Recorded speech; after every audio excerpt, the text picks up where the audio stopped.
hitting my kids. What if Or they're I'm, bruised? yes, it can happen if they're bruised. After all, it is physical touch. But there is, what I'm saying specifically is there is a difference when you spank with the intent of violence and when intent to instill discipline.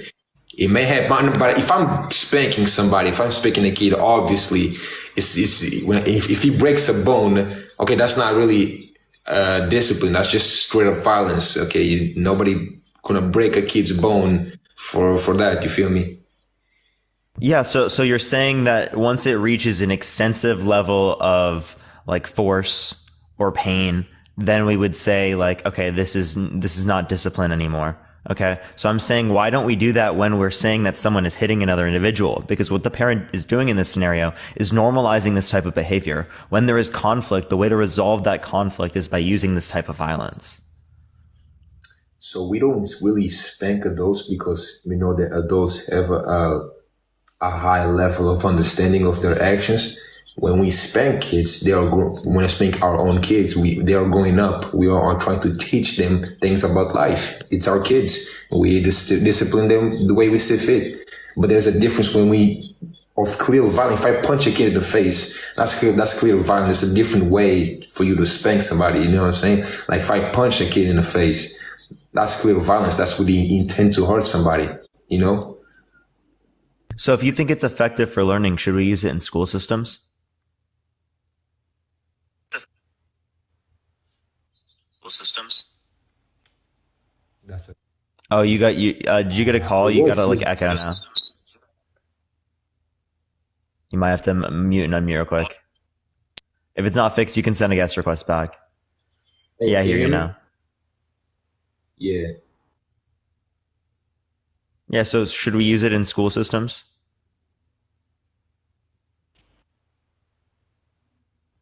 In the meantime, everyone, while he fixes this real quick, tap that screen, everyone. Let's try to get to 100,000 likes. If you like the content, follow me if you haven't already. Go live every day, everyone. Do you hear me, Brooke?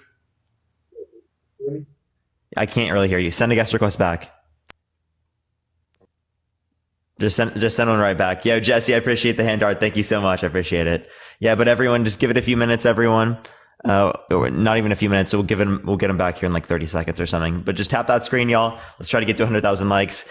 If you do like the content, again, follow me. Yo, Tommy boy, I appreciate the hand art. Thank you so much. All right. We'll give him like literally like 30 seconds or something. Brooke, send a guest request back, bro. I see him. Yo, thank you so much. I appreciate the travel with you. Thank you so much, Matt. Matt in the comment section. Yo, Sylvia, I appreciate the hand art. Thank you very much. Yeah. So Brooke, should we use it in the school systems? Yeah. See, that's a great question, though. Should we use it? Your mic is kind of low, to be honest. Thank you for the hand art. I appreciate it. You hear me now? Great. I can hear you, but it is lower than what it was. Yeah, I have no idea, bro. Okay, let me continue speaking. If it's still too low, I think it's fine now. Okay. So spanking in school, that's a great topic. I think it was used before, right? Back in the days, like in most people were spanked when they were kids in the school. I believe that spanking should only be between the father and the child. But you said it's effective for learning. So if it's effective for learning, then why not use it in the school system? I believe it is effective for learning when it comes only between the father and the child, because let me explain why. It is important that it must be the fathers, because a father and his own kid have this special connection, right? So instead of a stranger hitting them, it's going to be kind of weird though. But if I have a special connection with my son, he's going to understand that that's only between us. You know what I'm saying? It doesn't really make sense for like an adult or a stranger to hit my kids when it's my responsibility to instill discipline in him, because it's my responsibility. It's my kid. But in school, if I put my kid in school, I want him to go to school to learn. If he does something bad, then the teachers can come back to me and I'll deal with the issue. Yeah, but like the point is that you're saying it's effective for learning, right? And I'm saying that since that school's goal is to get kids to learn, if it's effective for learning, shouldn't it be effective in the school system? Well, I'm not necessarily saying that it's effective for learning. I'm saying that it can be a way to instill discipline and to instill other things, right? So in the case of school, I don't believe school should be used to hit children, because school is just a whole different parameter. If I put my kids in school, the only objective of school is just for them to go and learn something, learn books. If there is a problem, So it's not effective for learning there. it's not. I didn't say it was effective for learning. I say it's a way to instill discipline. It's a way to instill discipline to the kid. You know. Yo, thank you, Blitz. I appreciate this. I appreciate the raid. Thank you very much, Blitz. So, like, the point is that they have to learn discipline, right? Yeah, and they have to be able to apply it. So, are you saying that this discipline is best learned and applied whenever they are spanked comparative to not spanked? I believe it depends on where it takes action. I don't think it should be taking action into a stranger's hands, but to my hand, because I was the one that is responsible for the child beings in the planet. It's my kid. It's my responsibility. Sure, you can say that your kid is your responsibility. And Blitz, again, I appreciate the raid. Thank you very much. But like the point I'm getting to is like, why do you see it to be an effective use of building up discipline? I also believe it depends on the situation. For example, like you believe that it should be the same or different in the case of school. Oh, I don't think that you should be able to hit your kids at home or hit your kids at school. Thank you for the cat. I appreciate it. Because I think it's so detrimental towards child outcomes in terms of development that clearly speaking, there's no use for it. Right, but I believe that you're saying that because of data or other people's experiences, right? Yeah, no, the data, I can send you many different studies that show this. I've seen very, very few things that indicate, even in very minute circumstances, that it could be effective. Given like 10 different conditions, it was the same as like the group that, wasn't spanked, and that was without the conditions. So I just don't see it as an effective use. Effective for children at all. For sure. Like it can be true. The data can be true. I'm not really sure about it. I don't really never seen the data, but I'm speaking out of my experience and other people's experiences when they're raising their own kids and the way that they're being raised, right? So again, I think your question is if it is so effective for learning, right? Why is not taught like in school, right? Or something like that, right? That's basically it. And that's what it was earlier, yeah. Yeah. Yeah, I feel like my answer is still going to be like, I feel like it's not the school's function to instill that type of discipline into the kids. That's the father's responsibility, not the school. Oh yeah, no. I heard that from you, right? So I was saying like, why do you think that it instills this type of discipline? I was questioning that, right? And it seems like you just say that like because you have some sort of anecdotal experience with this working, say in your sense that you think that it's likely to work. Right. But what I'm saying is that when we look at like the evidence and the data, right, it seems clear that when spanking is applied, it makes outcomes worse. Personally, I'm not speaking out of data. I'm speaking experiencing other people's experiences, which is again, like I told you before, I don't think it's the place of school to hit the children. It's the father's responsibility, for example. But you're asking me why, if it is so effective, why schools don't use it, right? No, we moved past that. Brooke. What's the question, man? What's the question? You guys keep better. I'm black and slow. I don't think that has. Okay, bro. It's a joke, man. But like when it relates to, I was just saying like, is it an effective use of building up discipline, right? And we question that. I don't think that there's any type of evidence that would indicate that, that like it would actually make people's discipline better off, right? In terms of likelihood, I've seen nothing that indicates that.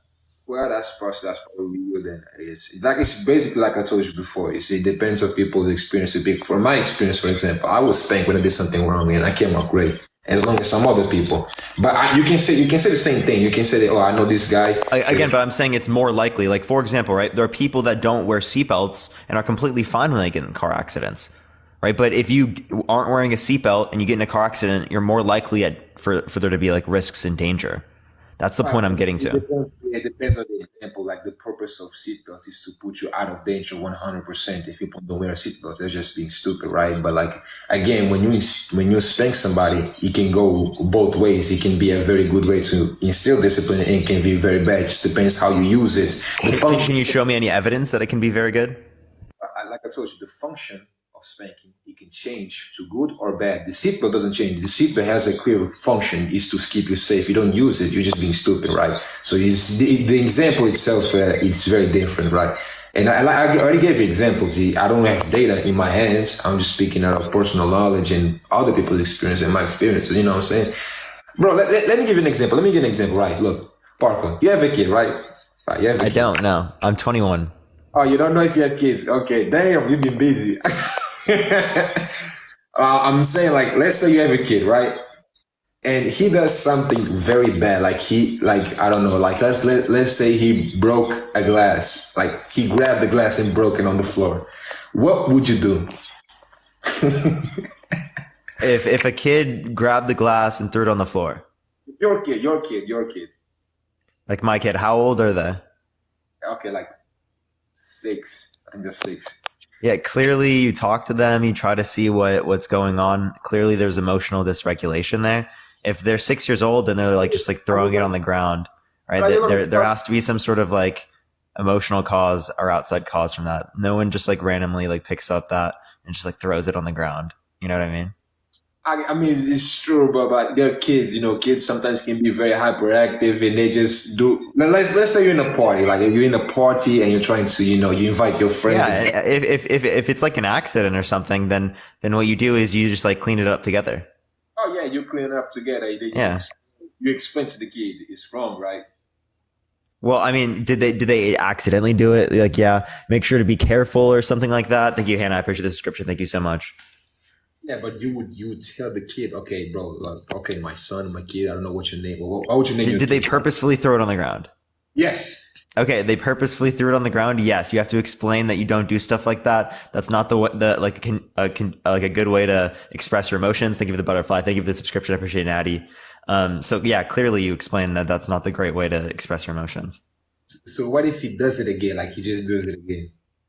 You can continue to invoke that particular presence, all right? And you understand, but you have to identify the cause, right? Why are they engaging in this action in the first place? Thank you for the little crown. I appreciate it. I think you're trying to get engaged into a rational conversation with a kid, which is 6 years old, whose brain's No. I don't have to engage rationally with them. What I have to do is I have to be rational and I have to identify what's going on, right? What could be possibly causing this child to act this way, right? That's what I need to determine. If I can't determine this, I can go to psychological professionals to ask for help. I can go for like parents around me to ask for help. I can try to see if people around me have common types of experiences with the child that I have in order to say, what should I do in this circumstance? Okay, completely correct. But here's the thing, though. Here's the thing. You're in the middle of a dinner, like a family dinner, and your kid just behaves badly, just completely embarrassing you, right? You're saying like, oh, Mini Parker, don't do this, and he just continues doing that. He breaks the glass on the floor many times, and you're trying to explain to him that's the wrong way.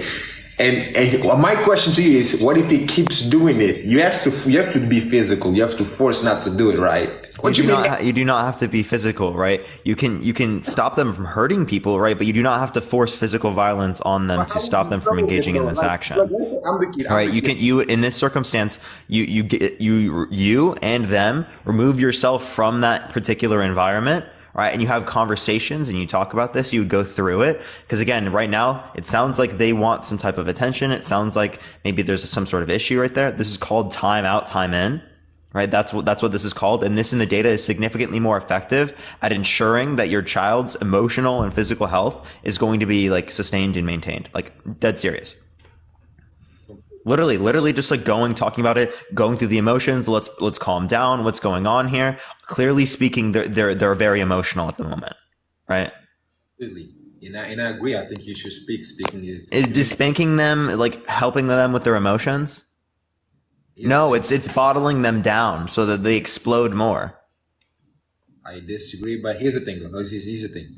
let's say you remove yourself. Just imagine the whole situation of you talking to Mini Parker, right? And you're having this conversation right in front of everybody, and he's not listening to you. So your goal, your objective will be remove yourself from the room and everybody else from the room. So that would mean that okay, guys, let's leave because Parker said No, that's not what I'm saying. I'm saying no, me and the kid remove ourselves from that environment, right? And we have a conversation, we talk through it, we try to work through our emotions. How would you remove the kid? How would you remove the kid? How would you remove the kid? Oh, you tell them to go. If they're not listening, right, then clearly speaking, you can pick them up. They're 6 years old. What if he doesn't want to go? Thank you for the confetti. I appreciate it. Thank you so much. You pick them up? Hold on. Like, why they're 6 years old, bro? What do you mean you pick them up? What are you talking about? That's abuse, bro. What you mean? What are you talking about, bro? Okay, no, I'm obviously I'm joking, right? But here's the thing, though. But you pick like, like obviously I'm joking, right? But here's the thing: when you pick him up, right? You pick him up, right? And he's trying to struggle. Okay, there's going to be some physical altercation. This is a physical altercation, bro. You know what I'm saying? That's my point. You have to get physical eventually. If he doesn't listen, right? you have to get physical. You think that you have to like start fighting your kid? No, not, bro. What you mean? This is not like superhero stuff. I'm not gonna punch my kid in the face, right? Unless it's like 18. Yeah, I'm sorry. What are you talking about, dude? What do you mean you have to get physical? No, because pictures. Look, let's say you are arguing with Mini Parker, right, or Parker Jr. or whatever you want to call your kid, right? So wait. What do you mean by arguing? Okay, he breaks the glass. You tell him do not break the glass because that is very bad and you're not going to get cookies for dinner. But he then ignores your command. He ignores your commands and he keeps breaking the glass because he's having fun. He's trying to show off to his friends, right, or something. And everybody's seeing this and you need to do something. But he keeps breaking the glass. So what would you do? You remove yourself from the situation, right? Yeah, you remove their ability to like break the glass, clearly speaking. Even removing their ability to break the glass, not getting physical. What do you mean by physical? Like clearly you're using your hands and you're moving stuff that's physical, right? But you're not like physically like initiating violence towards your child. No. But the glass is there. He's going to keep picking it up. He's going to go running around breaking stuff. But in order for you to stop that, you're going to have to grab the kid and get him outside, right? I'm confused how this is supposed to relate to like physically like hitting the child. Bro, if you grab the kid, right? If you grab him, like you, as you said before, like you talked to them before. Yeah, you've like why are they breaking stuff? Right? It sounds like people need to go home, right? Yeah. At this point, if they have friends over, right? It's probably like okay, someone's having like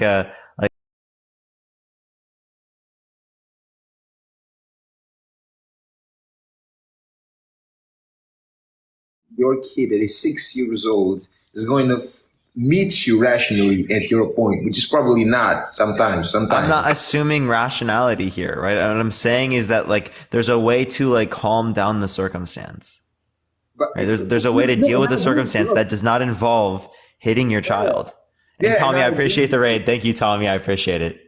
So here's the thing. You tell Mini Parker, don't break the glass, and he keeps breaking the glass and running around. So what would you decide to do? You would try to remove yourself from the situation. You will grab the kid and go outside, correct? And go outside, like to talk to them, like you're in a different environment. You're talking to them, right? You grab him and go outside. I'm confused what your point is. What do you mean by grab? When you grab him, it means you're doing something against his will because the kid wants to have fun and breaking glass because he's trying to become the next Spider-Man or something, right? And he's disobeying your own. I've never said that you can't do things that say like, oh, you shouldn't be doing that, right? Because if they're like trying to hurt someone, you stop them from hurting someone. I'm just giving you. Yeah, Tommy, I appreciate the raid again. Thank you very much. I appreciate it, Tommy. The example of the glass, it could be something else. It's generally the point here. He's misbehaving and is causing you to be embarrassed. Like he's your kid and he's doing stuff that he shouldn't do. He's embarrassing you, right? And you should take responsibility, right? So you talk to the kid, but he didn't listen. So you need to take a steps further. You need to remove the kid from the situation and like ground him or something, right? Put him somewhere, right? Because the kid's not going to listen to you, right? He's going to continue to have fun, doing whatever he wants. My point is, when it comes to that situation, you eventually need to get physical. Being physical means Brooke, we need to address that. Like, why is the kid in a circumstance where they don't want to listen, why they just want to break things, right? Why is that happening? Again, what happened within the relationship prior to then cause that to happen? That again just doesn't happen, right? What do you mean it doesn't happen, bro? It just doesn't happen out of nowhere, right? Yes, it does. It's kids, bro. Kids go around running around with their friends. I've been a kid. I know kids, right? It doesn't just randomly happen out of nowhere. Bro, it just doesn't make sense for you to say, okay, my son, mini partner, come here. What is it? What is going on with you? Why are you feeling like this? Explain your emotions to me. The kid's going to spit you in the face or something. He's a kid, bro. Like, he's not going to be able to respond to all of this, bro. You know?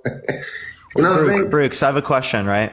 If you think that spanking is an effective form of discipline within the scenario, how come we don't see that within like evidence, any of the data? How come we don't see that spanking clearly leads to better outcomes for child's development, for them in terms of their behavior, in terms of listening, right?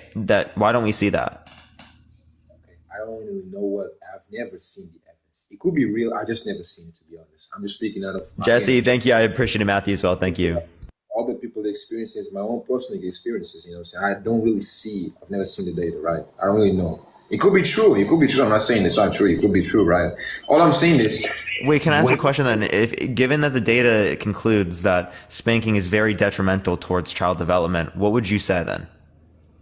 Okay, if that were to be true, I would personally say that it depends on many factors and variables, to be honest. It depends on the country, and depends on how many people are just like, depends on a lot of many different countries around the world. Right. But here's the thing.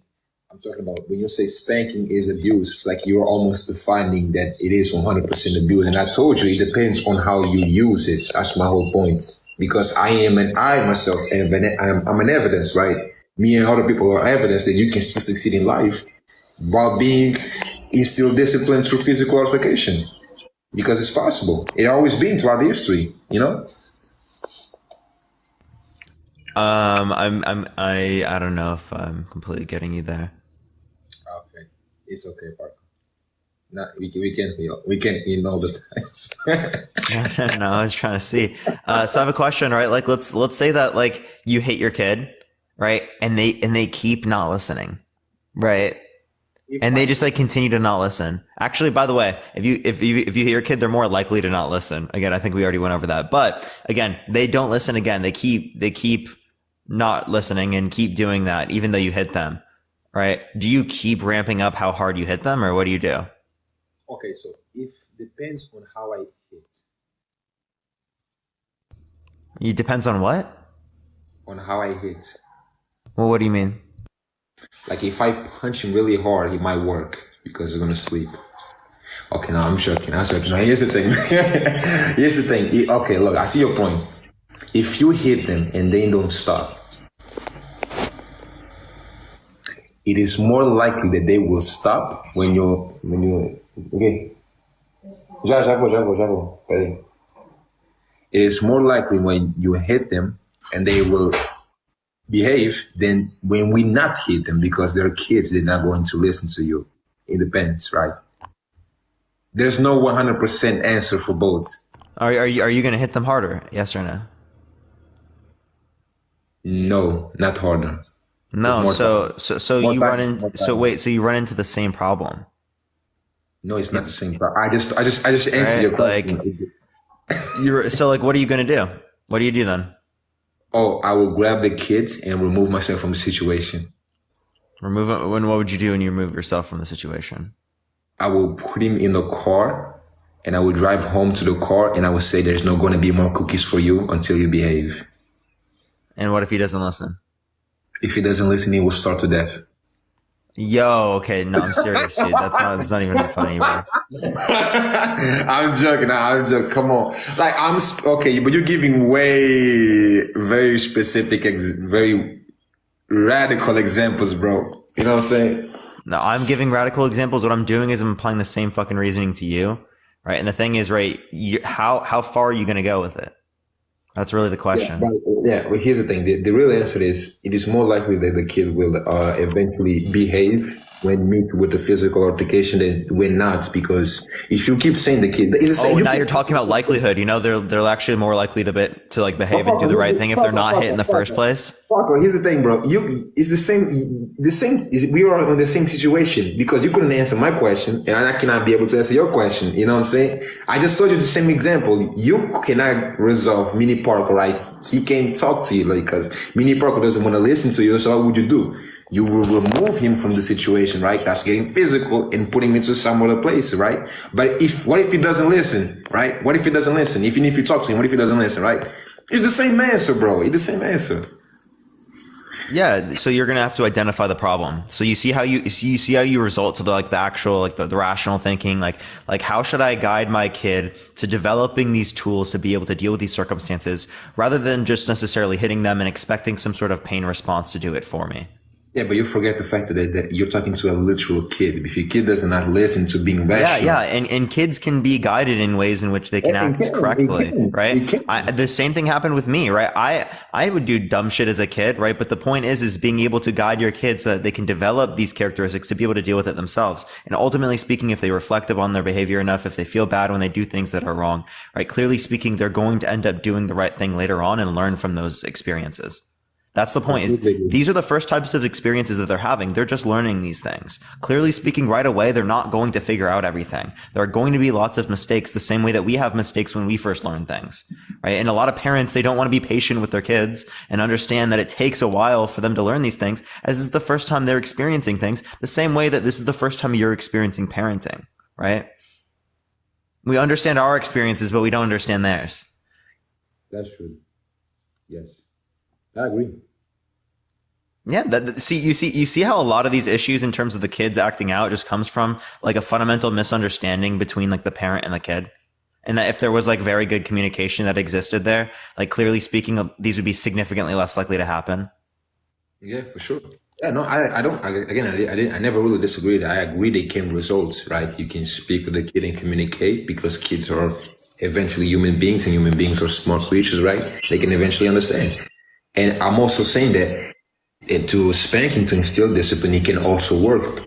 The evidence of that is just the experience of me, and the data as well. The data shows that it does work. It's just that it might show that it works better for modern communication. That's true, right? But I'm speaking out of my own personal experience and other people's experiences, right?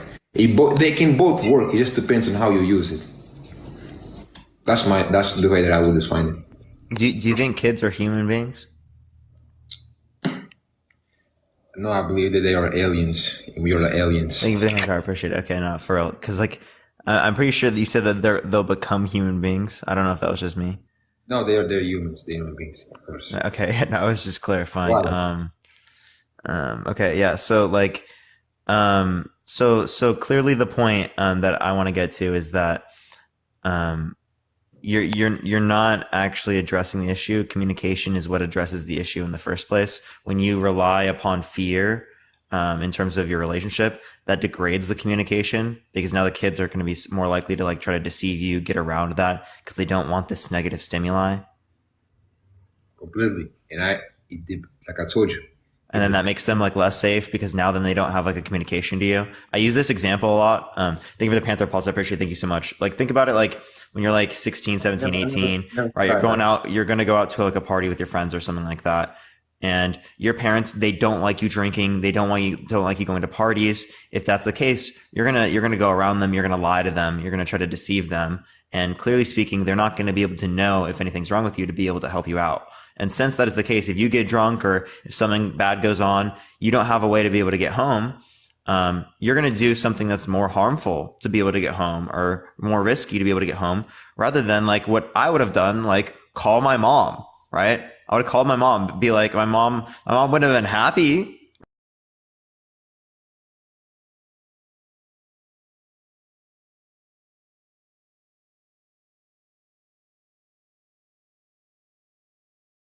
Times when the parents don't really provide that, and they kind of just like hide that from the kid. When the kid goes to college, right, they end up just like going all out, right? Like they don't know how to contain themselves. They don't know how to deal with it, because they didn't have those experiences when they were younger with the presence of their parents, right? That helps them learn a lot better than when they're alone. So they end up doing a bunch of dumb things in college.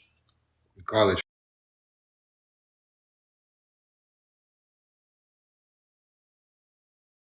right? Yeah. Yeah. Yeah, that's true. Like I've seen many people say being like saying that they've never really had like a fun childhood, like fun, like going out with friends and all that, and they just completely explode like when they get older, right? Nah, I completely get it. I get that. I've seen that a lot actually. You know what I'm saying? But it's Yeah, I like mean that's why it's important to like have a controlled environment for a lot of these things, right? But don't like that's why like being over controlling sometimes can like lead to like worse outcomes. for sure, yeah, you can really control, over control, because it most likely counteract or counterproducts or whatever you're trying to teach your kid. But here's the thing, It like goes against your goal. Your goal is to make sure that your kid's secure and your kid's safe and your kid's going to be okay. So you should everything you do should be in accordance with that. Not all the time it's going to be is like stopping them from doing a lot of things. Sometimes you gotta let them be able to learn from their experiences. Like clearly speaking, if they're going to get into like a relationship, right? Likely speaking, they could get hurt, right? Like everyone goes through heartbreaks when they're younger, right? But the thing is, they're going to learn from that experience and they're going to figure out what they like, what's best for them in the relationship, and they're going to be able to establish their own boundaries and be able to deal with it. It's scary knowing that type of stuff exists, but ultimately speaking, you got to let them learn, right? Because if you just like over control, they never have that ability to learn and develop those tools. Holy shit. Trinity, I appreciate that. The lakeside cabin. That is wild. Trinity, I really appreciate that. Thank you very much. W's in chat for Trinity. Thank you so much. never got that. You can Okay. respond. Go for it. Yeah. No, I'm saying you never got that gift before. It's a cool Yeah, answer. no, I've never seen that one before. That one is really cool. I like that one. There's a lot of new ones that they've been coming out with. Trinity, I appreciate it. I know, yeah. But yeah, okay, like look, responding to your thing, right? I personally believe they can both work. It just depends on how you use it. Yeah, of course, you can even use both. You can use communication and you can use a form of physical education, quote unquote, right? Now, it's not really physical. Like I told you before, there's a difference when there's a difference between violence and actually instilling discipline, right? So if I'm punching you in the face, that's just straight up violence. It just depends on how you use it, right? But again, you can use both. You can use communication. The point I'm reaching is that if communication fails, which it can happen because some kids they are born with problems, quote unquote problems, or they're hyperactive, you're going to eventually meet physical. You're gonna get physical, quote unquote. Like you need to grab the kid, remove himself from the situation. You can't just give 100% freedom to the kid to do whatever they want. Just communication, 100%. On some cases, it doesn't work. On some cases, it just doesn't work. Okay, because they're kids. There's no such thing as 100% working. You know, for all kids in the human planet, right? I believe both work. It just depends on how you use it. Of course, communication is better. I agree with you. Communication is way better, right? Because we're like you and me, for example, right? I don't need to hit you, Parker, for you to understand something things, right? I don't need to use violence. We can understand each other, right? Communication is always better, but I'm saying that both can work. It just depends on how you use it. Agreed? No, I don't. I literally like. Can you give me any evidence that it works? Like, I'm actually serious. Okay, again, but you're speaking out of evidence of data and numbers and all that. I'm speaking out of experience and other people's experience. There's also data for that. You know what I'm saying? Yeah, because experiences can be heavily biased. That's the same thing as someone saying that they weren't wearing a seatbelt and they didn't get hurt in a car accident. Yeah, but I already told you that example doesn't really make sense because the function of seatbelt is to keep you safe. You don't use it, you're being stupid. I appreciate it. Thank you so much. Yeah. The function of not using spanking is supposed to keep you safe. No, that's completely wrong. It can be both cases. Like I already told you, like it can be used in both cases. Like the seatbelt was created with one specific function. Like the example doesn't even make sense. I'm talking about, for example, many people. No. Do you want me to tell you why? Because the point of the seatbelts is that they reduce the likelihood of something bad happening to you, right? So if someone was in a circumstance where nothing bad happened to them and they were not using a seatbelt, right? They could be like, oh, the seatbelts don't work. That's their experience, right? I never used a seatbelt. That doesn't make sense. I'm sorry to disagree with you, but the whole function of seatbelt was used to keep you protected from accidents. If you have an accident because you're not wearing the seatbelt, that's your own fault. The function never changed. That there's no, it's not even a matter of likelihood. It's just the whole function of system is to keep you safe, right? So No, because I'm telling you that spanking reduces the likelihood of these types of bad things or detrimental outcomes when it relates to child development. And you're responding with, oh, it didn't negatively impact me, right? And my experience is that it was effective, right? But if we look at the data, there's nothing that indicates that, right? So what I'm saying is that the anecdotal experience is different from the data. That doesn't necessarily mean we accept the anecdotal experience. We still want to look at the data because the data is more likely to be true. Thank you for the garland. I appreciate it. Thank you so much. you are forgetting the data that also. I can't hear what you're saying right now.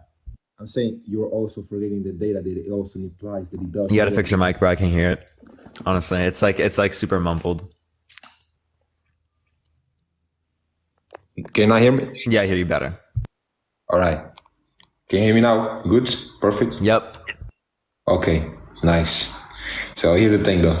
You're ignoring also the fact that there's also data pointing that it does work and it has worked, because we're talking about millions and millions of cases. Well, give me one. Give me anything. I don't have it in hand. I know for sure that there are millions and millions of human beings have gone through life, right? And Okay, Brooke, look up some and then come back and we'll talk about it. I'm serious. For sure, I can maybe find some data if you need so much data, right? Yeah. I'd love for you to just try to look for it. Because I'm also using common sense, bro. We have been through generations of spanking, and yes, some did not work, and some eventually did work. I'm talking about of the millions of parents out there in the world that have kids that they spank and they have been spanked before. And they have worked. It worked before. You know, there's millions of cases. There's like 7 billion of us. You know what I'm saying? Then it should be very easy to find this data. For sure. I'll find it in one day. I can show you the. All right, Brooke. I feel like that's the same promise as the last one. Remember? What promise?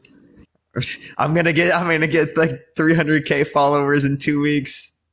I pretty much just said that 500,000. Thank you. I appreciate the hanging lights. Thank you so much. I appreciate it. I think I was mentioning views, and I got quite more than 300,000. I'm for real, bro. Like, look, this is what I told you before. I don't really necessarily agree with that spanking is abuse, but you seem to gather all of your information on data. That's completely fine. It's just not the way that I view it. I'm not really convinced. Okay, but it's fine. Sure. So yeah, no. I can send you stuff. Just like just make sure to look for that and then come back, and I would love to see it. Absolutely, bro. All right, I'll see you then, Brooke. I see you there, Mini Parker. Mini Parker. Yo, everyone tap that screen. Let's try to get to 150,000 likes. If you disagree, send a guest request right now. I'm going to go on to the next person, everyone. Again, send a guest request if you disagree, y'all.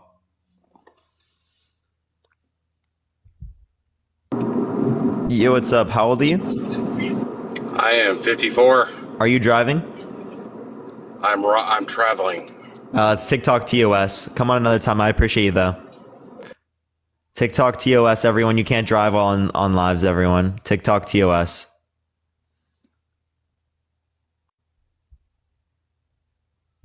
Yo, what's up? How old are you? 55. Are you driving?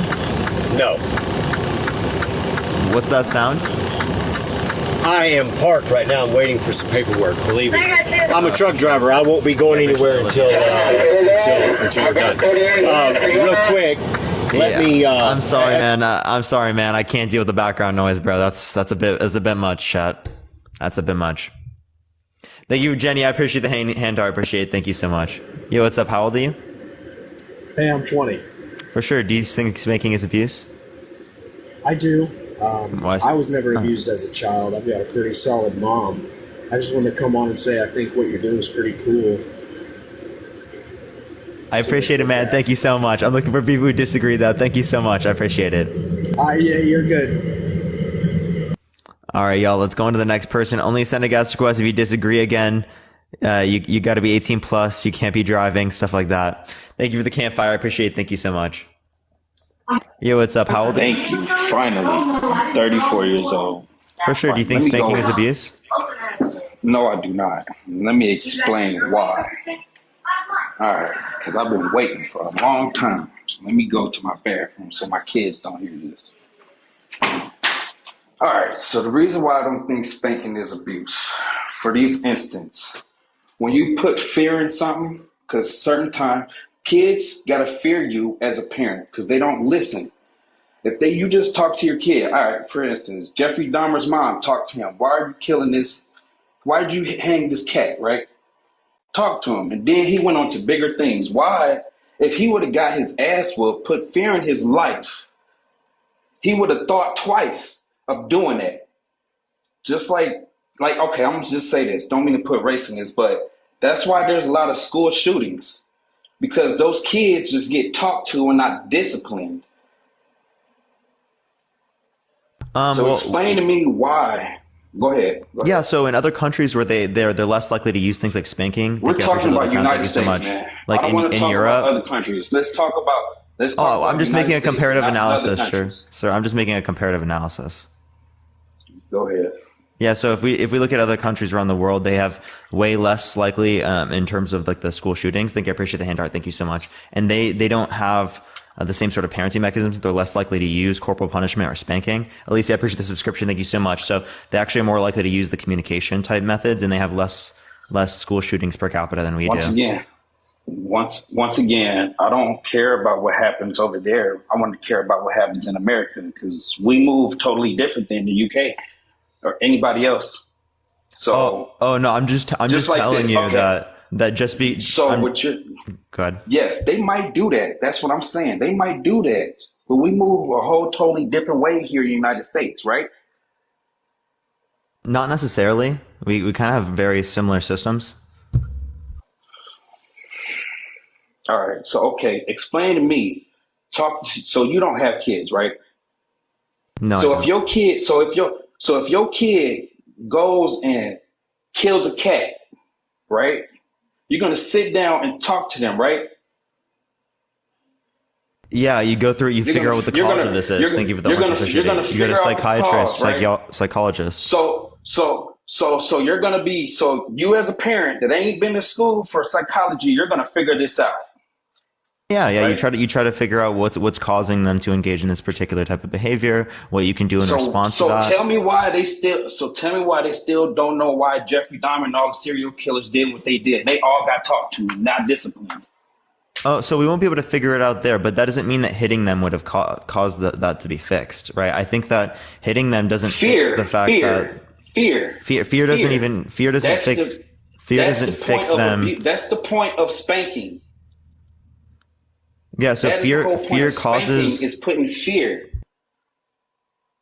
Yeah, so kids that are spanked and kids that are hit are more likely to exhibit aggressive behavior, bad behavior. They're less likely to listen, right? So it actually is like less conducive to your goals to use spanking. All right, so answer this.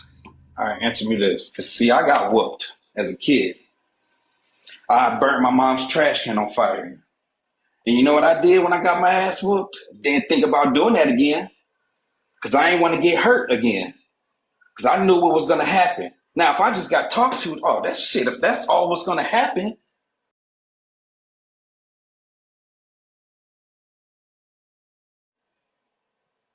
So you don't have kids, so you don't know how kids think.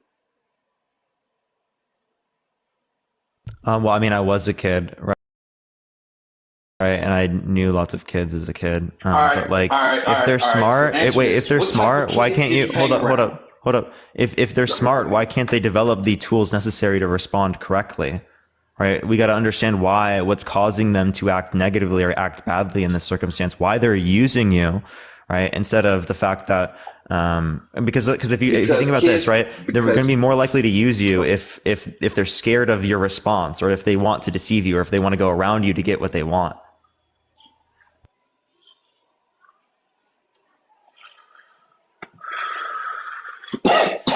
All right, I'm just saying this. My son, I got 3 kids, right? Excuse me. I got 3 kids.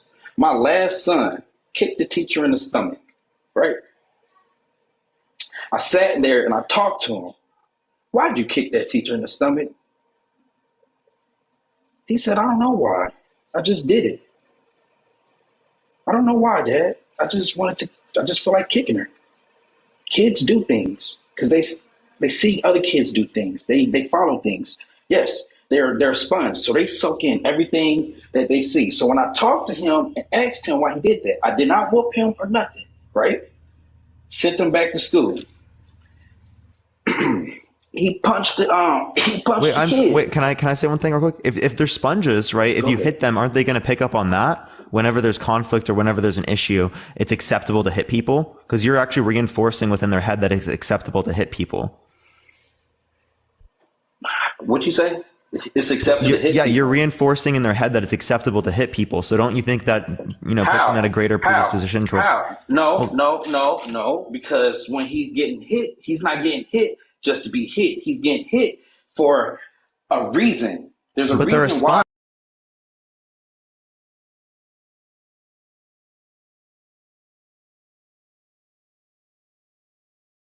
Only picking up on that. They're a sponge. I thought they pick up on everything. Why are they only selecting what to pick up on now? Because that's what's given to them. I thought they absorbed everything. That was your claim, right? Yes. So they absorb the fact that it's normalized and that this is acceptable behavior from a parental figure in a loving relationship. So kids don't fully understand that. You're an adult, so you're going to think that deep. I thought you said that kids were smart. I thought you said kids were smart. Learning. But you said that they were smart. They're smart enough to deceive you and to go around your behavior and to do the bad thing, but they're not smart enough. Hold up, but they picked it up from other things that they watched. Okay, like this. Kids can learn 2 languages, right? If you're a baby, you can learn 2 languages. But if you take that second language out, it's not going to be there no more. They're not going to know it. They're only gonna soak up what you give them. Period. Yeah, and you're giving them an experience where they. I'm giving him an experience. So when you do something bad, you get disciplined. No, it's not discipline. I grew up and I was given discipline, and that didn't involve me getting hit, right? So I actually think you're more likely to have discipline. What's the best thing you ever did? What's the worst thing I ever did? What's the best thing you ever did? Yes. I probably threw some metal balls at my sister or something after she did something bad to me or something. I was like, okay, that's probably the worst thing I ever did. And what happened to you? Did your parents make you feel bad? Hold on. Did your parents make you feel bad for doing that? Yeah, clearly they were disappointed in me. They were angry that I did that. Absolutely. Right. But what happened is that we went through it. We identified why that was the case in the first place. Thank you for the campfire. Appreciate it. Why are we getting in those fights? Why are we super angry at each other? Right. That's something that needed to be addressed. Right. And if that was not addressed, that behavior would have continued and gotten worse. All right. So what you just say, you hit your sister, right? Why'd you do that? Because kids do things, right? Or you seen somebody hitting somebody with something. And you was like, let me try to do that too. Because it was acceptable for her to hit me. That's the idea, right? But what you do is you don't make it acceptable to hit other people in relationships, right?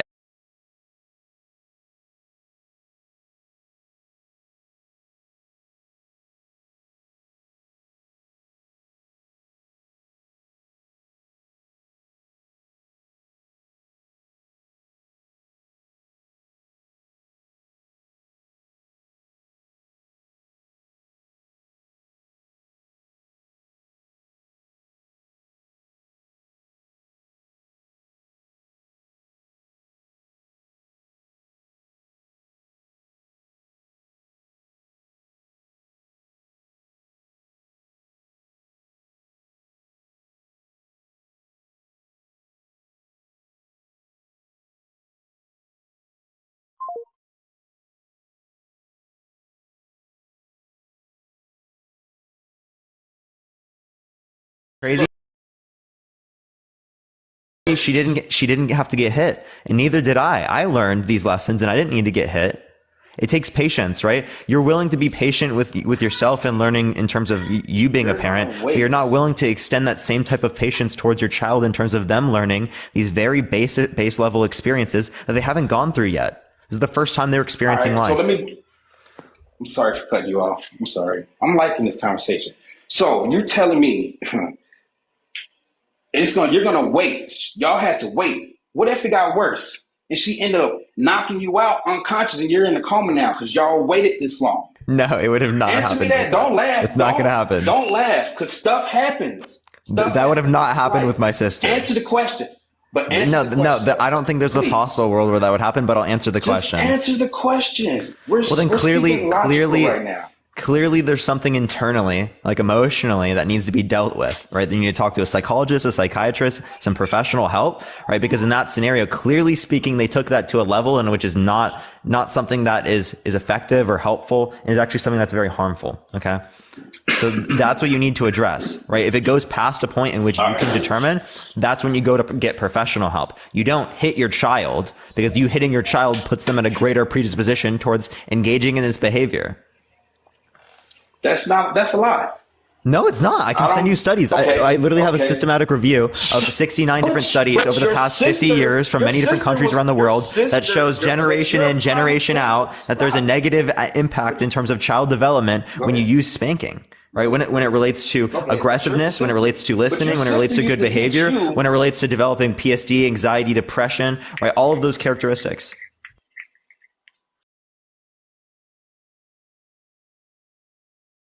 But your sister used to hit you and she never got whooped.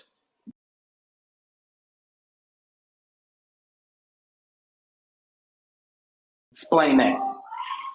Yeah, well, I'm saying greater predisposition. That doesn't mean it only results from this. What I'm saying is that you're greater in terms of likelihood to express this particular behavior given this particular event happened. No, you're not. Yes, you literally are. Again, this is clear evidence. This is very clear evidence. I whooped my second son. He doesn't even want to hit nobody. What are you talking about? So that is a lie. It's a greater. This is the same thing as someone saying that I drive in a car. Wait, hold on. You're only calculating that. All right, go ahead. I'm sorry. This is the same thing as someone saying I drive a car without a seatbelt. I got into a car accident and I didn't get hurt. Right? But you're at a greater predisposition towards getting hurt if you do not wear a seatbelt comparative to wearing a seatbelt when you get into a car accident. Does that make sense? So I'm not saying that it happens in every scenario. I'm saying it's greater in terms of likelihood to happen.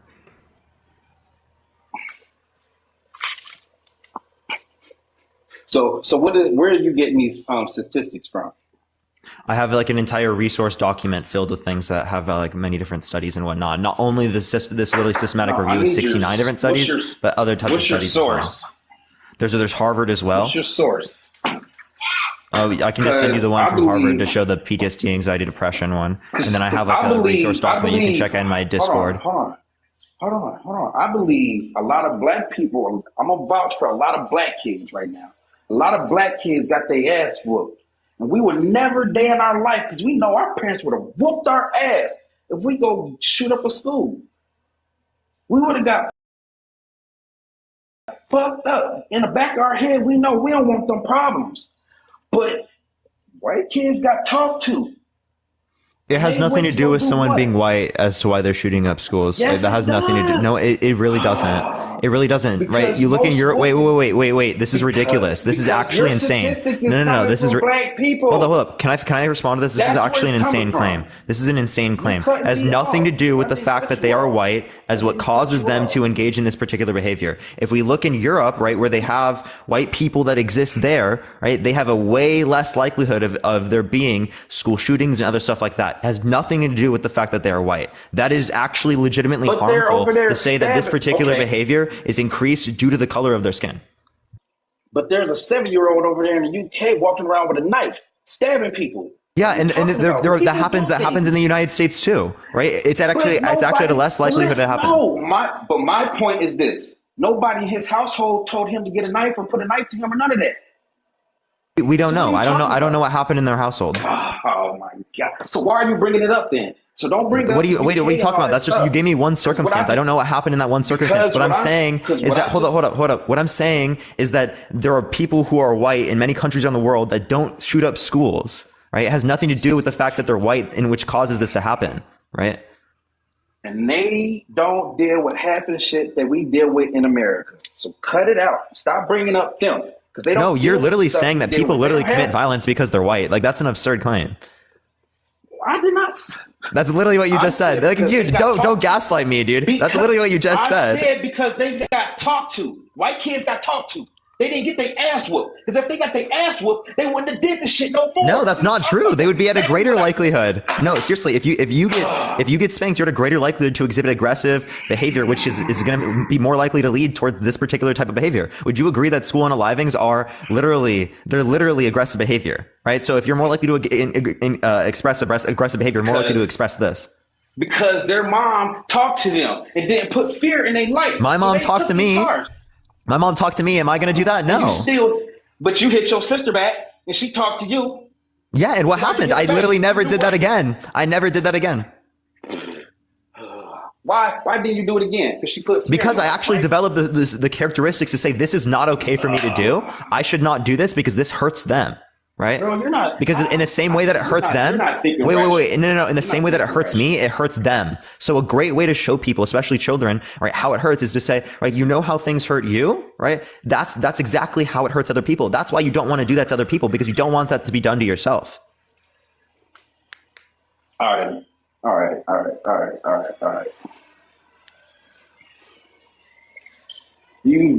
don't think you're listening, man. I clearly listened to everything you said. What did I not listen to? All right, let me ask you this question. This is off topic. What's your sign? This is off topic. What's your sign, if you don't mind me asking? My sign? I said this is off topic. What is your sign? Aries? Oh, that's why.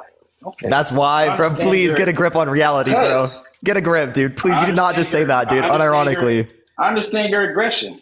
I understand it. I understand where you're coming from now. Dude, I can't do it. But you need to open your mind and listen to other people, man. For real.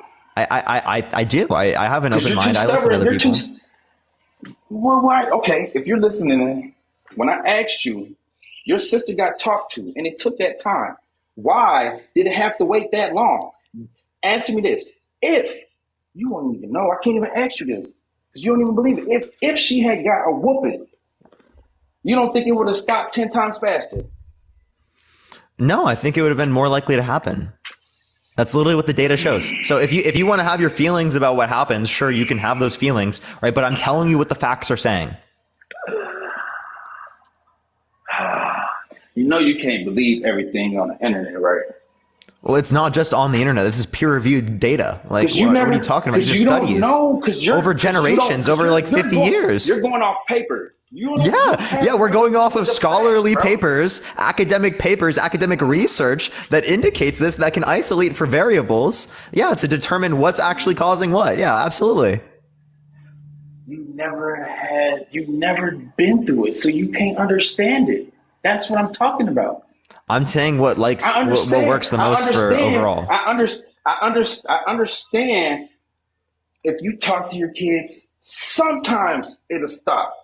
But most likely it's going to keep happening until they get it through their head. But when you put fear and what gets it through their head, not hitting them. It's not talking to them either. Obviously, no, it does. It literally does, right? Like, I can show you evidence that shows that time in and time out, which is essentially like removing them from the environment, having conversations with them, going through the issues, right, trying to emotionally regulate. That's significantly more effective comparative to this. I can absolutely send that to you. I have it literally linked in my Discord. If you go to my link tree in my bio, click on the link tree, go to my Discord, right? You can literally look through this. There's an entire document set up for it. And where are they getting this from is what I'm asking. What do you mean? Like, what's the methodology? Yeah, where are they getting it from? Who are they counting? Where are they getting these counting numbers from? Who are they counting? Like countries around the world. There are some with the United States. There are some that have it in like other places around the world. Yeah. Yeah, they're trying to represent the population. So they take demographics given this particular population, they represent that, and they randomly select people given that particular sense of demographics. In the real world. Yeah. When you have fear, you don't.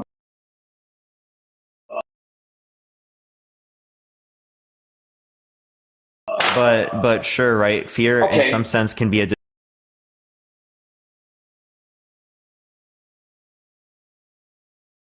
deterrent, but I don't think it's the best deterrent for a loving relationship.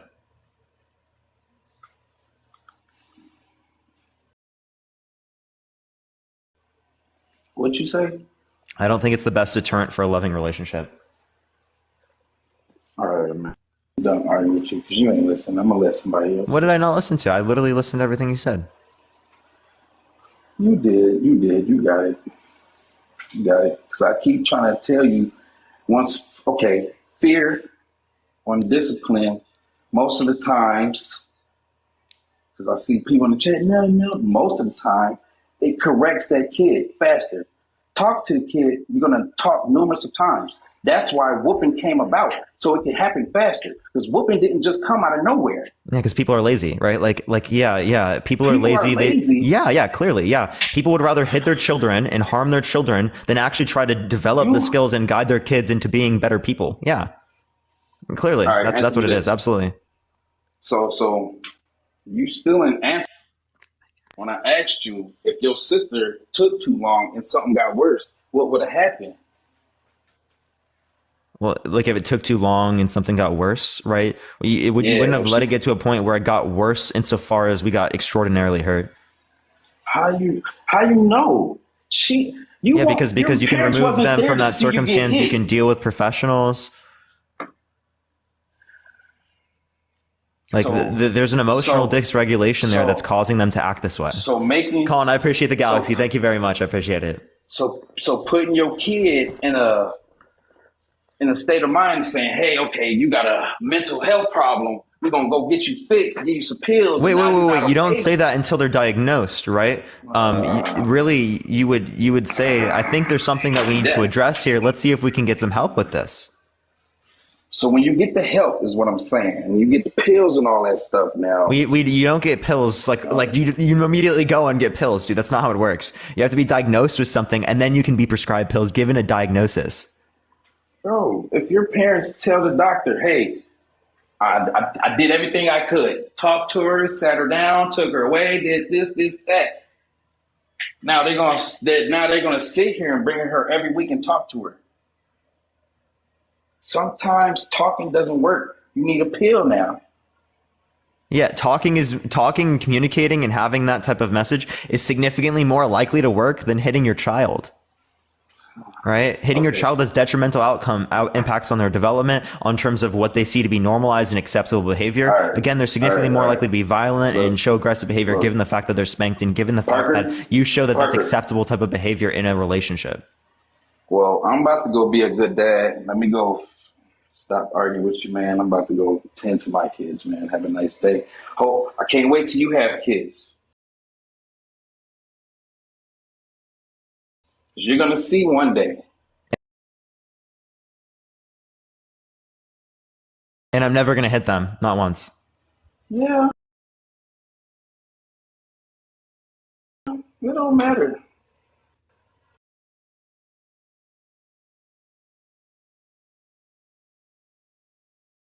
What do you mean it don't matter? Yeah, we end those cycles out here. We end those cycles. Everyone tap that screen. Let's try to get to 250,000 likes. If you disagree, send a guest request right now. We're going to go on to the next person. Only send a guest request if you disagree. We're just looking for some debates, y'all. If you like my content, follow me if you haven't already. I go live literally every single day, y'all.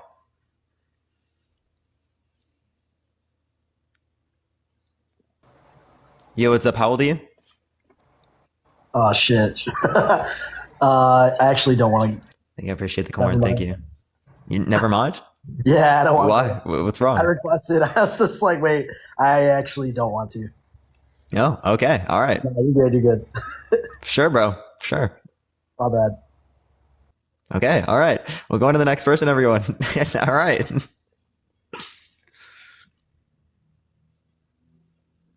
Is it going to accept this person? Yeah, I don't know if it's accepting them. Give it a second, everyone. Tap that screen. Let's try to get to 250,000 likes, everyone.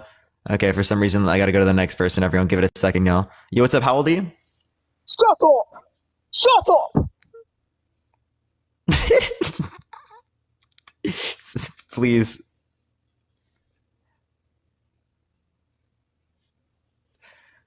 Yo, what's up? How old are you? 30. For sure. Do you think spanking is abuse? No, I do not. Why not?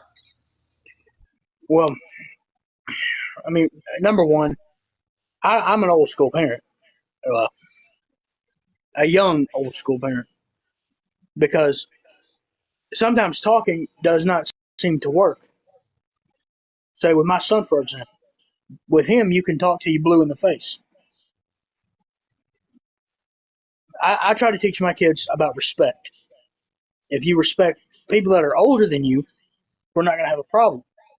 But if you say disrespect me or your mother or anybody that's older than you, then I have a reason to spank you. I don't think that that's necessarily a good way to build respect. I think that's just fear based. I think that respect is best built through like wanting to emulate this particular individual's behavior. I don't think that spanking shows behavior that you would want to emulate. What most people fail to realize is that there is a fine line between disciplining your child and then just doing whatever you want to do. Because I do not have respect for people that abuse their child, but I do have respect for people who discipline their child. Yeah, so you saying that this is discipline doesn't necessarily mean that it's not abuse, as a particular parent might consider it to be discipline to break their children's bones, but that's absolutely still abuse, right? So whether or not you consider it to be discipline doesn't mean that it's not abuse. The way I view it is, if you hit them anywhere other than their butt, then that's child abuse. Wait, why? If you were to slap your kid, then that's abuse. Well, you're slapping them on the butt, right? That's abuse then, right? Well, wait, what's going to be the principal distinction between hitting your kid on the butt and hitting them on the leg as to why the leg is abuse, but the butt is not abuse? Because the difference is you're showing your kid right from wrong. I mean, you can show them right or wrong by hitting them on the leg, right? Can't you do that? You don't have any kids, do you? I don't, but like I'm just asking for the relevant distinction between these two actions. Like, say my son was to disrespect his mother. That's the fatherly instinct within me to show him what will happen if he disrespects somebody. Because for me, I was raised to believe in family and respect. And I mean, I stayed with my grandparents a lot, so I was spanked as a child, and I turned out all right.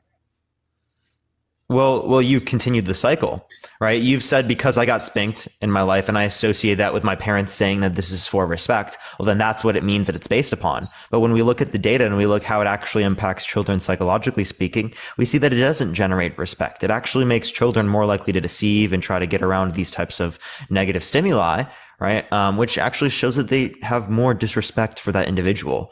Right? They're just lying to you when they say that they have the respect. What you want to do is you want to build real respect. Real respect is built upon love, upon the child wanting to emulate the parent by trying to want to look up to the parent, to emulate the same characteristics the parent is.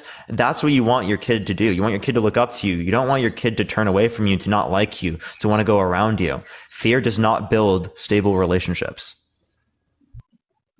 Well, I can spot the difference between abuse and disciplining your children, because the difference is my kids respect me because they know what can happen if they break the rules.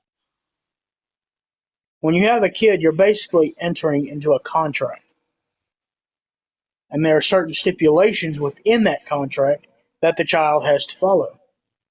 The same is with the adult.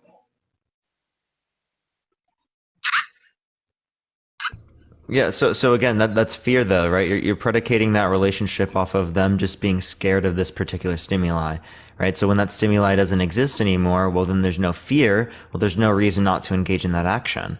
Right? You never actually built their belief systems or their values to actually limit them from engaging in this action.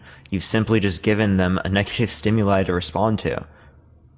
That doesn't build up anyone. That doesn't give them tools. That doesn't give them real discipline. Real discipline is them having values. Okay, well, I have a how do you see discipline to be distinct from values? What would you do if, whenever you have a son or a daughter, and talking doesn't seem to work with them? What else then would you do? Why is the talking not work? Maybe I need to reapproach what I'm talking about, or like how I'm talking to them. Maybe I need to talk to parents around me and see what works with them about how they talk to their kids. Maybe I need to talk to a psychological professional about how to talk to children. Maybe I need to take a class, right? Maybe there's something that I can do that's more effective than what I'm currently doing right now, rather than hitting my child. Well, what other approach would you take besides talking to them? Did you hear what I just said? I think I just gave you like 10 of them. Well, say talking doesn't work. Say you have a child that does not listen, and yet they continue with bad behavior. What type of bad behavior? What they do? Back talking, lying. What do you mean by back talking? Responding to me?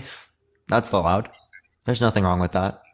I think we should have open dialogue, open communication. I should give them reasons why we engage in behaviors. If I was to ask my son something, like if I was to tell him, go do your chores, and he turns around and says, why don't you go do them? Yeah, I'd be like, oh, what's wrong right now? Is there something going on right now? Are you okay?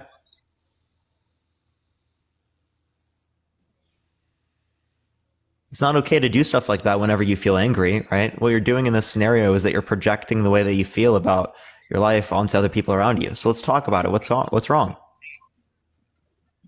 Well, back when I was a child, I used to stay with my great-grandmother a lot. And she would spank me, but she would always say, because she would never spank me when she was angry. She'd always say, in an hour, you're going to get your butt whooped. Because then that would give her time to calm down. But that doesn't mean that the spanking was still not caused by the fact that she then became mad in that scenario. Because if she wasn't mad in that scenario, likely speaking, that spanking wouldn't have happened. Right? You're now going to then have a trauma response in terms of someone getting angry and then this particular type of event happening in which there is some sort of violence ensued. That doesn't actually give them the tools to be able to deal with this circumstance in the future. That then just makes them scared of the parental figure. So again, I don't see there to be a good reason here to hit the child. I see there to be a good reason to build the child's emotional stability up, right? So that they can deal with these types of things on their own. I mean, I could understand a child having some sort of mental trauma if he was raised in an abusive home. Yeah, hitting your child is abusive.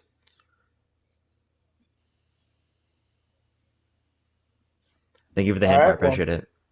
Say you have a father who is abusing his wife, right? And then that child sees that behavior and thinks that that's okay. Yeah, that's the same thing that happens when you hate your kid.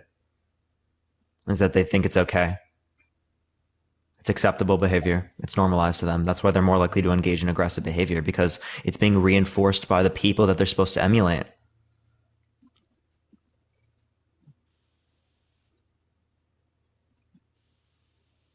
Do what? I'll fix you your supper in a minute, boy. I got to get off from here. It's getting about dinner time. And for sure. Have a good dinner, man. You too. All right, everyone, if you like the content, follow me. If you haven't already, tap that screen. Let's try to get to 250,000 likes. I'm going to go to the next person. If you think that spanking is not abuse, make sure to send a guest request right now. Please only send a guest request if you think that spanking is not abuse, y'all. We're just looking for some debates.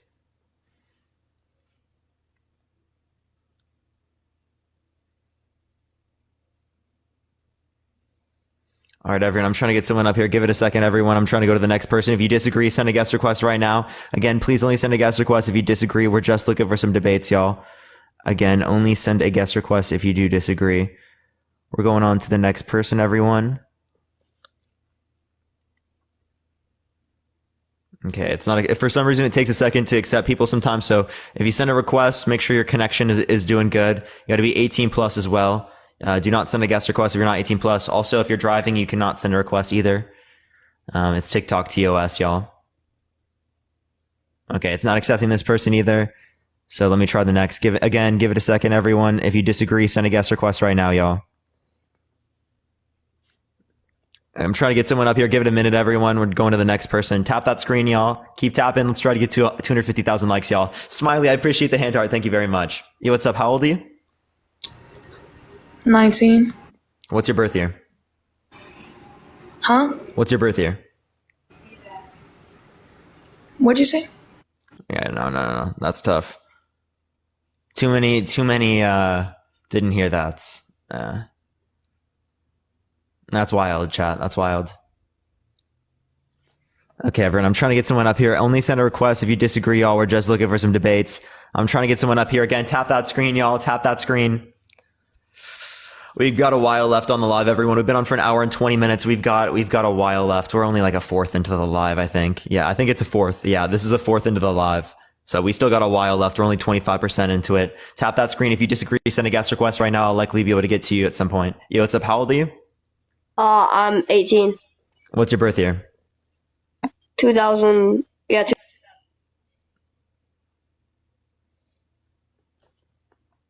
I'm sorry, chat. That's so cap. That was so cap. Yo, what's up? How old are you? Hello? All right. I don't know what's going on right now. Sorry. Give me a second, everyone. I'm trying to get some debates.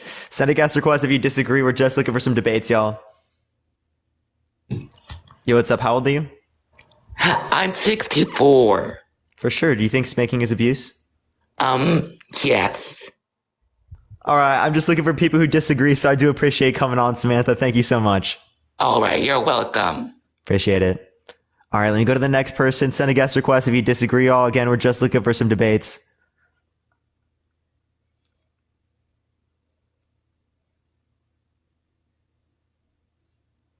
Okay, it's not accepting people. Give it a second, everyone. Again, keep tapping that screen. It will get more people up here. Again, only send a guest request if you disagree, y'all.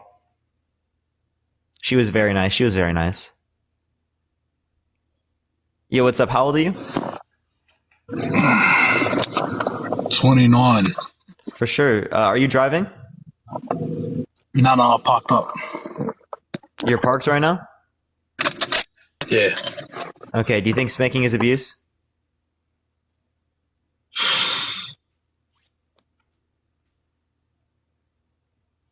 Okay, they left. I didn't kick them out, but let me go to the next person. Everyone send a guest request if you disagree, y'all. We're just looking for some debates. Parker's known for misinformation. How so? I literally have all my sources linked. Last potato, send a request then. Yo, what's up? How old are you? I'm 5'11". For sure. How old are you? Sorry? How old are you? Oh, how old am I? How old do you have to be? All right, have a good day. Thank you.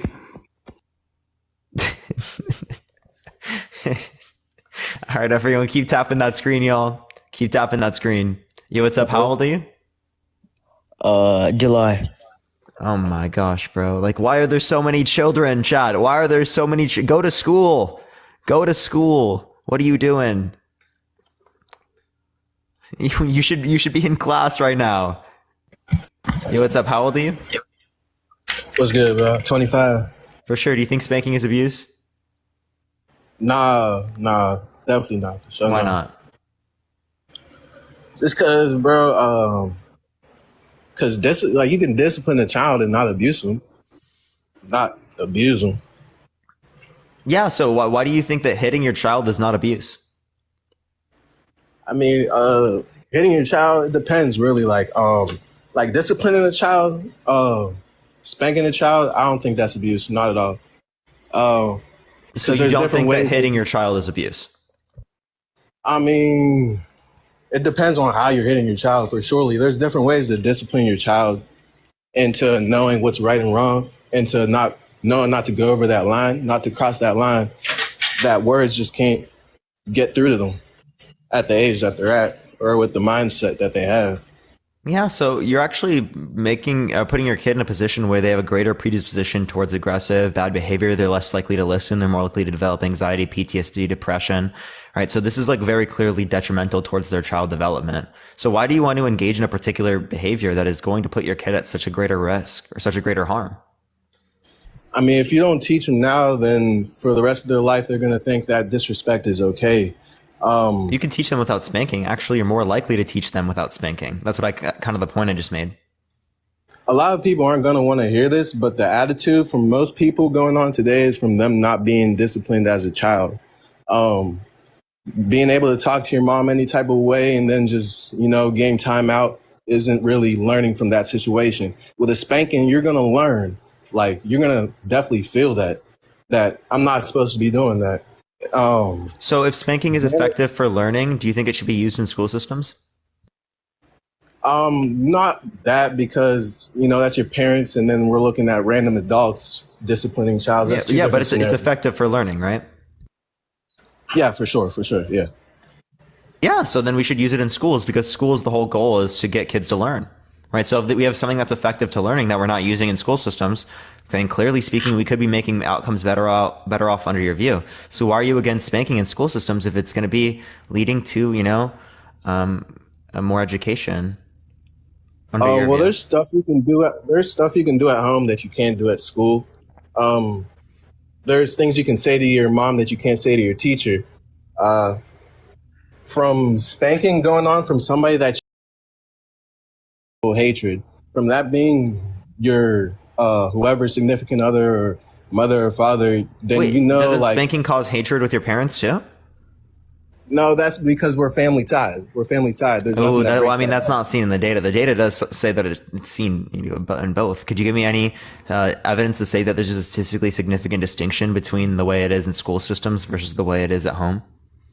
Yes, because it's blood relation, and I don't know how connected other people are with their family, but in blood relation family, it's till death do us apart. So that's not the same for school. School is just peers that you meet, and people are supposed to give you advice on that doesn't things. Mean that it has a different impact in terms of how much it produces hatred. Well, I could say that, holding stuff in, not being able to talk to your parents could hold in hatred. At the end of the day, they can spank you and you should still have a talk with them after. You can't just spank them and not have a talk with them. So you're going to end up relying on communication either way. Either way, yeah. Yeah. Sure, so if you rely on communication either way, why would you want to put your kid through the unnecessary harm? To show who's boss. To let them know. What do you mean by to show who's boss? Right. I never got spanked, and I knew that my parents were my parents. Some people don't have that type of discernment that they know that this person's in power and I have to respect them. Some people have more respect than others, but for the people that have to learn respect, just like in football, you have to get hit hard to know that, all right, yeah, I can't play with that dude. Thank you. I appreciate the jellyfish. Thank you very much. I appreciate it. So I'm confused, right? They're literally less likely to have respect if they're hit. You know that, right? That's. Yeah. I feel like they're not going to respect you if you let them off with a whistle, but they will respect you if you. Well, it's not just a whistle. You go through it. Why are they engaging in this behavior in the first place? Let's deal with the cause of the problem. Let's not just respond to the effect. Yes. I know. I appreciate the galaxy. Thank you very much. I appreciate it. Thank you, Sarah.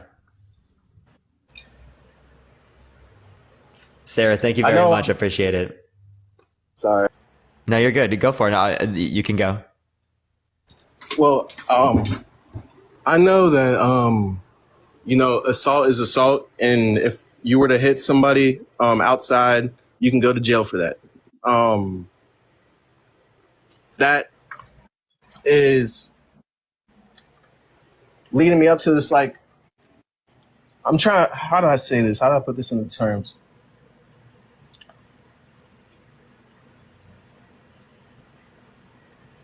Before you get into a physical altercation with somebody, and before you actually had an actual fight, you're going to feel 100% about that fight, and you're going to feel all the way pumped up.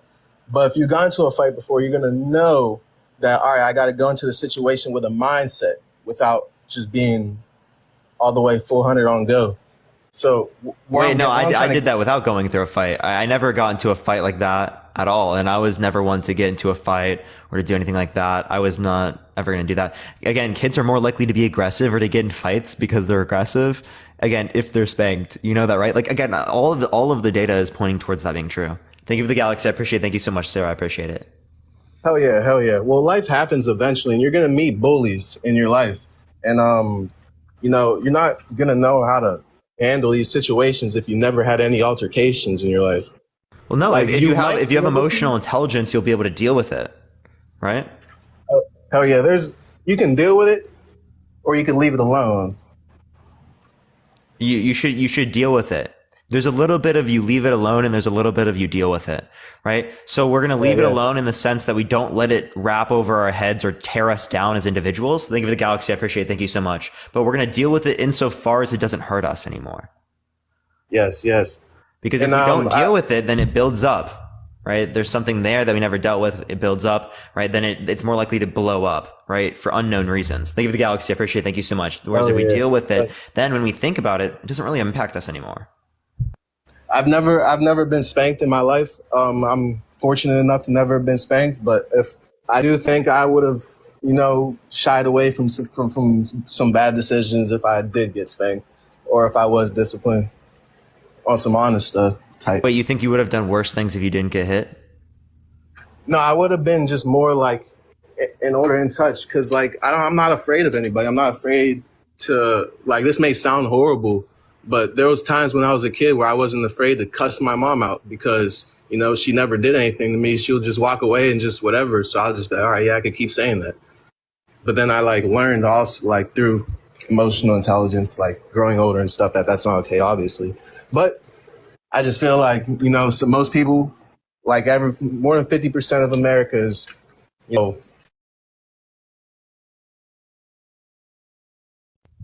You cut out.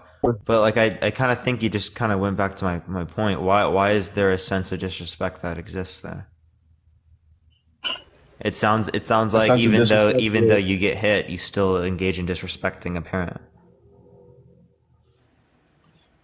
Respect is respect either way. Yeah, and it doesn't seem like it gains respect for someone to be hit. It sounds like you don't truly respect them. Kids who get hit, they might try to they might show quote unquote respect so that they don't get hurt, but doesn't it cause a sense of disrespect within them internally? If I don't respect my kid, I'm gonna just let them go out into the world and thinking they can talk to however they want to talk to them. Yeah, I'm not saying that. I don't think they should be able to do that, right? But that doesn't mean I'm going to hit them. What I'm going to do is I'm going to show them that. I'm going to show them that I never treat them that way. I always think it's bad. I always invoke that it's bad. And you see people engaging like that in public. Don't be like that. That person's doing something really harmful and bad. That's something we should learn from. We shouldn't be doing that, right? Little examples like that. Right, be the example for your child. Hell yeah. But you can see it from the surface and then it sounds horrible. You could be seeing somebody that's doing something on the street and tell them not to do that, but they could be doing something completely different that has something, it's just, you're seeing it from the surface more than trying to get into it.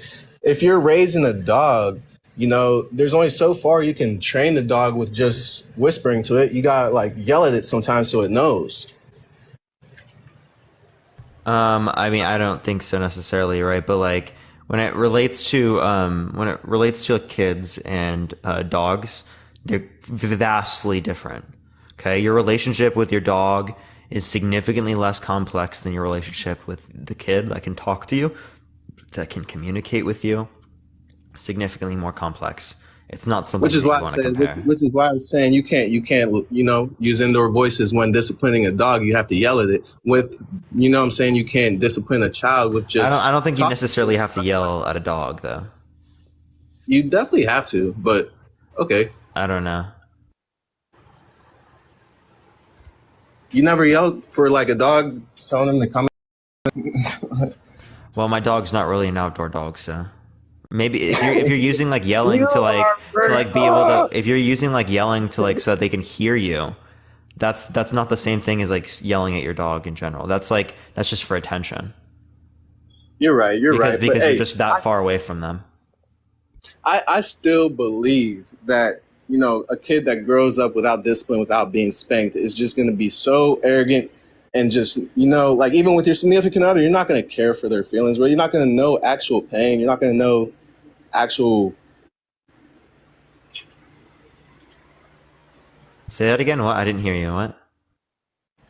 How to deal with actual real life situations, how to deal with bullies, how to deal with girls, how to deal with, because at the end of the day, you just got let off. All of these things all go back to communication. You know how all of them do? Right? So if you build up their communication early in life and you really deal with it, you make sure it's very important, well, then they're going to have the tools to be able to do it later on when they get into relationships, when they have friends, right? If you deal with their communication now when they're younger, they're going to be able to have those relationship skills to be able to have good friends, to be able to have good relationships. So you don't have to be so much a part of their life to ensure that they're safe. Development is so important for children. Yes, I definitely, I feel you on that. But all right, let me say you have a kid with anger issues. You can't spank him, right? Because he has anger issues, obviously. How do you discipline him? You deal with anger issues. I don't think you should yell either, right? You deal with the anger issues, right? What are ways that we can make ourselves feel more calm? What works for the kid in this scenario? Generally speaking, it's communication, it's therapy, it's going to be calming down, breath work. Thank you for the hand heart. I appreciate it. Thank you so much. Maybe even it's getting like a punching bag for the kid. Although I'd like to see psychological impacts on that in terms of hitting things, how that necessarily impacts someone, but it's way better than other things. Those things would be significantly more effective. Get them to like redirect their energy. It sounds like they have a lot of energy they need to redirect. Maybe we need to play sports. Maybe we need to do yoga. Maybe we need to play basketball. I don't know. Maybe just something in general, right? Get their energy out. Man, I agree with you on the communication. I wanted to debate for spanking. I've never been spanked, but I do believe communication, definitely. Yeah, for sure. For sure, man. Appreciate you coming on. Oh, yeah, I already know. Thank you for having me. All right, everyone. If you like the content, follow me. If you haven't already, tap that screen. Let's try to get to 500,000 likes. If you disagree, send a guest request right now. Please only send a guest request if you disagree. Again, if you like the content, follow me, y'all. I'm going to go into the next person. We've been on for an hour and 30 minutes. We still got a while left on the live, everyone. Thank you for the hat and mustache. I appreciate it. Thank you so much, Nicole. Thank you so much. Let me go into the next person, though, real quick. Again, only send a guest request if you disagree, y'all. Is it a new subject? No, we've done this one in the past. Yo, thank you for the confetti, BBY. I appreciate it. Thank you so much. Yo, what's up? How old are you? Yo, what's going on? Can you hear me? Yeah, how old are you? 36. For sure. Do you think spanking is abuse? No, I don't. Why not? So first off, let me ask you, do you have kids? I do not. And how old are you? 21. So if you don't have kids, I mean, so when I was young, I was your age. I always said, look, I'll never spank my kids. I'll never hit my kids. I'll never do things like that to my kids. But when you have kids and when you grow up and you mature, you know, your ideologies and the way you train your kids up. I have 3 kids now. I also have 1 on the way. I'm about to have my 4th child. It totally changes your mindset. So my middle child, he's a very, very tough child. He's tough to raise. He's 8 years old right now. He doesn't listen very well. He doesn't do that great in school. He has tons of friends. He's like the class clown. He is always laughing and having fun, but he's not very respectful. And he doesn't take, I give him a timeout. I have talked to him. I'll sit him down and he's been grounded. I sit him down. I talk with him. I teach him things, very moral things. We do fundraisers. We go and we feed the homeless once a month in our neighborhood. and it's just some things I just can't get through to him. He mouths off to his mom sometimes. He calls his mom, like his mom will ask him to do something and he'll say, "I'm not doing that, you fatty." And I'll sometimes he's just not the best, most respectful child. And I have spanked him, but I spank him out of love, and then I don't spank him hard. There's difference between hitting a child and spanking a child. Like, I don't hit him because I'm mad at him. I hit him on his behind as a spanking to teach him, because that's the way he needs to be taught. Now, my older child, go ahead. So you're saying slapping a kid on the butt is not hitting them? Well, there's a difference from hitting a kid to spanking a kid. I'm not hitting. I don't know. I think spanking is hitting. To my knowledge, I thought hitting was like this. Like if I slap someone, if I slap someone across the face, did I just hit them? You hit them, yes. You did not. Yeah, so what's the difference between slapping them across the face and slapping them on the butt? That means I hit them with one, but not the other. Well, it's it's hard to explain because you don't have kids. I don't know how that changes this analogy I just gave you. I'm confused. Because when you hit somebody, I'm hitting him out of anger, or I'm hitting him.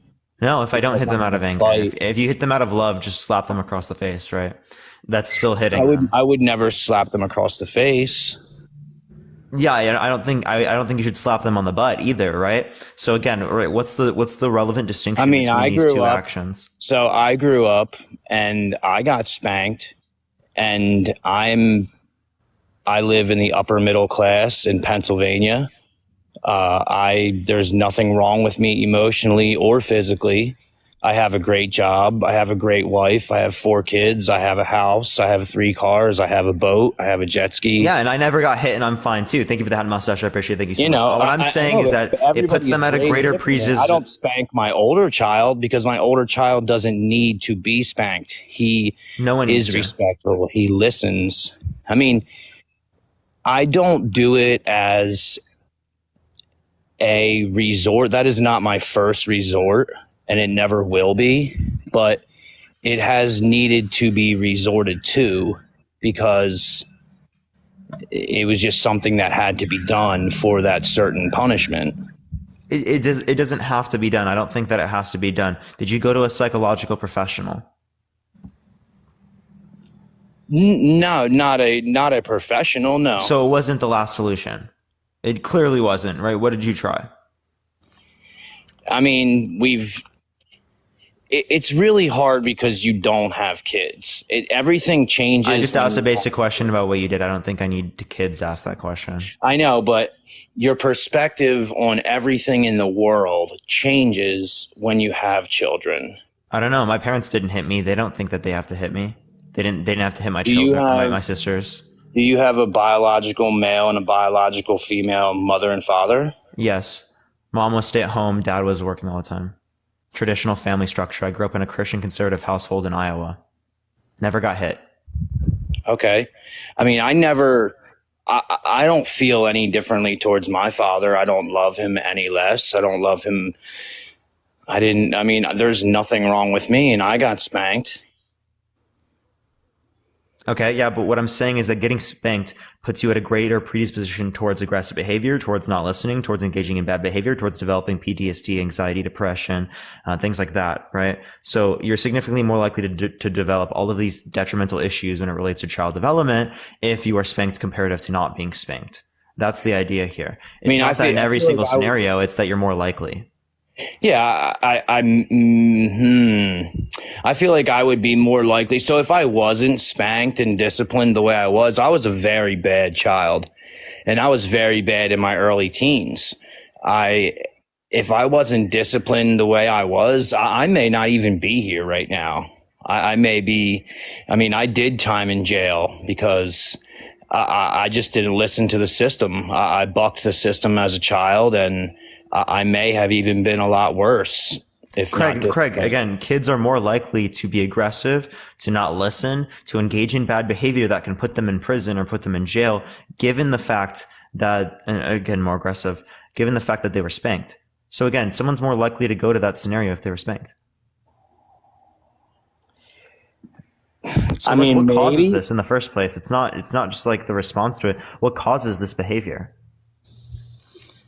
the behavior of the spanking, or what do you mean? No. What causes the child? behavior for the child to lash out, for the child to hit people, right? It's oftentimes normalizing hitting people, right? Within relationships that you spank your children, right? Yeah, I mean, I don't like, so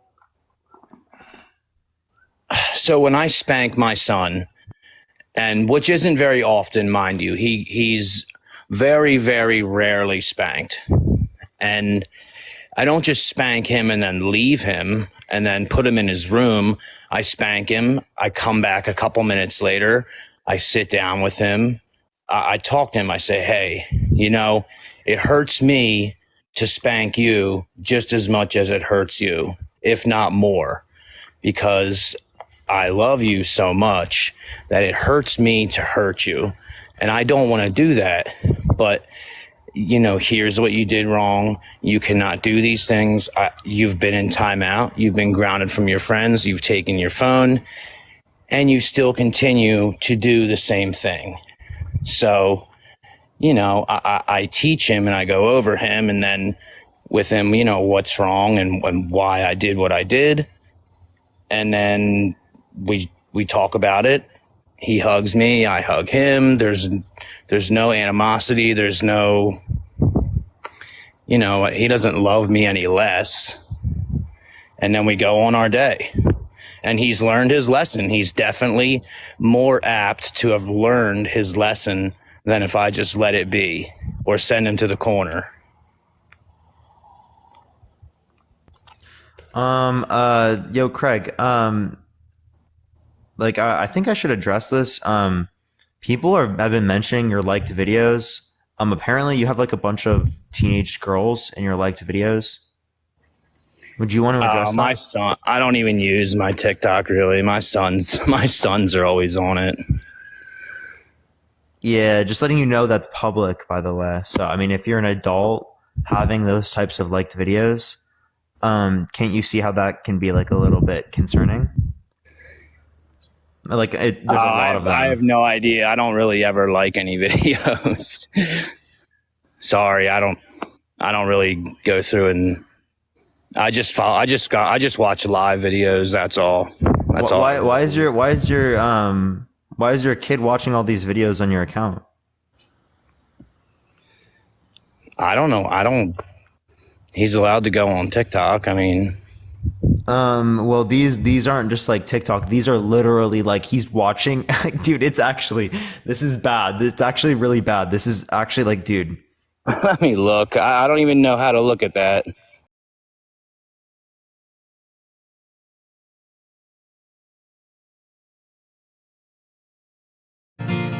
When they're chasing you down with an old. This is why you. We don't have each other's numbers anymore. You've been stabbed in the back and the rest of your body. Won't you tell me where you're bleeding from? If you need a time.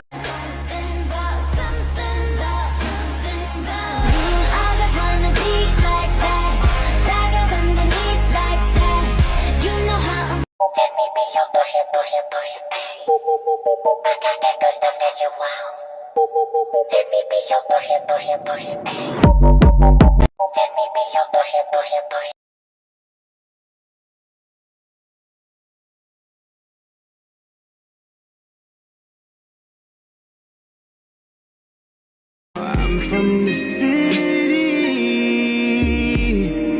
where you ain't got all the money in the world couldn't make her smile. She Just got hit by a drunk driver. Move it out to the shit. To show love to the bitch, but you know that love shit don't last.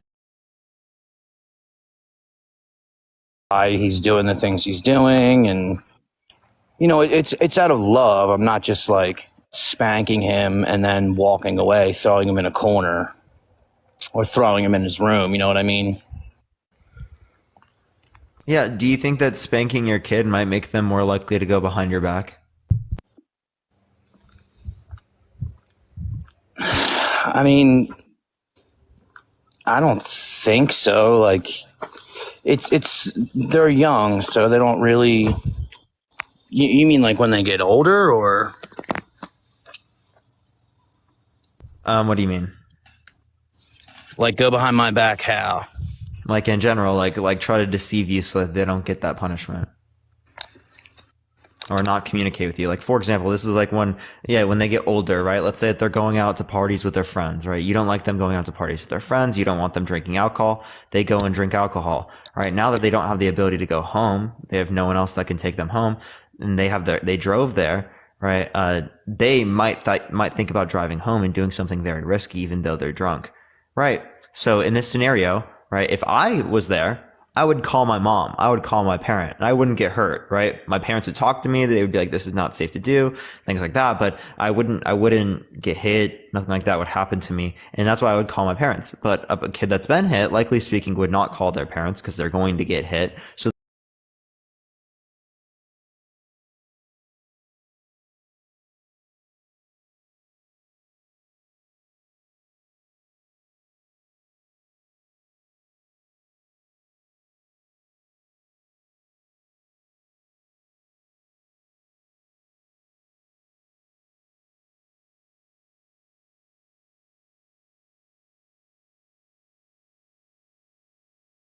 My youngest son is just 1 year old, so my older son being 14, you know, he probably will get into some of that stuff down the line. And I mean, I drank when I was in high school, and I didn't really get punished for it per se. Like, you know, we were told it wasn't okay. My dad would have rathered me, and I would rather this too. I'd rather him call me to come get him, you know, and he's not going to be in trouble for doing the right thing.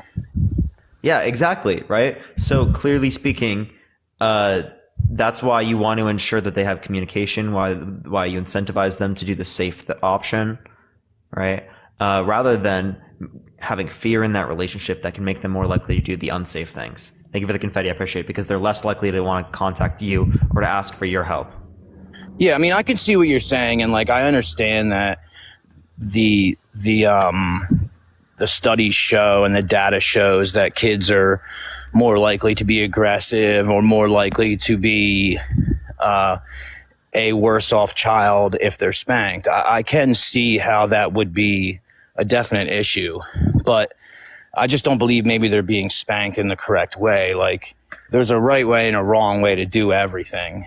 And if you're going to spank your kids, you need to have them understand why they're being spanked. You need to talk to them and sit down with them and let them know what's going on, why you're getting spanked. You're not just getting spanked and then I'm walking away from you, you know? And that could be part of the study. Like, kids just are being spanked and they're not being raised correctly. They're just coming home. My dad's mad. He spanks me. I don't even know what he spanked me for. You know what I mean? Yeah, that's the most common way that spanking is enacted. And I'm saying that there's so many little ways in which spanking is even used in that way, insofar as that we shouldn't even accept that type of behavior. I completely and also, agree again, even then, right? If you're going to spank your kids just for the sake of spanking them and not teach them as well, then you shouldn't be spanking your kids.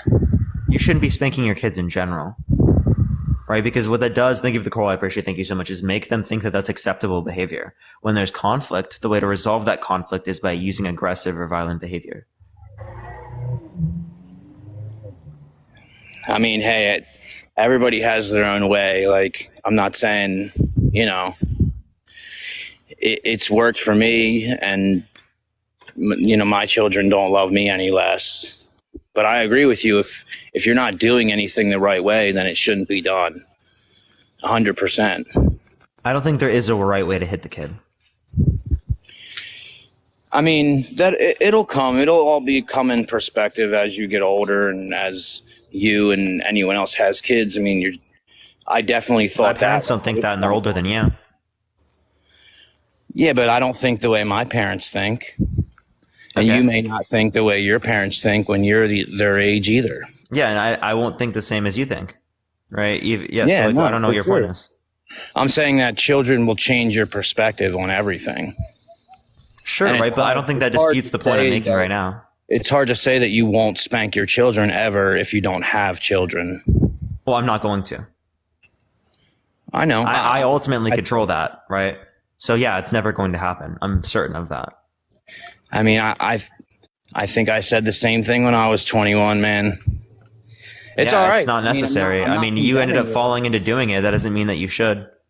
That doesn't mean that you had to. I know. I'm just saying that you'll come into other realizations in life. I'm not just saying you specifically. I just mean like everything changes when you have kids. I would never thought I would have spanked my kids, but as I have children who need that discipline, that further discipline, it's very hard to explain if you don't have kids around who act that way. And I don't know. Well, there are many people that have children, and their children are hard to deal with, right? Like my sister was not very easy to deal with.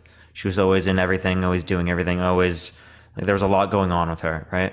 She never had to get hit. I don't know why you're making it seem like because a kid takes a little more time to develop than another kid, that somehow means that we need to hit them. I mean, like I said, Maybe I'm not. We need to approach it differently. I don't think hitting. I mean, in my eyes, I don't think hitting and disciplining are the same thing. I mean, I'm not hitting my kids. I'm disciplining my children. When you're spanking your kid, you're literally hitting them. Yeah, but it's not like I'm not hitting you. Like it's. What do you mean you're not hitting? What does it mean to hit someone? I'm disciplining you in the manner that you need to be disciplined in at the time. I'm not hitting you. No, that's your own assumption that you're saying that they need to be disciplined that way. I'm also saying, right, what does it mean to hit someone? Like the textbook definition? Yeah, like any type of definition. You can just give me a basic one. I guess swinging an open or closed hand towards someone. Okay, yeah, so making contact. Yep, that's spanking. Spanking is hitting that. It's a controlled hitting. I won't say you're still hitting. I mean, yeah, I'm hitting them, but I'm hitting cap. I appreciate it. Yeah, well, there's controlled hittings that are assault too. I mean, I don't know about that. I wouldn't control myself if I'm going to assault you. Do you dispute the idea that there are controlled assaults? Well, what's a controlled assault? Thank you for that hand, I appreciate. Thank you so much. I don't understand Someone who assaults another individual, but in a controlled manner. So, like, if I beat you up, but only halfway? In a controlled manner, sure. Like in terms of hitting someone, in terms of planning it, in terms of all those things. Oh, I guess, but I mean, it seems that'd be hard to do. Okay, yeah. So I think it's hard to hit someone in a controlled manner, even when you're hitting your kid. All right, I think it comes from a lack of control. Because if we had control in the circumstance in terms of the communication, then you would have never felt like you needed to do something other than that. I mean, like I said, I never resort to spanking my son. It's never the go-to. It's never like you're getting a spanking and that's your punishment. You know, like he's been grounded. He's sat in the corner. I've taken his phone. I've, not allowed him to go outside, taken his bike. And then he can. It sounds like a lot of things that are not relating to communication. Well, I always explained. I mean, I told you, I always explain to him what's going on. It's never. Do you work things through with him? Do you try to find ways that he can deal with his emotions? Think of the cap. I appreciate it because it seems like emotional dysregulation. We sit down and talk about things. As often as needed. It's not a scheduled session. It doesn't need to be scheduled, but somewhat regular. Like maybe It's weekly regular, or every other yeah, week. because he needs that regular emotional support and communication because he's just an outspoken child. He just needs that. He needs it more than any of my other three. Okay, so weekly? I would say weekly to bi-weekly.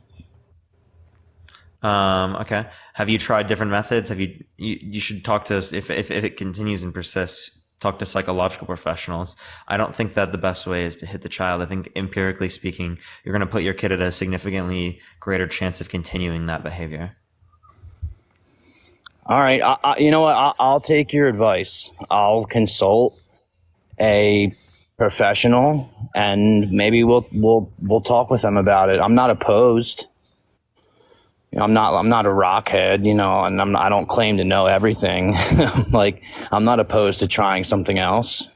Yeah, for sure. I just know things worked for me and I don't feel any differently towards my parents, and I was spanked, and like I said, I never resort. That's never the go-to, but I 100% agree with you that it probably causes a lot of damage in children. And yeah, I'll watch him. Sorry, my wife has to go pick up our other son. I'll let you take care of your kid, man. Okay. Yeah. Appreciate coming on. It was good talking with you. I appreciate it, Parker. Thank you so much. Have a good day. You too. Yo, Sarah, I appreciate the galaxy. Thank you very much, Sarah. I appreciate it. Thank you so much, Sarah. W Sarah with the galaxies. Yo, what's up? How old are you?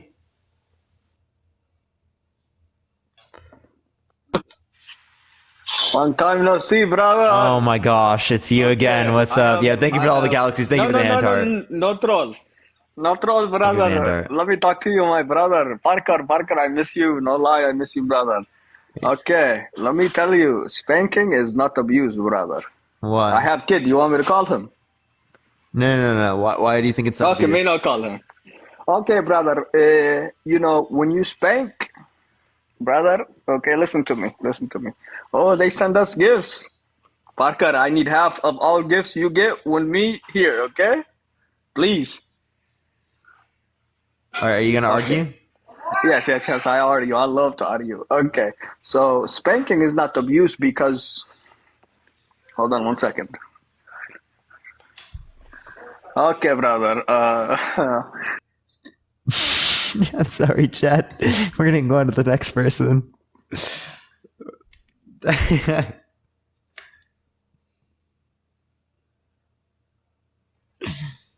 Oh gosh, bro. Gotta be a little more. Gotta keep it going, everyone. Let me go to the next person. Send a guest request if you disagree. Only send a guest request if you disagree. We're just looking for some debates.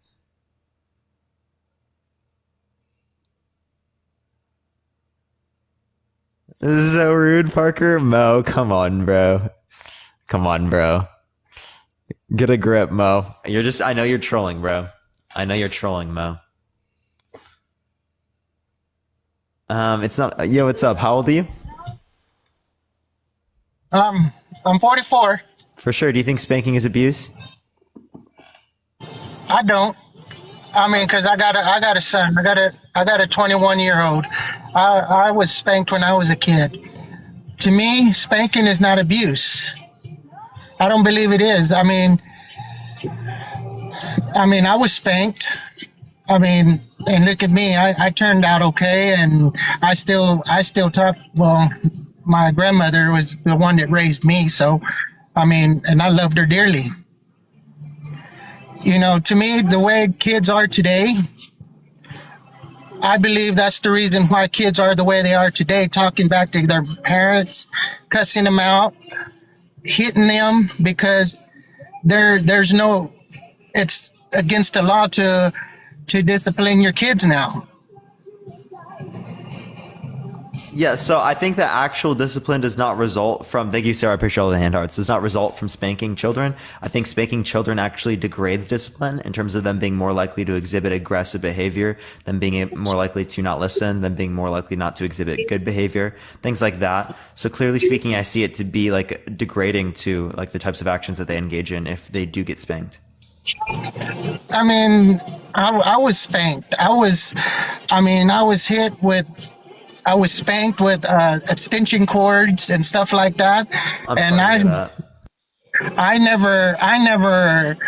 don't have any aggression towards my parents, or never rose the hand to my.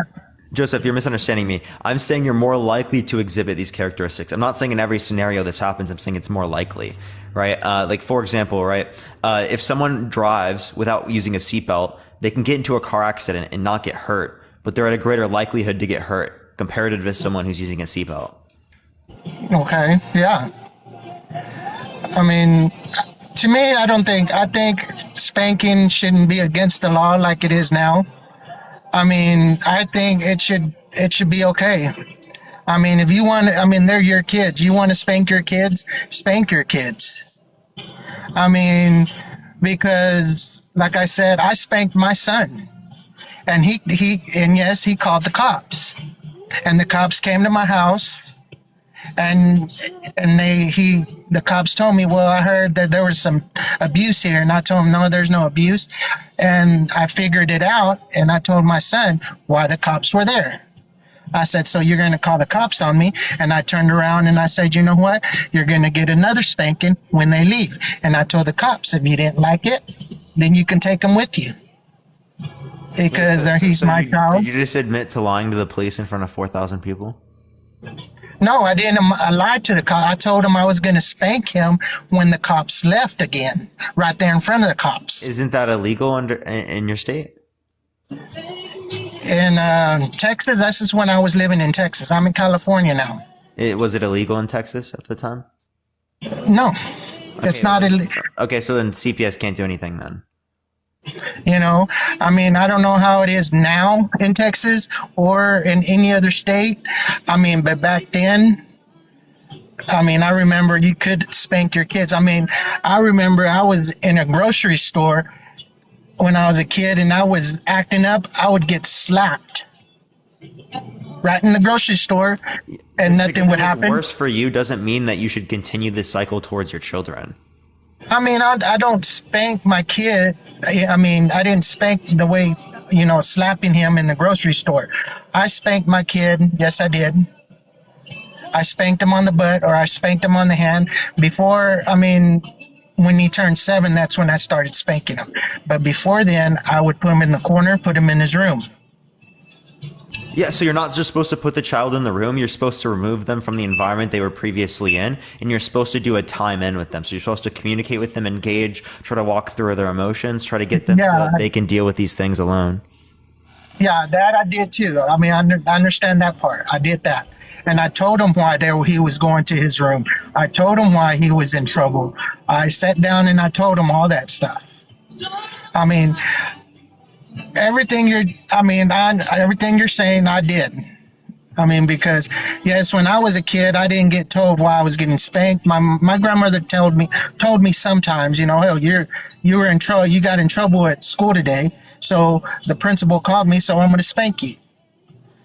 Most of the time she didn't. Because I already knew what it was for. Wait, what'd you get in trouble at school for? I mean, I would get in trouble because I was always talking, getting up on my seat, or in fights. Why were you getting in fights? Because people were bullying me. And so I had to stand up for myself. And why did you see the best way to stand up for yourself by using violence comparative to seeking help, say through like a counselor, seeking help through, say, parents or teachers or stuff like that? It doesn't seem like you had a trusting relationship for parents or for teachers. Yeah, the teachers there were not. I mean, I would tell my teachers, but they wouldn't do nothing about it. So I would just to keep people from bullying me, I stood up for myself. And I would get in trouble, and then my principal would call my my grandmother, and Wait, I so it already doesn't make knew. any sense, right? You're getting in trouble for fighting back, but they weren't getting in trouble for doing that towards you. Oh, I don't know what their parents did to them. I'm talking about the school. Oh, the school, yes, they called both of our parents. I mean, both of us would get in trouble. I mean, I got in maybe 4 fights when I was in school, and both times, yes, both of us got in trouble in school. But do you think that you were more likely to resort to using violence because you were spanked as a child? No. I mean that's not the reason why. I'm not a violent person. Never have been. Well, I mean, you've gotten multiple fights. Yeah, that was because I was bullied in school. I tried to. Yeah, I think that's terrible. I think that's horrendous. I'm confused how that. I mean, were they like using violence towards you and your self defense, or? Yes, they would push me around and they would take my lunch money and stuff like that, and so I finally got tired of it, and I got tired of it, and so I started defending myself. And I think when I got in those fights, I think I got in trouble. I got spanked one time out of those 4. I think maybe 4, maybe 5 at the most. I probably got spanked one time out of those fights because I told my grandmother what happened, and she says, okay. Yes, I probably got grounded, and for about a week, that was it. But she understood that part. But other than that, like when I would crack up in class or do things that I'm not supposed to be doing in school, yes, I would get spanked, and I would know why. And so she wouldn't tell me because I already knew why. But yeah, I mean, honestly. So I think that these things can be addressed in more effective ways. I don't think that we have to use spanking to address these. I think that spanking actually would reduce one's ability to be able to deal with this. I can send you a study that also shows that it reduces cognitive ability and ability to actually be able to respond effectively to these different types of circumstances, given that it relies upon fear. And fear and anxieties reduce intelligence. I mean, yeah, like the other guy said, I mean, everybody has their own opinion. But myself, just me, I don't believe it's abuse. I believe today, the kids today, the way they talk to their parents, I wouldn't dare talk to my mother or my grandmother that way. When I turned 18, when I was 18, I walked into her house drunk, and I walked up to her. She pulled the gun out on me. Yeah. So, I mean, kids today, I think that's the reason why. This is just me, though. That shouldn't happen. Joseph, that shouldn't happen. That is terrible. That is actually horrendous.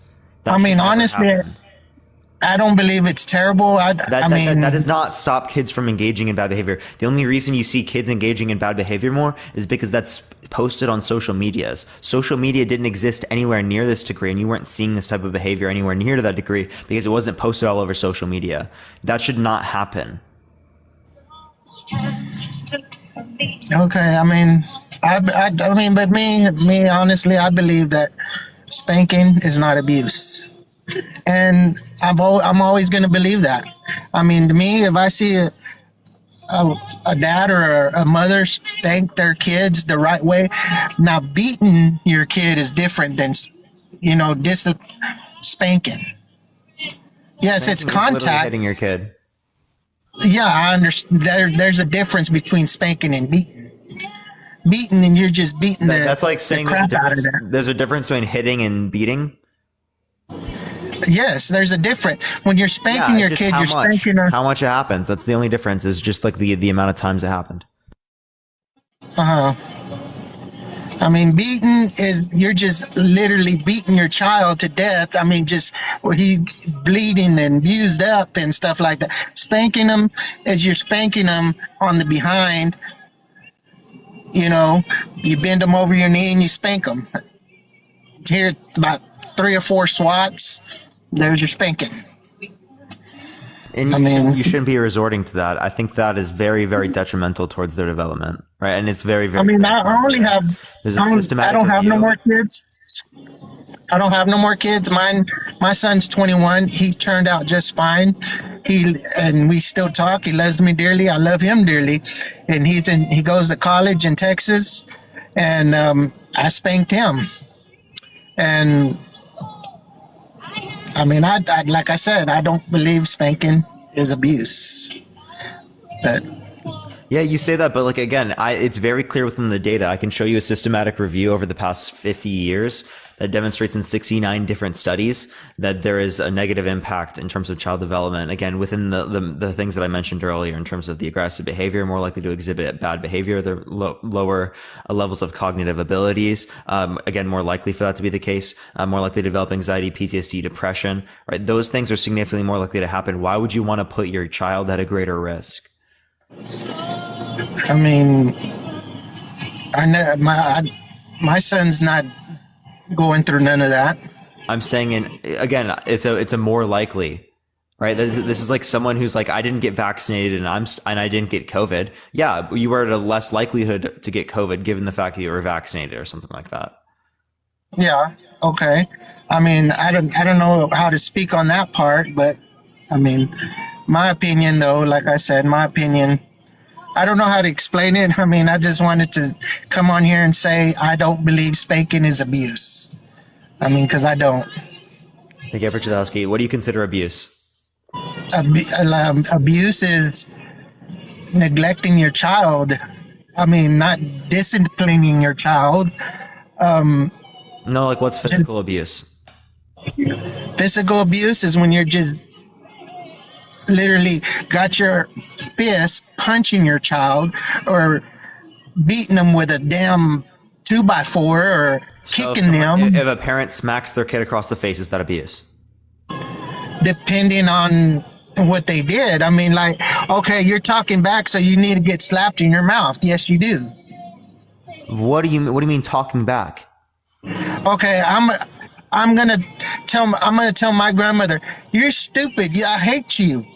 No, I don't want to do that. Pow, yeah, get slapped in the mouth. I'm not saying go over there and just smack him so damn hard his lip bust. I mean, just smack him hard enough where he'll know or she'll know. Don't talk back. Why don't you talk to them to get them to stop doing that instead of smacking them across the face? I mean, because to me now, kids today, you can't talk to kids today. You literally kids can. Today, you literally can. I mean, they'll keep doing it because they'll see that that's a sign of weakness, and they're going to take advantage of it. No. Again, if you develop that communication with them and you develop them wanting to emulate your particular behavior, they're naturally speaking going to follow in accordance with what you do in terms of being good or engaging in good behavior. What you're doing there is you're not doing that. You're showing them bad behavior. And then when they look at that to emulate that, right, they're emulating bad behavior. Yeah, that's and ridiculous. You're Why right. you think it's okay? Like if you slapped your wife across the face, would that be abuse? No, I mean. Let's say she cheated on you and you slapped her across the face. Is that abuse? I don't hit women. I don't hit. Is that abuse? Is that abuse? Yes or no? Yes, that's abuse. Well, why is it abuse with your wife, but it's not abuse with your kid? Well, because you're not disciplining your wife. I mean, she cheated on you. She cheated on you. Okay, well, like I said, I don't hit women. Yeah, you shouldn't hit children. You know, but children do need to be disciplined. They don't need to be disciplined by hitting them. They need discipline by communication, by emotional intelligence, by virtue. Okay. They don't need it by violence. I understand where you're coming from on that part, but there's some children they're smart enough you can sit down and talk to them and be like, well, you shouldn't talk back to me. I'm your father. I'm your mother. And some children, there's no talking to them. What do you mean some children talking to them? Like, can you give me a circumstance? Like, we're talking about the average kid, right? You're saying the average kid, you can't talk to them? No, the average kid, more than likely, I'm not good at explaining things. I mean, some kids, yes, you can sit down and talk to them and they'll be like, okay, I won't do that again. And some kids, they're just hard-headed, and they're going to keep doing it and doing it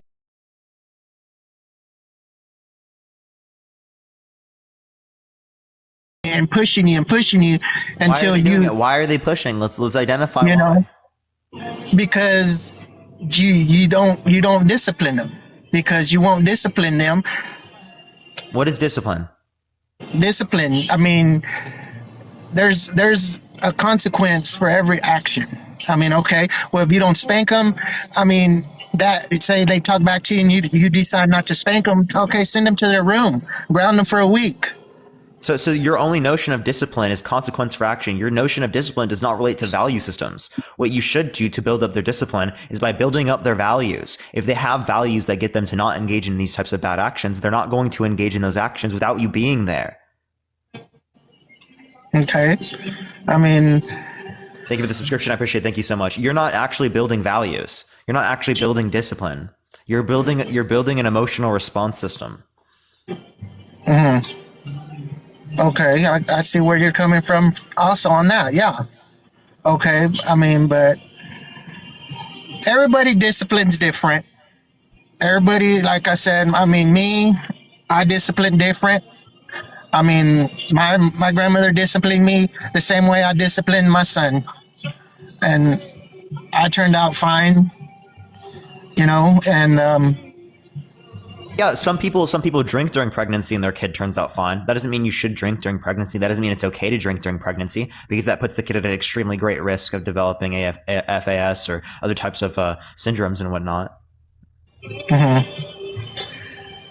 Okay, well, I mean, other than that, I mean, I still don't believe spanking is abuse. I mean, if they want, however they want to discipline their child, let them discipline. If these people want to let their kids talk back to them the way that kids do today, I mean, that's fine. That's on them, because I don't have to do it. Let's address why they're talking back in that type of way. And again, talking back is such a terrible terminology, because if you just respond, that's not bad at all, right? It would be a particular type of way that would be like, say, disrespectful. It's disrespect. It's not talking back. I've seen kids. I live here in California now. I've seen kids at a grocery store. I seen this one, I think it was a couple weeks ago. I seen this kid. I say he was maybe about 12, 13 years old. And talking back to his mother, he said, no, I'm going to get this. And that's what I want. And just talking back to his mother, and his mother was like, no, you're not getting that. I said no. She put it back. I seen him when he grabs it, he put it back in, and then she finally just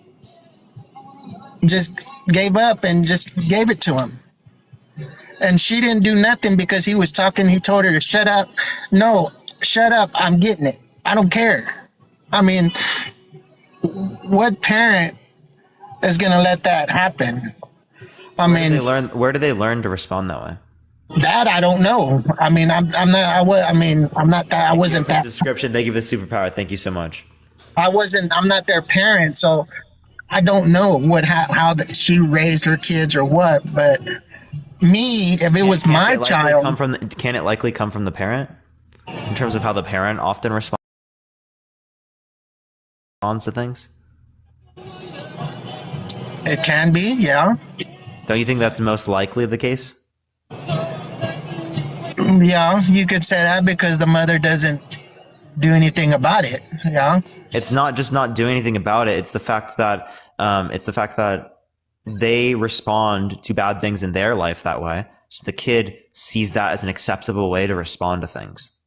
Mm-hmm. And earlier when I said they see kids, the way I said it, kids today, they see that as a weakness, and they'll take advantage of that. Yeah, because you've created a fear-based response in their head. Why do they want to take advantage of you?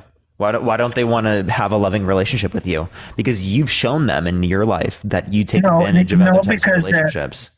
No, it's because the government has made it that way. What? No. Yes, the government has made Joseph, under your view, do you think it's okay for parents to slap their kids across the face? Do you think that should be legal? That should, I mean, to discipline your child for talking back, yes. Slapping them across the face is not disciplining them. Not across the face, like You just literally popping said them in. earlier. You said earlier it was okay to slap them across the face. I mean, not across the face, but in the mouth. Yes, for talking back. Yeah, that's in the face. Okay, well, yes. Yes. So you And I also said that not to the point where you busted their lip. Or thank you for subscription. I appreciate it. Thank you so much. I'm talking about popping them hard enough to let them know, don't talk back to me. Yeah, I think that's fucking ridiculous, right? That's why the law shouldn't be directed behind your particular way, because you actually legitimately think that abusive parents should be able to hit their children, right? That's absolutely abuse. It's absolutely abuse to hit your kid on the butt. It's absolutely abuse across the board. You think that's okay? That's absurd to me, right? That's absolutely absurd. Imagine if someone hit you every single time you did something wrong. I got hit when I was a child. I'm talking about it as an adult. If I disrespected a older person, older than me, you disrespect a 60-year-old. Oh, do they have the right to hit you? I deserve it. I deserve that it. Mustache. Okay, so a 60-year-old has the right to hit you if you disrespect. No, not a 6-year-old. I'm talking about a person older than 60-year-old. Yeah, a 60-year-old woman. If I disrespected her or talked back to her in a rude way, yes, I deserve that slap. Bro, that's wild. That's wild. I don't think that you deserve to use violence. I think that a good society does not use violence to resolve their conflict. I think a good society uses communication to resolve their conflict. That's why right now we're not using guns to resolve the conflict between me and you, or violence to resolve the conflict between me and you. We're using communication to resolve the conflict between that's why kids are using guns today. Yeah, and that's the wrong way to do it. And you agree that's the wrong way to do it. That's the wrong way to do it. It is, right? What normalizes that in society? By using it within the context of our parenting mechanisms. Because when you accept it and you normalize it within the context of the most loving relationships within society, what's supposed to be the most loving relationships in society, it then bleeds over throughout the rest of society. I think I appreciate the roses. I mean, violence begets violence. Don't you see that? Violence causes a cycle of violence. What you need to do is you need to stop that cycle. Just because it happened to you doesn't mean it should happen to other people. I mean, I can't say anything else because I don't have any more kids, and I'm not planning on having any kids because I don't want no more.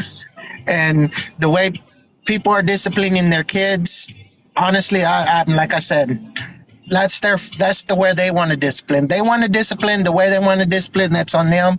I'm not in that, but spanking is abuse. No, I don't think so. And I'm always gonna believe that. And I just think the government's wrong for interfering with. Trying to hit and abuse their children. Yeah, I think the government should step in that scenario. The government should stop you from being able to hit your kid. I actually, Joseph, I'm legitimately serious. If you hit your kid like that, I think that you should be put away from your child. I think CPS should come and they should get your child out of that house. I actually legitimately think that. They can have him. Joseph. He's 21. I'm saying when they were that younger and you were doing that, I think legitimately speaking, you should be separated from your child. Absolutely. Well, they had the chance when my son called the cops, and I told him right there in front of the cops. Because Texas has terrible laws, right? Texas should have better laws. But I appreciate it. Hey, it was good talking to you, and hey, I'm not mad at you, man. You keep doing what you're doing, man. But I appreciate it. It was nice talking to you, and you have a good day. Sure. All right, everyone, if you like the content, make sure to follow me. If you haven't already, tap that screen. Let's try to get to 500,000 likes. If you disagree, if you think spanking is abuse, not abuse, make sure to send a guest request right now. Y'all know I accept the first people who send requests. Again, everyone, follow me if you haven't already. I'm going to go on to the next person, y'all. We've been on for almost 2.5 hours. We still got another 3.5 hours left on the live. So again, if you like the content, make sure to follow me if you have not already, everyone. Let's go on to the next person, though. Again, only send a guest request if you disagree, y'all. All right, it didn't accept that person. Let me try the next. Give it a second, everyone. All right. Yo, what's up? How old are you? Hello? Okay, let's go to the next person. Tap that screen, everyone. Send a guest request if you disagree, y'all. Yo, what's up? How old are you? Hello? Oh, hello? Oh, I hit end right as they did that. They said hi a little late. I apologize. I don't know what your name was, so I can't invite you back. I apologize. Let me go on to the next person. That's really unfortunate because there's 60 people. I literally won't be able to know. Yo, what's up? How old are you? Oh, my bad. I'm 37 years old. I just wanted Ashley to get on. Grimes. I'll look for Ashley Grimes. Ashley, if you send a guest request, I'm going to look for you. I don't know if I'll see you though. So if you keep it in the guest request, I'll make sure to try to look for you in between for the, oh, actually I do see Ashley. Yo, David, thank you so much for the train. I appreciate it, David. Thank you so much. Yo, what's up? How old are you? Okay, I am 40 years old. For sure. Do you think spanking is abuse? No, I don't. Why not? So for parenting, so just to give a background, I worked with crisis nursery through undergrad. I'm an attorney. I have 3 kids. And through, working with kids with crisis nursery, we have to go through extensive training. In that context, you never spank the kids. You have kids coming from abusive situations. It is not something that's acceptable. However, with my own kids, parents have more leeway. And obviously CPS cases, they come from a different background, so they've been abused. Spanking can have a really detrimental effect. Spanking is used as a last resort for me, and this is how I believe it should be used. If my toddler is running into the road, into the street, and I have to, grab my toddler and spank my toddler so that, a spanking, getting the toddler to realize this is what could happen, right? Versus getting hit by a car. That is the only time I would ever spank my child. Every other time when I discipline, it is timeout or redirecting. It's positive reinforcement. I don't like saying no, no, no. It's, hey, let's do this. So I think saying the statement that spanking is abuse is incorrect just because there are very rare circumstances where it's appropriate. Yeah, so when it relates to a toddler in that circumstance, I think clearly we can remove them from being able to be in that type of circumstance, like grabbing them out of traffic, making sure that they can't go out and run into the street is a way more effective process than spanking them. I think spanking them has such detrimental impacts in terms of their child development that it's going to be significantly more harm in the long run and in the short term than necessarily making sure that they just cannot run into the street. Right. Clearly speaking, I think that we have the ability as parents, right, if we are parents, to be able to do that. Do you have kids? I don't. So I was under the same impression that you were when I was younger, before I had kids. And I think that, sometimes when we're in a situation. Oh, actually, before you do, there's a little bit of feedback with your microphone. I don't know what it is or how you could fix that, but I'm just letting you know, by the way. It's kind of hard to hear you a little bit. I'm going to try to move it closer. Tell me if it gets better. Sometimes that happens. I think it does sound better, yeah. Better? Okay. So, it's hard because before you have kids, like at least for me, I would. Oh, it started going again. Sorry, I apologize. I just wanted to let you know. Okay, I'm so sorry. Let me see if I can. It might be the position. I might have to try to move. Is it better or is it still? It's still there, yeah. Darn it. Okay, hold on. Let's see if we can. I'm going to move over here. See if this works better. How's that? There's still a bit of an echo. I don't know what it is actually. Okay. Do you want to send a guest request back? That might actually help. Yeah, and then I can plug in earphones and see if that helps as well. Let me do that first. Yeah, for sure. Oh, mute and unmute actually might help. That actually might be. Okay, what about now? It sounds way better now. Okay, there we go. So the only downside is I've got 20%. So if it starts to die, then that might limit it, but that's okay. Should be fairly good. Okay. But yeah, so as I was saying, it's tough until you have kids to understand so many situations that happen. And like I said, so I have a 16-year-old. I spanked him twice in his life. And when I say sparingly, I mean dire situations. I am, a working mom, have 3 kids. I was married twice, divorced. So a good chunk of that time, I raised my kids on my own. We try to multitask the best that we can, but sometimes it is impossible to juggle all the things that have to be juggled 24/7 and not have any, situation where it's like, it's not perfect parenting. So I'd love to say, yes, I never let my kids, climb up on anything, but sometimes you turn away for a split second and, you have one of your children climb up on something. Each of their personalities is drastically different. My daughter, I never had to spank. She just never really got into anything. My 2-year-old that I have now, he is into everything just like my 16-year-old was when he was younger. And with him, I've already had to spank him 3 times. It's literally been in situations where I do have 38 acres up north and I've got a big canyon. I had to go up every weekend to take care of goats. So long situation, but got out of an abusive relationship. That was his father. Had to get a restraining order against him. So I didn't have a choice but to take care of everything on my own. So that canyon, it's right close to the cabins that we put up there. And wait, before, right? Yeah, like what is sure. a 2-year-old going to be able to do? What do you mean? Yeah, like what are they going to be able to do insofar as why you should spank them? Well, if you don't spank them, they won't realize that, okay, if I do this, it's going to hurt. So if I follow through, this is going to hurt. So for example, there's cactus up at the land. Instead of having him step into the cactus and have cactus sticking in his feet, if I spank him, it's a natural consequence. That's the term for it, okay? Natural consequence is basically a lesser harm in order to get through the point that if you do this action, this is the kind of response you're going to get. And you should never spank in anger, ever.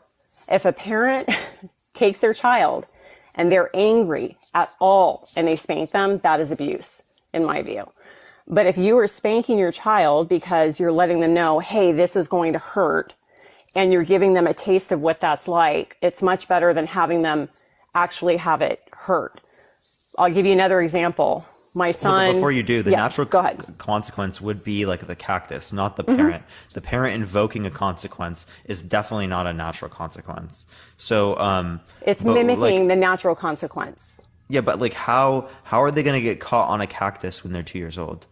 Oh, you would be surprised. I have 2 huskies that one of them got into the cactus before, and I had to spend 2 hours. That's a husky. The huskies are always into things. I'm talking about a 2-year-old. Yeah, 2-year-olds are always into things. They're worse than huskies. And if you had kids, you would understand. It takes a split second for something to happen. I used to dispatch for Phoenix Fire, and a whole bunch of firefighters had a pool party.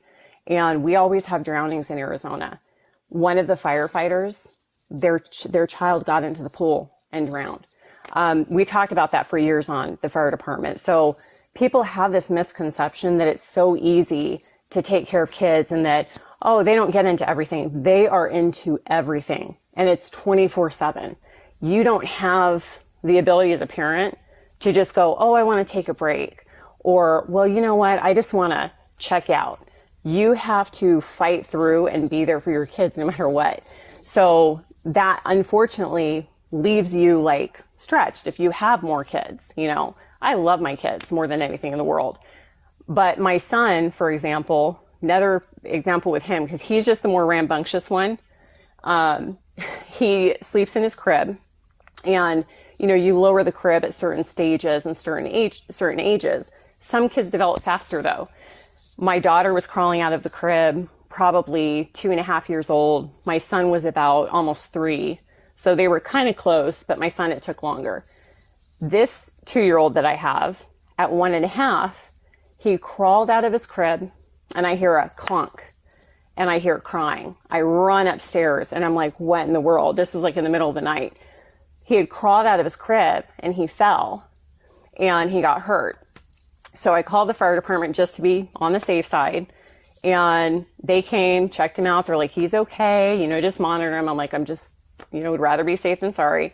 So he went back in the crib. After that happened, he never climbed out of the crib again. The reason I'm telling you this is that when a parent is deciding if they should spank their child, if what the child is about to do will hurt them worse than spanking them, if you were spanking them to be a less, you know, and I'm not talking wailing on your kid, I'm talking about one spank like that, okay? That's it. Just to kind of jolt them, to give them that reaction where they don't have to feel the pain of whatever it is that they're about to do, because it's the lesser pain. That is the only situation, and that is not abuse. To me, if you don't do that, you're letting your kid get into that situation where they're going to have a much more physical harm than spanking. Yeah, so first of all, we don't know that they're going to end up being in that physical harm, one. Two, secondly, right, it has impacts on the relationship and the connection within the relationship for a parent to hit the child comparative to there being a natural consequence. Three, there are ways that you can get them out of these circumstances. For example, getting rid of the cactus, getting them out of the area with the cactus. They're 2 years old. It's really like if you're supervising your child, right, you can make sure that they're not going to be around things in which are like going to be sharp, can hurt them, right? Every single parent has to do this. That is a responsibility of being a parent, right? You have to make sure that they're not going to be in those areas. It is possible. Are you a parent? I don't need to be a parent. I know parents, do. right? I don't. I really don't. To know that in order for you're talking about a 2-year-old being around cactuses and stuff like that. If you supervise your kid, they clearly speaking won't be around that area. And then next, when it relates to the pool, you can have a fence around the pool. It's your job as a parent to ensure that you take safety precautions like that within your household to ensure that you have a safe environment for your child. Whether that be with like knives, whether that be with like forks, whether that be with like the hot stove, whether that be with the outlets, whether that be with everything, right? That's why there are child locks. That's why there are lots of things like this that we have to do as parents to be able to ensure that our kids are not going to do things that can harm them. So when I'm moving bales of hay to feed my goats, what do you expect I do with a 1-year-old, for instance? Because by the way, when I bought the land, it was 2 years before I got pregnant with him. And we weren't planning on a baby. I was actually told I couldn't have more kids. And then I got pregnant. And I was still, you know, happy because if that happens, it's meant to be. But what do you tell a parent who has goats to take care of and all of these animals because they've started this thinking, well, I'm done having kids, and then they have to go feed the goats? Are you suggesting I don't feed the goats, let them starve? What do I do with my 1-year-old? You could put them to sleep. You can have a playpen in that area. You can get a sitter. Put the child to Stroller. sleep while you're feeding the goats in the morning after they've already slept at night. I have to keep my kids on a schedule. Most responsible parents do that, by the way. Is there a point where you can feed your goats that does not necessarily, I mean, is it time whenever your kid is sleeping? No, unfortunately, with the goats, it's every weekend and it's only one time a week, but it's in the morning. If you wait until later, it gets them off of the schedule. And then also it's a drive up there and a straight drive back. I was doing this when I was breastfeeding him. By the way, when you breastfeed, you're pumping every 3 hours. That means from the time that the child is born until the child stops breastfeeding, you are waking up every 3 hours. Okay. And when you're during the daytime, you know, it's just pumping every 3 hours. I would literally be driving to my land, pumping while I was driving, because you have to make do with what you have. Additionally, you know, you have the car seat for the infant. It has to be in the back seat. When you're driving in a car and you're going, you know, to take care of farmland or goats or whatever it is, and the baby's in the back seat, there's a high risk that, you know, the baby will spit up and regurgitate. They don't think about that either when they make laws. It's so dangerous. There's so many things that the law doesn't address. And again, unless someone is a parent, they cannot possibly fathom or understand or comprehend what it's like to raise a child. I mean, you're saying that you don't need to be a parent, but to me, I try not to assume things unless I'm really in that person's shoes, because it's really foolhardy because you don't have a full understanding of what it is and what it's like, you know? Yeah, sure. You can say that about anything in reality, right? And then we have no ability to apply accountability to anyone in society because we didn't go through the exact experiences that they went through. People, right? So the people point who I want to do get those, to is that yeah, go ahead. the one time a week schedule, couldn't we set up the schedule to be at a time in which matches up with the time in which your kid would be asleep or would be napping or something like that? So you want me on top of breastfeeding and pumping every 3 hours, already being fatigued and already going through divorce? I'm just asking, is there a time where we can schedule where there is like them asleep already? Definitely. Thank you. I appreciate the bear. Thank you so much. I appreciate it, Crystal. Okay, if I that's not the wish- case, do we have a playpen around the area that we could make? Yep. So I'm going to show you something really quick. And actually, it's funny because when you were on debate, I was about to post a video. This is a play yard that I have for my son. Okay. And so he'll be in here and I'm, been doing laundry, doing like all the bedding and sheets because I do that once every week. And he climbed out of here and climbed into the laundromat. And this was in a matter of maybe a minute when I went in the bathroom to start cleaning the toilet. So when you say, well, yeah, a parent can just watch their kid 24/7, that's pretending that life is a utopia, and it's not. We have things that happen that we can't control. So you have to do the best. Can you get a taller one? Can you get a taller one? They don't. No, have I'm just a saying that you taller can one. take precautions. I wish. They don't have a taller one? No, they don't. If you want to talk to the inventors of baby items, yeah, there's a million things. I don't believe that they don't have one that's like. They don't have one that's. They definitely do have this. one that are larger. So have you looked online? I have looked. Okay, first of all, Amazon, Walmart, Target. Amazon has everything. By the way, if you can't find something in the stores, you can find it on Amazon. I spend probably... There are people in the chat saying they had to get taller ones. A taller one that wraps around, like this, that's in a house. Are they talking about a dog one that you can't, like, put in a home because it has to connect into the ground? No, they're literally just talking about one that's larger. There's not anything that's taller. I'm telling you. That's what they're saying in the chat. I challenge you. If you can find one, DM me. Okay. I'm telling, because I've looked. It's not like I just go, oh, here's the one. And this one was hard enough to find because the normal ones that they have, it's like a playpen, which, how in the world, you want to put your child, are you kidding me? He would push that all over the room. That can't go in a room. Look at it. Look at the bottom. That right there, he would push this around the room. He can push this around the room. I don't know. That's not going to hold a 2-year-old in there. I think no it way. could. I don't see any. It's literally a 10. I don't see why they couldn't. For kicks, you know what? I'll get that, and then I'll do a video with him in it. He'll push that around the room. He pushes this around the room. Okay. You can buy it if you want. Right. I'd love to see the video when you do. I swear. No, I'm not even kidding. Okay, let me see. Large rooms, and they say that's for. Oh God, a playpen. Yeah, that's hilarious because I'm looking at the bottom. You can tell it's like that little plastic material. Yeah. He would knock that over. Even with this, he's knocked it over before. So are there ways to hold them down? To hold these down? So no, to hold the one that I'm talking about. Oh, the one that you're talking about? Mm-hmm. Well, not in carpet. I mean, you could probably put it outside in the backyard and pin it down. But in carpet, there's not really anything unless you want to put drill holes in the carpet into the ground. You know what I mean? I mean, you don't have to drill things into the ground to do that. They have stakes. They have things that hold them down. But you also can put things that weigh them down, like a sandbag or anything else like that. But if you're going out, if you're doing push this, a sandbag over. If you're doing this when you're doing finding the goats, it would be outside anyway.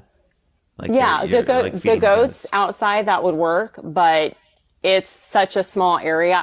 That would be like putting him in a cage. I mean, at least it's kind of open and it's a larger area. Originally, they have those playpens that are, they're tall and they're like this. But I upgraded to this one because it was too small. You can't just kind of treat them like a dog.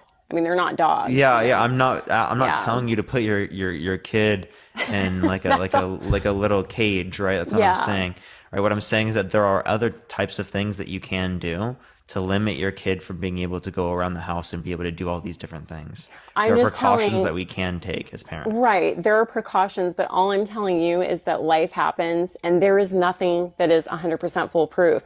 Every parent that you would ask is going to tell you at one point or another their kid got into something, and it can be the best parents. My son is 16, he has a 4.3 GPA. He got his own job when he was 14. I am so proud of him. My daughter is the same way. My kids are good kids. Like they're awesome.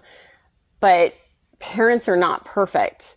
So you have to really make a judgment call. And like I said, if there's that rare circumstance where your child is going to do something that's physically harmful to themselves, that is the only appropriate situation where spanking is okay. It's not abuse because it's not the same as what would happen if you were to just let them do whatever it is. I mean, you're running over there to get him in the next time. We're not doing to let them do that either way, right? Like we're saying we can do things to have a precaution towards this happening. They're 2 years old. It's not like we don't have the ability to have these types of precautions set up. How do you propose that we're going to teach them that if you don't listen, right? Okay. I don't think spanking them teaches them. Why not? Because I don't see any evidence for that to be the case. Okay. I have a question. Have you ever burned your hand? I have burned my hand. Okay. Do you remember the time when you burned your hand, and what did you do? Like, how did you burn it? I was probably like making food or something. So on the stove? Yeah. Okay. How did you know I already knew that it was hot. I already knew that was the case. It was on accident. Okay. What was the accident that happened though? Because you should have been able to prevent yourself from. Remember it. Right. But you burned your hand. How old were you? I don't know. Okay. Did that accident teach you anything? I could have been taught something, but I mean, either way, I knew that like I needed to be careful. It's just like an accident happened. So does it feel good when you burn your hand? Clearly not. Okay. When you have something happen and there's a physical harm and pain, the way that works, it sends a sensory reaction to the brain. Okay. And when I say natural consequences, I mean, if you touch a hot stove, you get burned. That's a natural consequence. It sends the same message to a brain as spanking would send. It's saying, don't do this activity because it's dangerous. Now, if you add other factors, a parent who's angry, a parent who is doing it out of frustration, a parent who is not genuinely doing it because they care about their child, they're doing it for selfish reasons. Same thing with a parent sticking their kid in front of TV all day. Sorry, not okay. You're teaching that child the same thing that it teaches them if they were to touch a burning stove, okay? It sends a message to the brain and it says, don't do this again. If they don't have that physical pain to send that message to their brain, you can tell them all you want, but you're teaching a child how to talk as they're growing. You're also teaching them multiple things. They don't understand speech the same way. So sometimes the best way for them to understand is that sensory reaction that's connected to the neurology in their brains. So you're going to teach them from one instance of spanking them, if you do it properly, not to do that thing again, and you should not have to spank them again for the same thing. If you do, then you've messed up somewhere. Literally, like I said, my 16-year-old son, 2 times I had to spank him. I mean, he could come in here and tell you, well, he's at work right now, but my 13-year-old's here. I have a great relationship with them. They confide in me with anything that happens at school. My daughter was getting bullied at school, and she came in and she felt comfortable telling me about that. You have to parent with love. And I think that's where people lose what it is to spank. They just take it and it's a blanket. Oh, I can just beat the crap out of my kid. I can spank him for anything. It is not supposed to be that. And if you're lucky, you shouldn't ever have to spank your kid. Okay? If you can have that situation where you don't make any mistakes, there's no accidents, you are perfectly able to watch them 24/7 until they're 18 and out the door, which your job isn't done when they're 18 still. That's great. You shouldn't ever have to spank them. But for most people, I think they would say that you're going to have those accidents that happen, just like you accidentally burned your hand. You know, it happens. Yeah. So again, these particular things that you're saying, in terms of the pain response to be able to learn things from, they don't have to be learned that way. Again, they're actually more likely to be learned through other types of ways. Kids are less likely to engage in aggressive behavior. They're less likely to engage in bad behavior. They're more likely to learn. They're less likely to develop anxiety, depression, PTSD. This is very clear within the data. There's very, very, very, very little evidence indicating anything to do with positive impacts that relates to spanking. I haven't seen a single one that relates to net positive impacts of spanking when it relates to childhood development. Right? If you could show me any of them, right, my position might change when it relates to this. Right? But like, it doesn't seem like there's any type of evidence that indicates that it's beneficial. So when you're saying that it's effective for learning, I'm saying that like it doesn't seem that to be the case, or it doesn't seem to be the case when it relates to like the studies that take into account these different variables that isolate for them to see what is actually causing what here. Well, and this is going to be, you're talking about behavioral science. By the way, I have an undergraduate degree in comm theory and sociology. So I studied family communication, interpersonal communication. And the studies that you're talking about, these are studies that are talking about not just spanking. It's talking about where a parent is physically spanking their child all the time. And you're correct that that will cause a freeze reflex. That will cause feelings of rejection. It'll cause anxiety because they literally suppress the emotions, because when you spank them in that way, you're rejecting a part of that child. And that's for something that's behavioral. This is not applied to situations where you're saving your child from something that's going to physically harm them worse, and you're using it in a very reserved way. And there are studies that do back up what I'm saying. It's going to be in psychiatry and psychology and the study of neuroscience and the brain and how it functions. You're just talking more about behavioral science, and you have to look at not just behavioral science, but neuroscience as well. Can you show me some of those? I've never seen any of them. Yeah, I can send you the links for those. In the DM, I can send you a message, and then right now I don't have them handy. I did not plan on doing this debate today, but I've researched this subject to death because eventually I want to open a children's shelter, and this is something I care about. I think there are a lot of parents who really don't parent well, and they don't parent with love for their kids. And I think that's why we're seeing a lot of adults who have a lot of disorders. So, but yeah, I would be happy to send those to you once we're done with the discussion. So I'd have to see that, because I've seen one that shows that given like 8 different conditions, they had similar impacts comparative to a control group, or a group that had none of those conditions even met in terms of even communicating. So what's actually relevant in terms of whether or not it produced those outcomes was the communication, not actually the hitting when it relates to that scenario. So if you isolate particularly for the hitting, it does not lead to the positive impacts. I'd love to see what you're mentioning, but I've seen nothing when it relates to that. Sure. And the study you're talking about, do you know what the sample size was for it and where the geographic location? I can't quite remember. I can find it though. If you'd margin of error? Did they? So it's within a few percent. Okay, because usually margin of error, it's anywhere from 5 to 10%. I also did quantitative research methods in undergrad. I had to for COM 408. A lot of those studies, depending on where they come from, they're very, very skewed. So I'd love to look at the ones that you're referring to as well, just because if they're using a sample size of, 10 people, it's not enough to get. Clearly 10 people. I wouldn't give you a study with 10 people. The ones that I'm referencing have at least like a few thousand people when it relates to like the analysis. So this is one where there's a meta-analysis with at least 69 different studies. Like over 50 years. And it's in countries around the world. It's not just particularly the United States. And it was over 50 years. So they followed these families for over 50 years and collected the data. Yeah, across all these different nations, yes. So because they would have to have, right, to do a study when it relates to different families and stuff like that over 50 years. Yeah. But they'd have to like literally follow one set of family, right? For you're saying 1,000. It's not one set of family for 50 years. Thank you for the galaxy. I appreciate it. Thank you so much. It's different. It's over 50 years, showing through multiple different generations that this same impact exists. Does that make sense? Yeah, kind of. But what I'm asking, I guess, is if you're saying it's over 1,000 people, then they'd have to literally follow those people. We're talking 50 years ago all the way up to current day, because to collect the data, they're going to have to be watching the families and the spanking, and then taking that data and quantifying it over that time span. You see what I mean?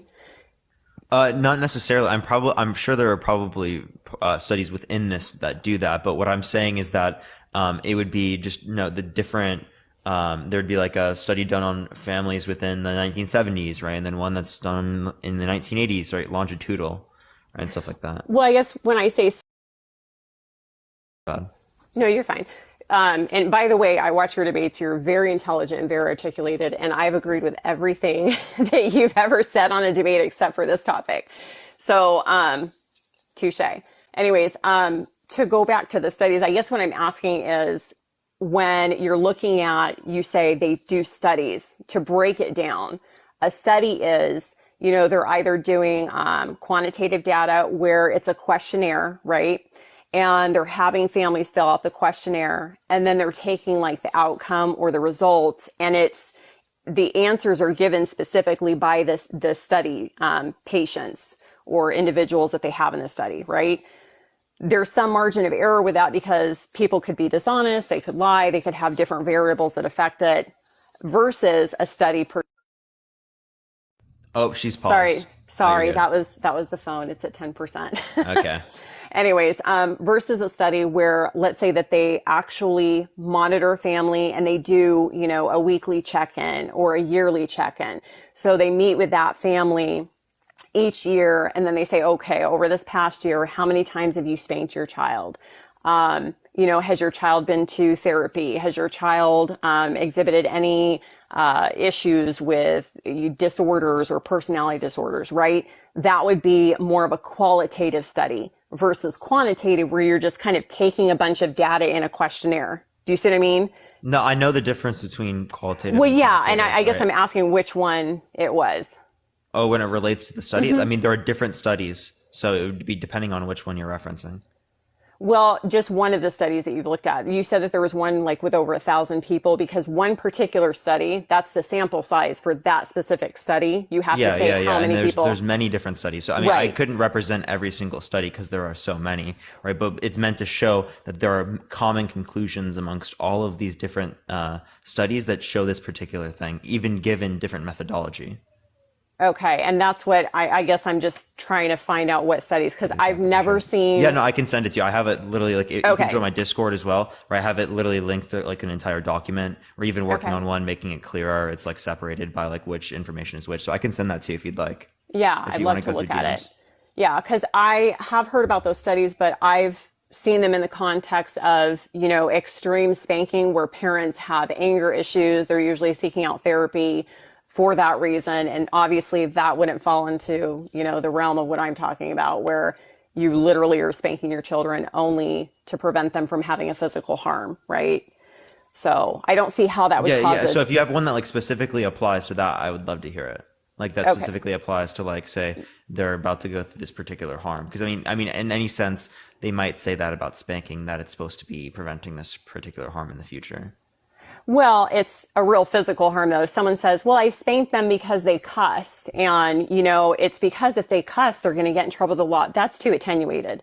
That's not what I'm talking about. I mean, literally preventing them from putting their hand on a hot stove and getting burned, or running into the street and there's a car coming. You know what I mean? Yeah. And then also I would like to see evidence in terms of how much it's likely to prevent that.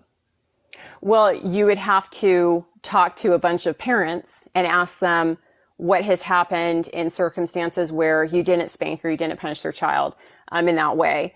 So unfortunately, there are a lot of families that I know that, don't spank their kids at all. They use redirection, a lot of different things, but they don't do it full-heartedly. So, there's stuff that has happened.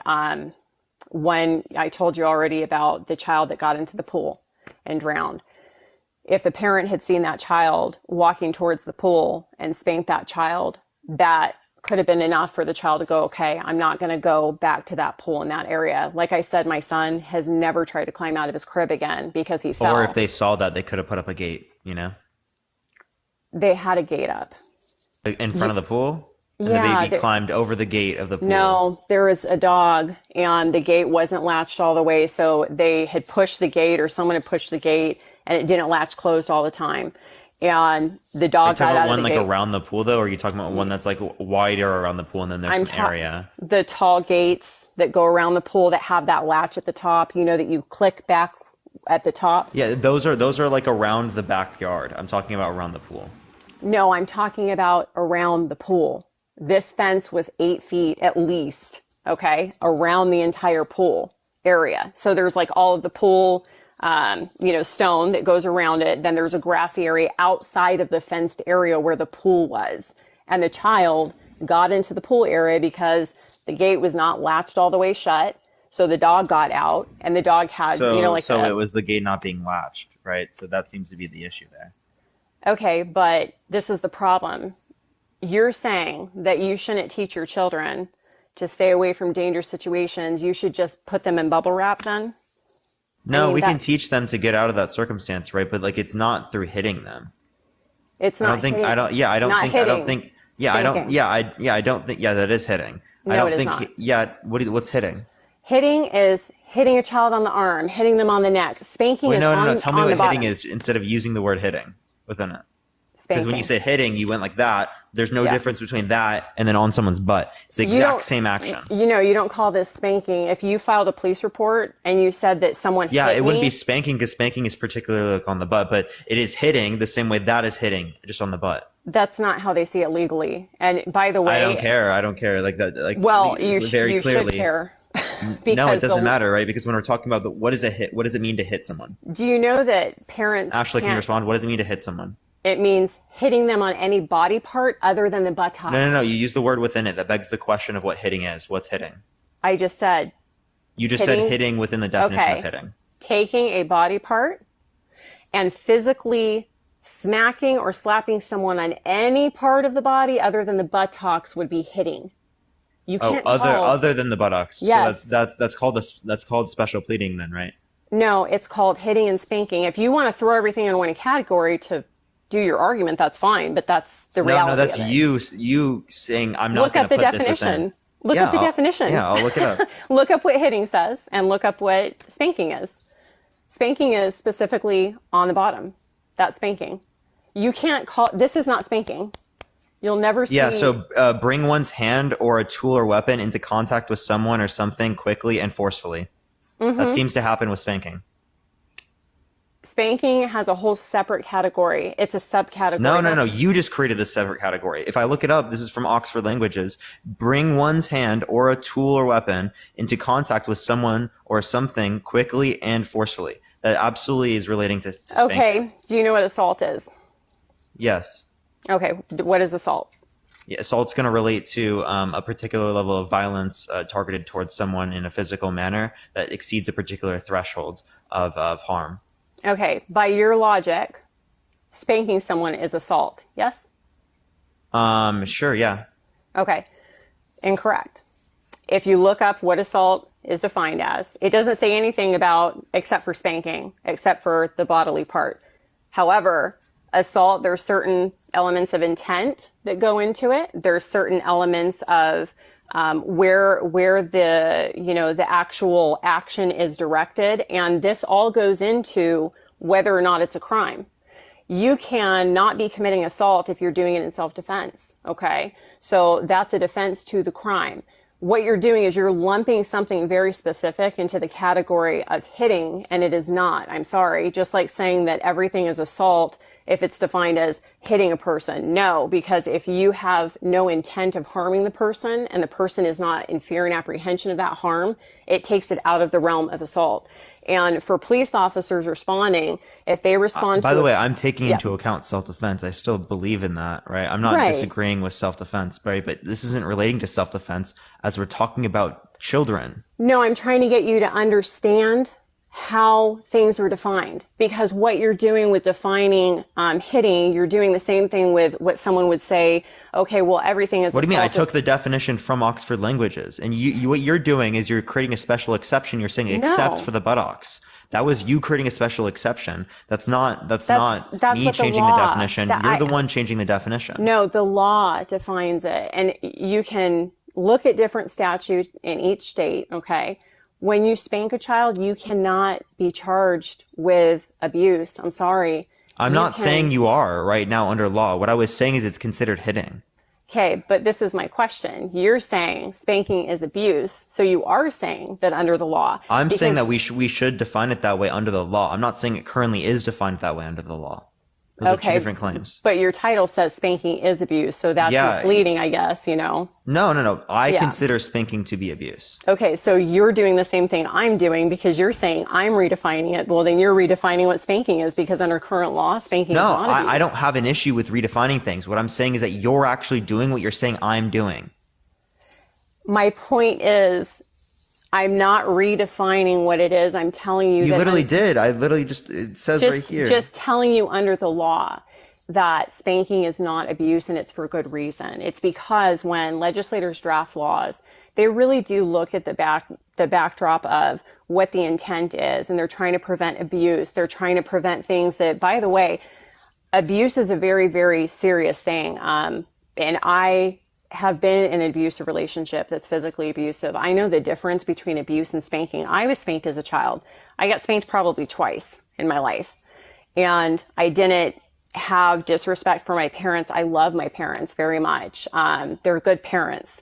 I don't hate them because they spanked me. And I, am pretty happy and content in life. Like, I'm just saying all the things that you're saying, it would go to the reason that anyone who is spanked is going to have serious issues as an adult. And that's categorizing it into a form of abuse, which is very serious in my view. And it is very serious. And I never said it to categorize to everyone. I said it's greater likelihood of these types of things happening. And I've specified that like multiple times, right? But this is all away from the idea of how like hitting is defined. So can you give me what you think the legal definition of hitting is? Yeah, so the legal definition of hitting is any part of the body other than the buttocks, because we call that spanking, and that is an exception in the law that does not fall under abuse. And Can spanking be hitting as well? I don't see the reason why it can't be. Spanking cannot ever be hitting because hitting is another body part. That's why you call it spanking. If I said I'm going to spank you. I don't see why, because that's just special pleading to me, right? We're saying except for this particular area. Where in the law does it say this definition? So the law is through case law, right? And it's as applied, and it's through statute. So you have three different types of law, and you've heard of common law, right? So spanking is defined specifically through the different court cases that have happened that define what it means to have assault, to have abuse. Because when CPS gets called, they have to understand what the laws are for abuse. And abuse is something they have to take action on and prevent. So if you categorize spanking a child into the category of abuse, you're diminishing and pulling resources. No, I'm saying hitting. Where does it define hitting in the law? Where does it define hitting? It calls hitting, it falls under assault. Hitting is kind of like a slang word, to be honest. Assault is how it's defined. So there isn't a legal definition of it then? Of hitting? Yeah. No. Wait, I asked you for the legal definition of hitting, and then you just said that was the legal definition. You mean it's not a legal statutes? definition. So what you're doing is statutes. Yeah, do you have any legal definition of hitting? I just told you through case law, but you didn't like that answer. Yeah, but no, where in case law do you see that? You'd have to pull up the case and look at the judge's ruling and have them name a case analyze. and I'll look for it. I can pull it up. I don't have it memorized. I practice about 9 different areas of law, so I can pull these cases for you, but I'd have to get off and I'd have to pull it up and research it. Just like you don't have all your stuff, you know what I mean, right in front of you too. No, sure. I'm not saying you have to have it. What I'm saying is that if you're going to appeal to it when it relates to this particular circumstance, right, and we don't have anything that I can look up or go through, then clearly it's just going to be like a you just have to trust this sort of thing. Well, under Arizona law, that's what I can speak to because I'm licensed to practice in Arizona, so I won't do that just because I could get in trouble for giving legal advice for other areas, and I am federally licensed as well. In Arizona, spanking does not fall under the definition of assault, okay? Hitting, however, falls under the definition of assault. I practice criminal law. I'm right now actually representing someone we're going to trial in November because there was police brutality involved. I represent the victim of the police brutality. So I advocate for these things. It's my job to know what abuse is, what hitting is, as far as it relates to the law. Hitting falls under assault. Assault is the intent to harm, okay? And then physically apprehending or even placing someone in fear of physical harm. That's considered assault. Do you know that you could assault someone by not even touching them? You know that? Most people don't. You could hold... Go ahead. Yeah, so if someone goes and smacks a woman's butt, right? Mm-hmm. Is that hitting them? If someone smacks a woman's butt, is that hitting them? That falls under, that's spanking them. That falls under sexual harassment, however, because in the context you're talking about, we have 2 adults. We have a woman who is being smacked on the bottom, and women have definitely been harassed before. And so they have taken that situation. It's an unwanted Do you think touch. that would be assault? The reason it would be assault is, you know what you don't have? What? A relationship between the woman and the offender. Okay? A parent and a child, you have a very different relationship. Just like you couldn't sit there and tell a woman you can't drive in a car. Why is that? But parents can No, but the point is that it's assault, right? Because and it's of the also relationship. hitting, but it's hitting matters. as well, right? Because you said that in order for it to be assault, No. you have to have hitting involved. It's assault and it's spanking. Spanking can be assault in certain circumstances. So it's not hitting. So that person did not hit the other person. They spanked them. But it was not hitting. No, if they hit them on another part of their body, if they hit them, then that would be hitting. If they spanked them on the bottom, you would literally read the pleading and it would say, the man spanked the woman on the buttocks. That's specifying the type of hitting. That's what I'm trying to explain to you, is that You can specify the type of hitting, but it's still hitting. That's my view. So why are you so caught up on this defining as hitting? What is that? Because it clearly is hitting. No, you were the one that was not wanting to accept that it was hitting. It literally is hitting. Because like, I'm sorry, you assault. smack someone, you hit them, right? Like that's very clear to me. I don't know. If you want to define it differently, you can. But to me, and probably to 99% of people, right, it's hitting them. It's hitting them and it's spanking them. It's both. Okay, so you're saying it's hitting them and it's spanking them. Yeah. If I were to say, pick the best definition of what someone did, a man took his hand and he physically smacked the woman's bottom. Did he hit her or did he spank her? Pick Both. the best. Hold on. If the question was, choose the best definition. Choose the best. It's not either or. They're not mutually exclusive. I'm asking you, hold on. If the question said on a test, choose the best term, you're going to tell me you would say, oh, no, it's hitting. Clearly you pick spanking because spanking is a specific Thank type you. of. Well, no, but it's because it's descriptive. It's more descriptive, Right. But it's still a form of hitting. It being spanking does not mean it's not hitting. That's what I said. It actually entails that it is hitting. If you watch the live stream, I said spanking is a subcategory of hitting, and the reason I'm not calling. Oh, come on, bro. So it is hitting. Play it back. I said it's a subcategory. But it is hitting then. No, it's spanking. Oh my goodness. Okay. If it's a subcategory of hitting, then it is hitting. What are you Okay. talking about? If you want to clearly define something, you've got to be as specific as you can, especially when we're debating about something. You can't sit here and go, okay, let's just use a broad category. I have to be very specific. So I'm not going to sit there and go, okay, let's use the broader category and let's just get stuck on that. And it's not relevant to the argument anyways, because we're talking about spanking being abuse, right? But it is hitting though, because you said it's a subcategory of hitting. Spanking, to me, if you want to call it hitting, it's a slang word. That's fine. It's a subcategory though, however, and to me, the appropriate word is spanking. But if you can use both though. You were arguing that they're not the same. You were arguing that spanking is not hitting, but now you're saying that spanking is a subtype of hitting or subcategory of hitting. Spanking is a subcategory that's appropriate because when you take your hand and smack someone's bottom, that's called spanking. You would never call this spanking, okay?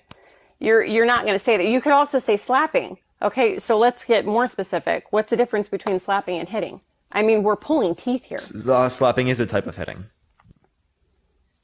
Okay, so I'm sorry. Is that not fair? That's literally what it is. Like, I don't know. I'm just trying to understand how this is relevant to spanking as abuse, though. I brought up was that you're okay with hitting them in this circumstance, and then you disputed it.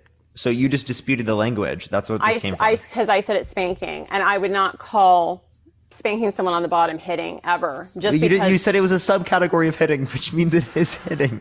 Okay, that's like saying that let's walk around and call cats mammals. Let's call you, hey mammal, you're a mammal. And if you said it is a mammal, but it's also a cat. Yes, but if someone walked around and they said, oh, hi, all mammals are great, and you're like, wait, don't you mean humans? You'd be like, no, mammals. No, let's get specific, because if you say mammals, wait, no, we can be specific, but the humans are also mammals. You're moving the goalpost. Originally speaking, now it wasn't. Now it is. This is why this is a problem. Okay. With logic, you cannot take the larger category and lump everything in subcategories into it. This is why. If you say all mammals can talk, is that true? No, I don't think that's true. Okay. If you say all humans can talk, now let's not get into it, because you could say some people are. I agree. Like, all hitting is not spanking, but all spanking is hitting. I agree with that. I never disputed that. Okay. All spanking is hitting. Okay. All spanking. You're saying all spanking is hitting. But not all hitting is spanking. But hitting has a very different defining factor as far as it relates to criminal law, as far as it relates to the legal system. If you hit someone, you are guilty of assault every time, okay? Spanking, you are not guilty of assault. So that's why I'm saying, yes, you do have to be specific here. You cannot sit here and say all spanking is hitting, because under the law, every form of hitting someone is assault. There is not any exception to that unless it's self-defense, okay? Spanking, however, is not assault. So when you're doing that and you're just lumping spanking as hitting, you're basically saying, okay, all spanking is assault, all hitting is assault, because if all spanking is hitting and all hitting is spanking, therefore, if all hitting is assault, then all spanking is assault. And your argument is flawed. Your argument is flawed. What do you mean? Is that not literally the background of my live? That you're using? No, because you don't use faulty argument. So this is why I'm trying to get you to be specific here. I'm challenging you to think about this. If you say all spanking is hitting, okay, and all hitting is spanking, then if you say... That's not what I said.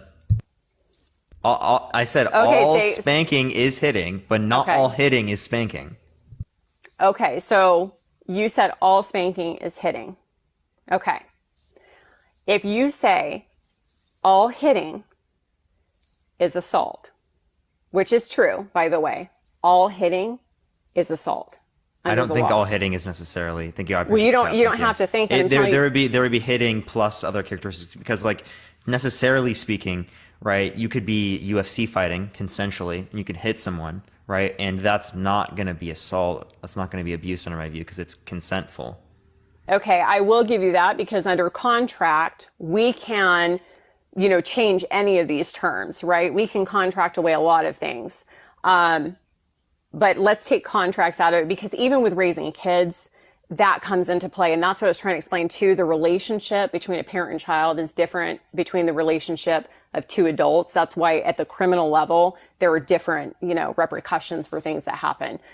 Even at a certain age, a child cannot be charged with murder, because they don't have what's called the mens rea, the mental capacity to do so. So all I'm saying is that it's very faulty to say that all spanking is hitting, because it's not. Because all hitting is assault, aside from contractual obligations and relationships. You could also have a contractual agreement that spanking is not considered, hitting. You could put in a contract and have two adults sign that and say, hey, we agree to this. You see what I mean? So we can't really use the contract, because it redefines everything when you have a contract, and you can change definitions. Contract just would relate to consent then in that scenario. We don't have to have like a particular contract. But like, it's also like, I agree that when we're relating to abuse, we're talking about an intentful, or at least in a physical sense, intentful physical harm targeted towards a child without good reason. That's what we're going to be talking about. Okay, right? Hold on. Now there, we can agree. But what we're disputing with my definition is what we consider to be good reason. You think it's good reason to spank the child in that particular scenario? I don't think it's good reason to spank the child in that scenario, because of the data and how ineffective it is. If you can change that, clearly speaking, that would be the case. But I've seen absolutely no evidence indicating that it's effective within that manner. Well, the evidence I can give you, I can cite to the research, but I can tell you from my own experience with my own kids that for my son, the 2 times I spanked him, okay, one time that I had to spank him, he continuously was going to the door, he was unlocking it, and he was going out of the door. This is from the time he was like 1.5. We were in a hotel one time. He pushed the chair over to the door, climbed out of the playpen. He unlocked the door, and luckily I was like, where's Devin? Where's Devin? My niece was like, I don't know. She was supposed to be watching him. She's 17, or she was 17. With that situation, I tried putting him in timeout. I tried redirecting him. I tried so many things before I finally spanked him. And I'll tell you what, the time that I had to spank him, I told him, I said, you know what? You do it again, you're going to get a spanking. I don't want to have to spank you. And it was probably, I don't know, like 2 weeks later, I think that he opened the door again and unlocked it. And so I spanked him and I said, no, dangerous. If you do this, dangerous, right? He never tried to open the door again. So I can tell you from my experience of literally not using spanking, and if they're doing something that's extremely dangerous over and over and over and over and over, and the only thing that works is spanking them, if you're saying that, you know, the act of spanking them in that situation is more harmful than the alternative, I beg to differ. I'm sorry. When you're looking at that equation, you're also not taking into account the likelihood in which that spanking will actually stop them from doing it comparative to other types of things that you could do. So you're not actually looking at an overall risk mitigation there. You didn't look at those other factors. I listened to the entire thing. I did. Okay. I literally did listen to all of it. You did not give another risk factor analysis for that particular thing. That's why I brought it up. So you're saying that out of the multitude of things that I tried that didn't work, and then spanking did work, that I should have tried what else? Yeah, have you talked to a psychological professional about what you should do with a baby, right? Have you removed them from that circumstance from being able to do that? You constantly make sure that they're not able to go towards that area. You put something in front of the door, right? Yep. Like you, clearly speaking, right? There are things that you could have done. Child box. I have talked to, by the way, have gone to a psychologist for about 20 years. I think that everyone should go to a therapist. But in addition to that, I told you I worked at the children's shelter for 5 years. We had to go through training every week, and they train you about redirection. They train you about safety holds. They train you about all these different things. They also talk about, in the context of the home, what is okay and why. And these are professional licensed individuals that tell you this is, you know, what we see as abuse and what is not abuse. Spanking is never in the category of abuse. And they sit there and they explain why. Now, they do explain how it can escalate to abuse, depending on how the spanking occurs, depending on, you know, if the parent grabs a belt and spanks their kid, yeah, that's going to be abuse. If it leaves a mark, that's abuse. That's them changing it. And I think that's a bad standard, because if it relates to a mark, well, then there are kids that bruise way easier than other kids. So the force applied to one kid is going to be significantly harder than the other kid, right? So one kid gets bruised very easily, that's going to be abuse. The other kid gets hit really hard, that's not abuse. So like that's what that standard doesn't also make sense, is because then it allows for an extreme amount of force being used, just given that you don't get bruised very easily. But they also take into account the level of pain, right? Everyone has a different pain threshold as well. So they'll interview the child, and they'll have a psych eval for the child if there's an allegation that there's abuse. And in those circumstances, they do take all of those factors into consideration. I mean, this is not some cookie cutter thing that they just like overnight said, hey, this is what it should be. There's been a lot of research and a lot of implementation that has gone into this. And it's not a perfect system. There's always ways that we can improve. It's just with this specific topic, as a parent who has 3 beautiful, amazing kids, spanking is not abuse in certain circumstances. Now, in a lot of circumstances, it is.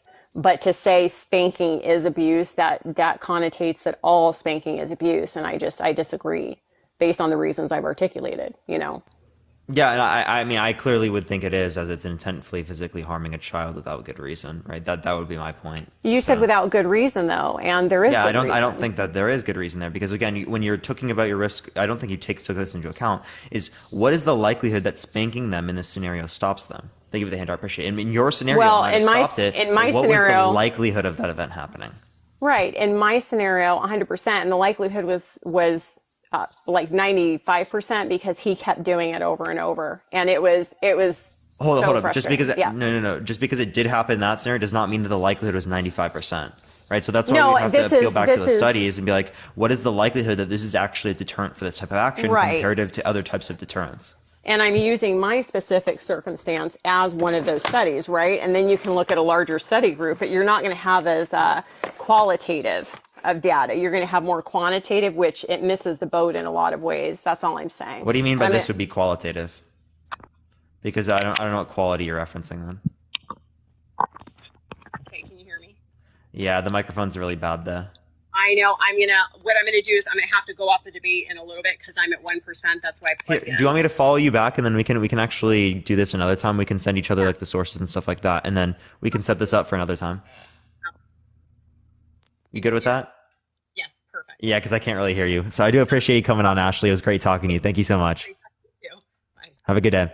All right, everyone, if you like the content, follow me if you haven't already. Tap that screen. Let's try to get to 1 million likes, everyone. It should help send out to more people. Thank you for all the corn. I appreciate it. Thank you so much, Sarah. Adrian, I appreciate the llama. Thank you very much. If you like my content, again, follow me if you haven't already. I go live literally every single day. By the way, we've been on for 3.5 hours. We got another 2.5 hours left on the live. If you want to have access to the last hour of the live, the sub-only chat, make sure to subscribe if you haven't already. It's one of the best ways to support me. You get access to the exclusive emotes, plus you get access to the exclusive 1 hour chat at the end of the lives. Thank you. I appreciate the plug. Thank you very much. But let me go on to the next person. Again, if you disagree, send a guest request right now, y'all. We're just looking for some debates.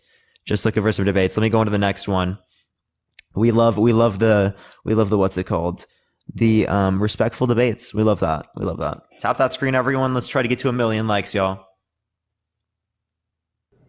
Yo, what's up? How old are you? Hello? All right, let me go to the next person. Send a guest request if you disagree. We're just looking for some debates, everyone. Again, only send a guest request if you disagree, y'all. Do not send a guest request if you agree, y'all. We're just looking for some debates. EPH, I appreciate the butterflies. Thank you so much. You, what's up? How old are you? 21. For sure. Do you think spanking is abuse? Yes. All right, I'm just looking for people who disagree. I appreciate you coming on, man. Thank you so much. Just looking for some debates, everyone. Again, if you like the content, everyone, follow me if you haven't already. Everyone, we go live every day for 6 hours, y'all, for 6 hours. Yo, what's up? How old are you?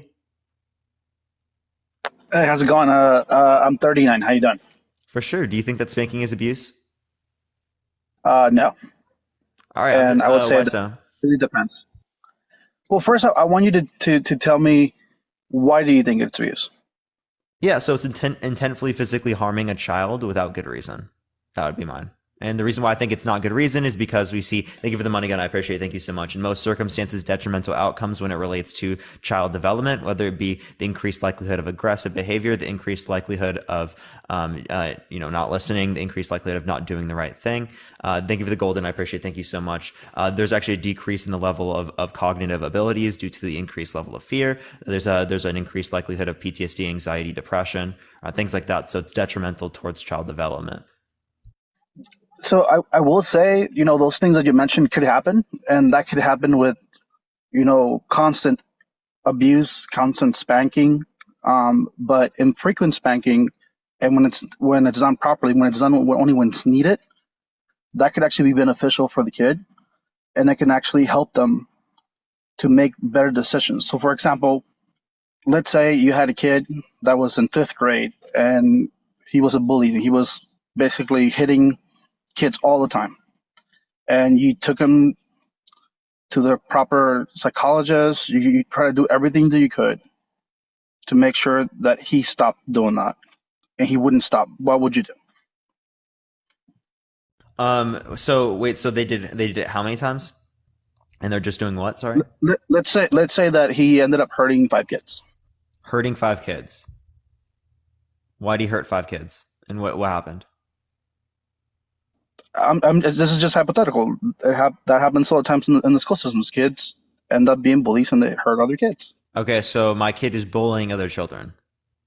Yes. We identify the reason as to why they're bullying. We talk to the counselors, psychological professionals, things like that. Yes. What would be the next step? The next step past that, if none of those worked? Yes. Well, clearly, I think that would be the main step, right? I don't think that would be likely for us not to get past that point, right? But when it relates to past everything else other than that, we'd probably try to do redirection, right? Move past, like try to get them to express their emotions, right, in ways that are actually necessarily beneficial towards like their goals or stuff like that, or goals that are good comparative to what it currently is, stuff like that. Yeah, and I agree. Those are things that you should try, but there are some cases where you've tried everything and you exhausted everything and nothing else is working. I think that you have clearly many options if you go through psychological professionals. That's going to take years of you going through a psychological professional for you not to have any type of care through that time. Thank you for the galaxy. I appreciate it. Thank you so much. It's extraordinarily unlikely. So you say that you rather take years trying to go to a professional and trying to get that behavior to stop instead of maybe just risking that one spank. Yeah, because spanking clearly does lead to like negative impacts in terms of their emotional and physical health, like negative Because impacts. there's actually been research that says that infrequent spanking can actually help a kid develop properly. Yeah, can you give me any type of source that indicates that there are net positive impacts from spanking infrequently?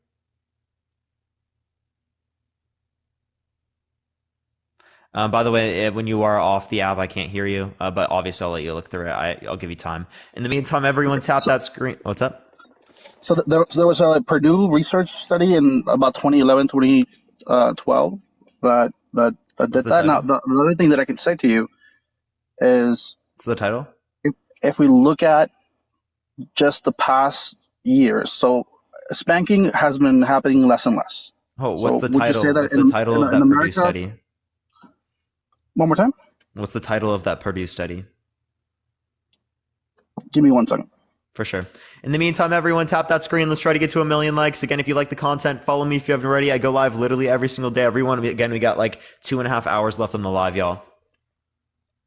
It was Joshua. That's not a title. That's Is the researcher author. from Purdue. What's the title? So unfortunately, the title's a little long. I can't see it through the live. You can't say it through the live? I can't see it because when I go, the mic stops. Oh yeah, I mean, you could just say part of it and then I'll look it up, and then you could go back out and then say the rest of it. Well, anyways, I don't have a lot of time. But what I was saying is, in my opinion, at least, and again, this is just your opinion. In my opinion, No, this is studies and evidence. I think it's over really up to the parent to decide what's best for their kid. And Disagree. if one spank, which like the last guest said, is technically legal for you to spank your kid, not hurt them in any way, just spank them and let them know that what they did was not okay. That can make a difference. Yeah. So should parents be able to bruise their children by spanking them? Should parents be able to what? Sorry? Bruise their children when they spank them? No.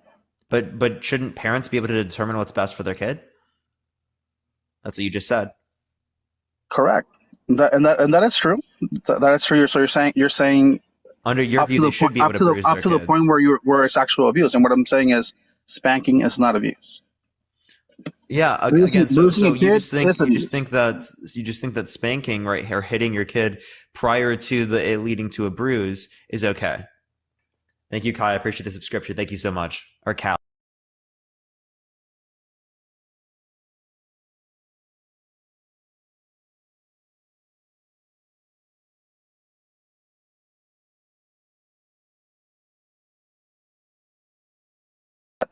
It's not about the bruise. Exactly. That's the point that I was making. So how do you determine the level of force applied?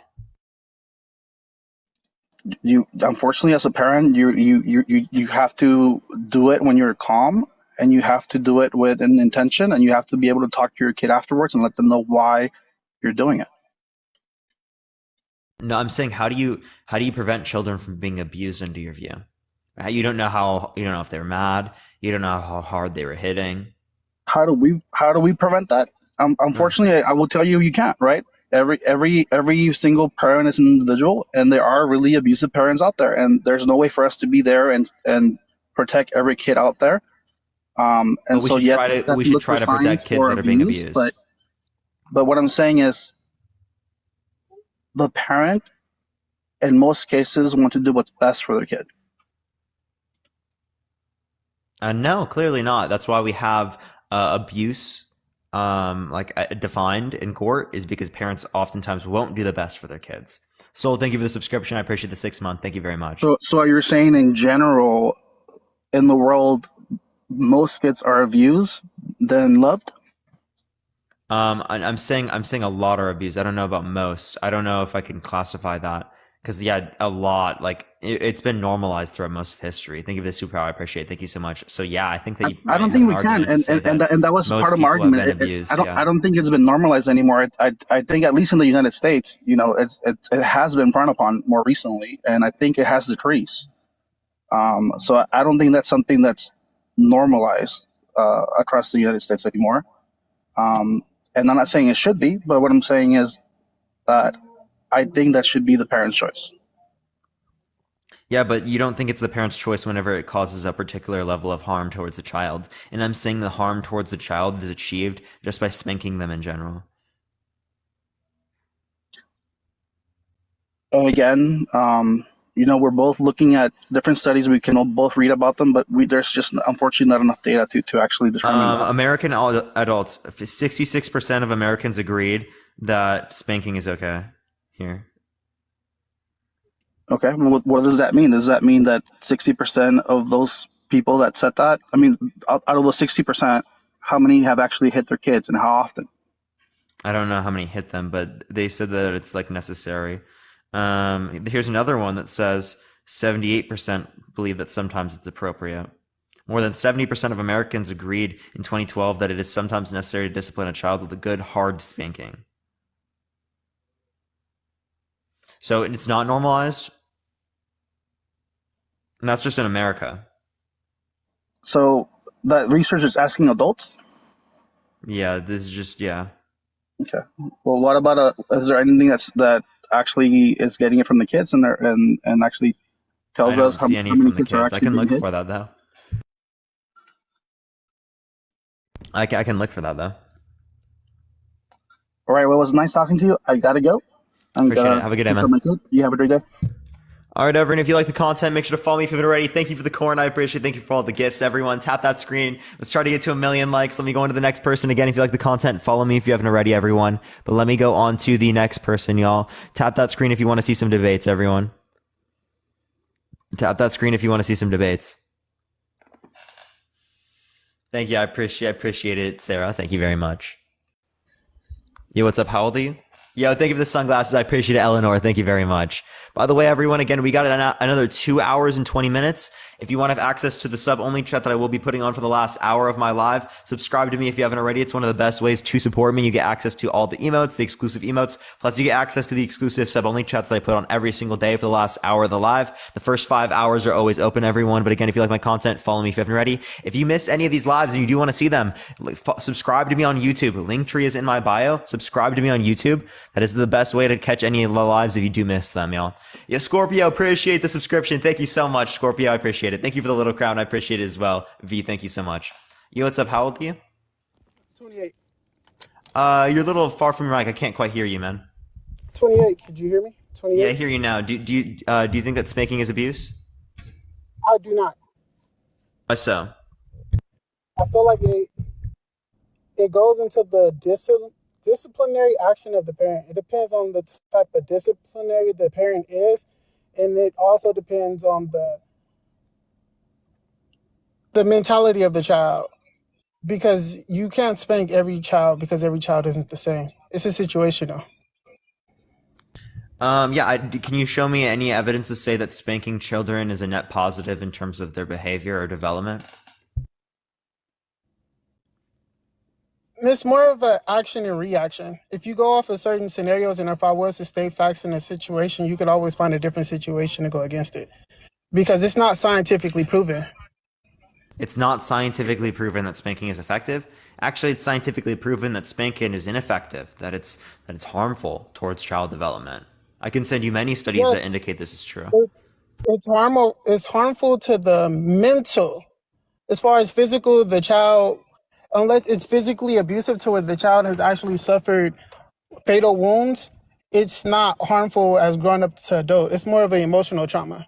It's a trauma effect. It Yeah, but even goes there's deeper such a than huge trauma and psychology. negative impact on their development that it's more likely to cause aggressiveness. It can decrease cognitive development. It can increase the likelihood of PTSD, depression, anxiety. It can increase the likelihood of them engaging in bad behavior. Right. So all of these conditions are true and greater likelihood given the fact that you spank your child. Why do you think it's effective to spank a child given that there are so many things like this that can happen? Because it goes into a child's psyche to the point where they will remember it and coming into.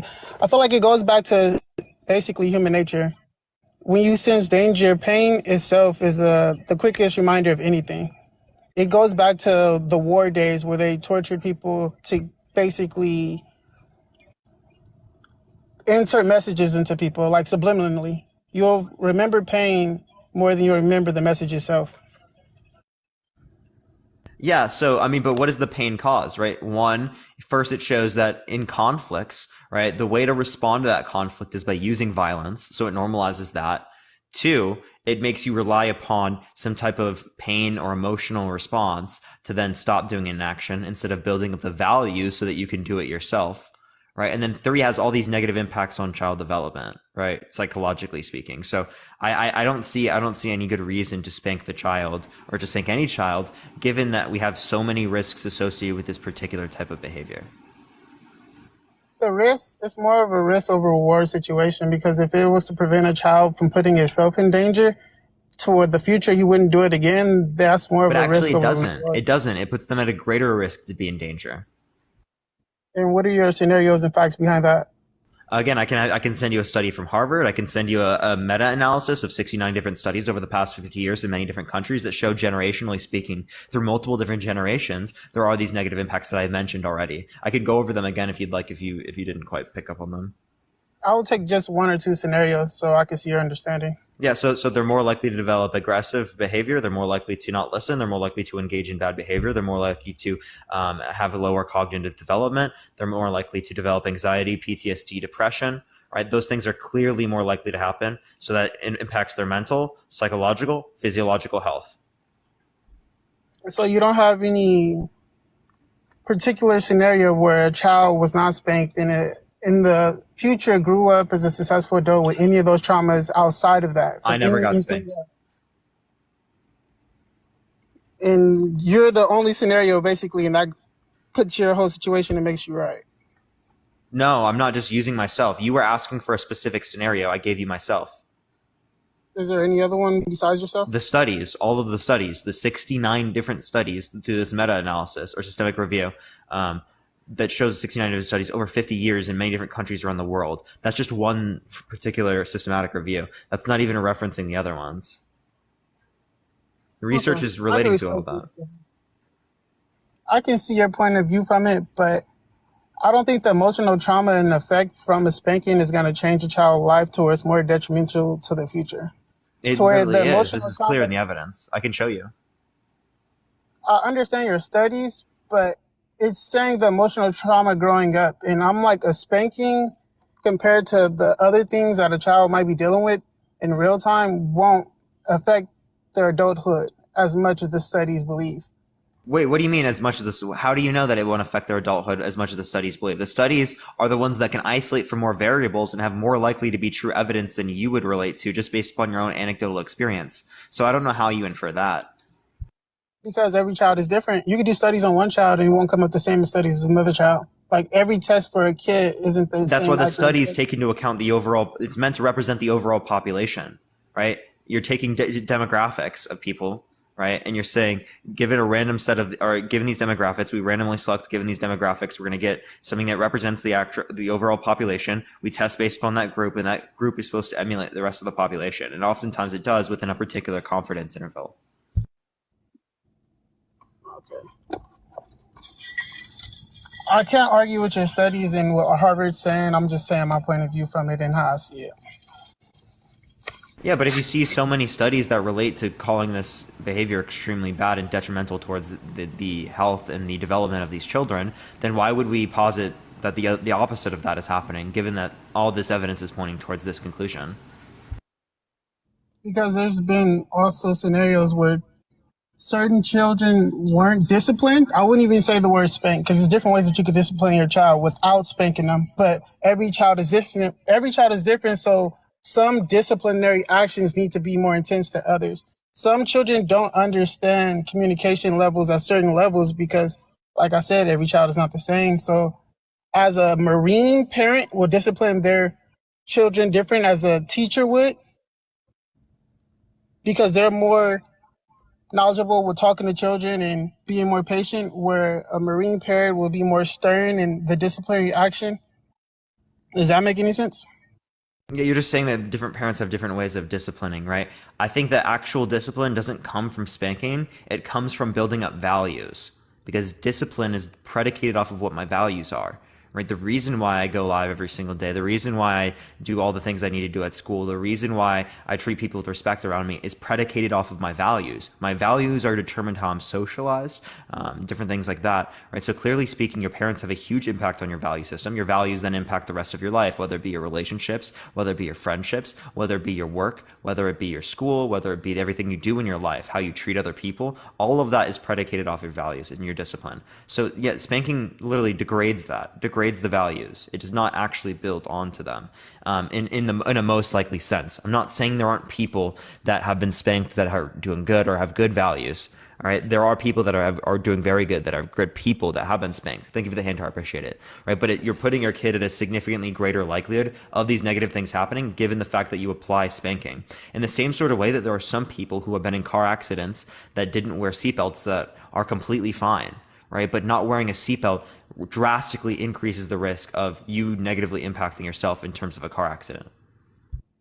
I understand. I have to go, Parker, so I appreciate you for your debate. Appreciate you coming on, man. Have a good day. Hey everyone, if you like the content, follow me if you haven't already. Tap that screen. Let's try to get to 1 million likes, everyone. It should help send out to more people. If you disagree, if you think spanking is not abuse, make sure to send a guest request right now. We're about 4 hours into the live. We got another 2 hours and 10 minutes left on the live. If you want to have access to the sub-only chat that will be on for the last hour of my live here in an hour and 10 minutes. Melissa, thank you for the hanging lights. I appreciate it. Make sure to subscribe if you haven't already. It's one of the best ways to support me. We're running up on 1,250 subscribers right now. We're on our way to 1,500 right now. Absolutely wild. I appreciate everyone doing so. Let me go on to the next person. Also, if you want to run up the team, if you send a heart me, it's like 1 coin or something like that. If we get up to 10K hearts, I get a bunch of like gifts from TikTok or something like that. I don't know if we're going to get there. I don't think we're going to get there, but if you do want to do that, I would appreciate that. But let me go on to the next person. If you like the content, follow me if you haven't already. Everyone, tap that screen, y'all. Let's try to get to 1 million likes, y'all. Yo, what's up? How old are you? Hello? Thank you for the sunglasses. I appreciate it, Katie. Thank you very much. Hi there, Parker. Yeah. 22. Yeah, for sure. Is there a way you can turn off the background noise? I'm playing FIFA, bro. Yeah, can you turn off the sound? Do you fuck your sister, Parker? Oh my god. Yo, Kim, thank you for the subscription. I appreciate it, Kim. Thank you very much. Can't find the heart me thing. It's in the top. It's in the top. All you have to do is click that, I'm pretty sure. All right, let me try the next person. Everyone, only send a guest request if you disagree. Again, we're just looking for some debates, y'all. Jacqueline, thank you so much for the 9-month subscription. I appreciate it. Thank you so much. Yeah, what's up? How old are you? What's up? Yeah, how old are you? I'm 48. For sure. Do you think spanking is abuse? I don't. And, dang. Hold on just a sec. I've been trying to get on for a while. Let me put my earbuds on. Yeah, for sure. All right. Can you hear me? Yeah, I do hear you. Okay, sorry, I wasn't prepared. I was actually looking at studies. So, okay, first of all, I got to say I'm not pro spanking. Okay, so this isn't an argument like I spank my kids or I was spanked or whatever. So I should I turned out fine or whatever. I think with this issue, when you look at these studies, the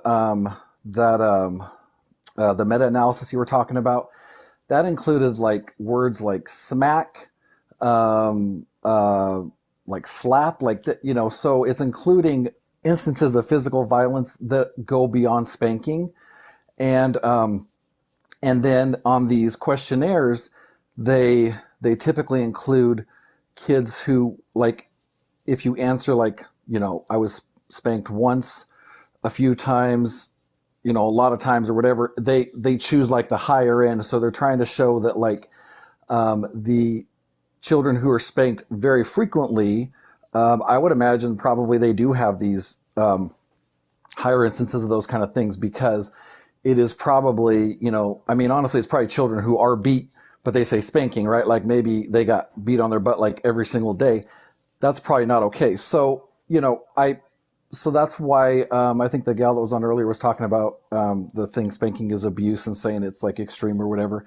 That's why I feel like the people are so polarized on this, is because there are people who really believe that, like, if you spanked a kid one time, two times, like in their entire life, they're probably going to be okay. People who rely on spanking daily or weekly or whatever, probably going to have some issues. So that's what I was trying to get up and talk about. I was trying to get up on some of your other lives earlier, but so anyway, that's Yeah, kind of so spanking is slapping. That would be my view.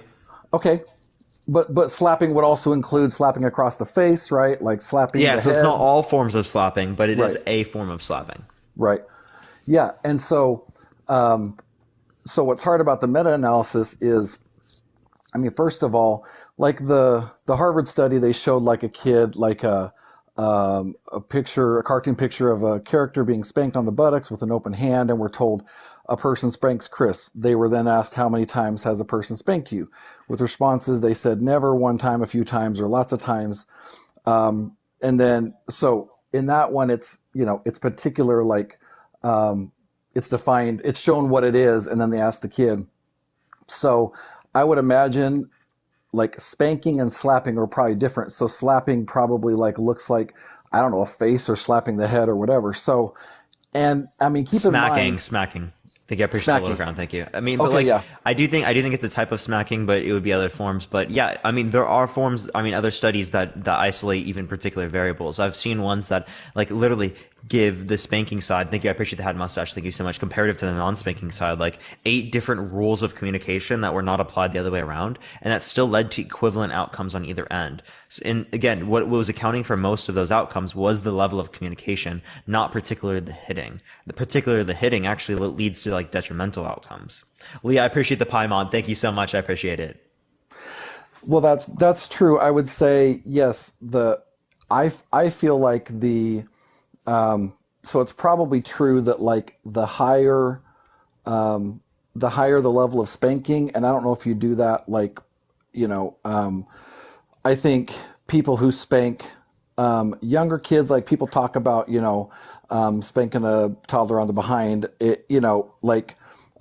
which was common. I'm not saying it was okay, but that was pretty common. Like pretty much everybody in my generation, whether you know it or not, you probably got a little, spank on the butt, because that was just a common thing. But I think the age that you stop spanking at depends, because let's be honest, if you're spanking, like, you shouldn't be spanking a 14-year-old, but if you're spanking a 14-year-old, you're having to use a lot more force to cause the same effect. Like, you know what I mean? It's going to increase. It is going to, and when kids are older, you can reason with them more. You can't really reason with a toddler. And I'm not saying it's okay to spank necessarily, but younger kids, you can't reason with them like you can an older kid. So that's why I feel like parents who do spank, if they are not trying to transition their child very early on into other forms of communication, that is probably, going to have big problems. But a lot of people come on here and they talk about, the kid that you put in timeout and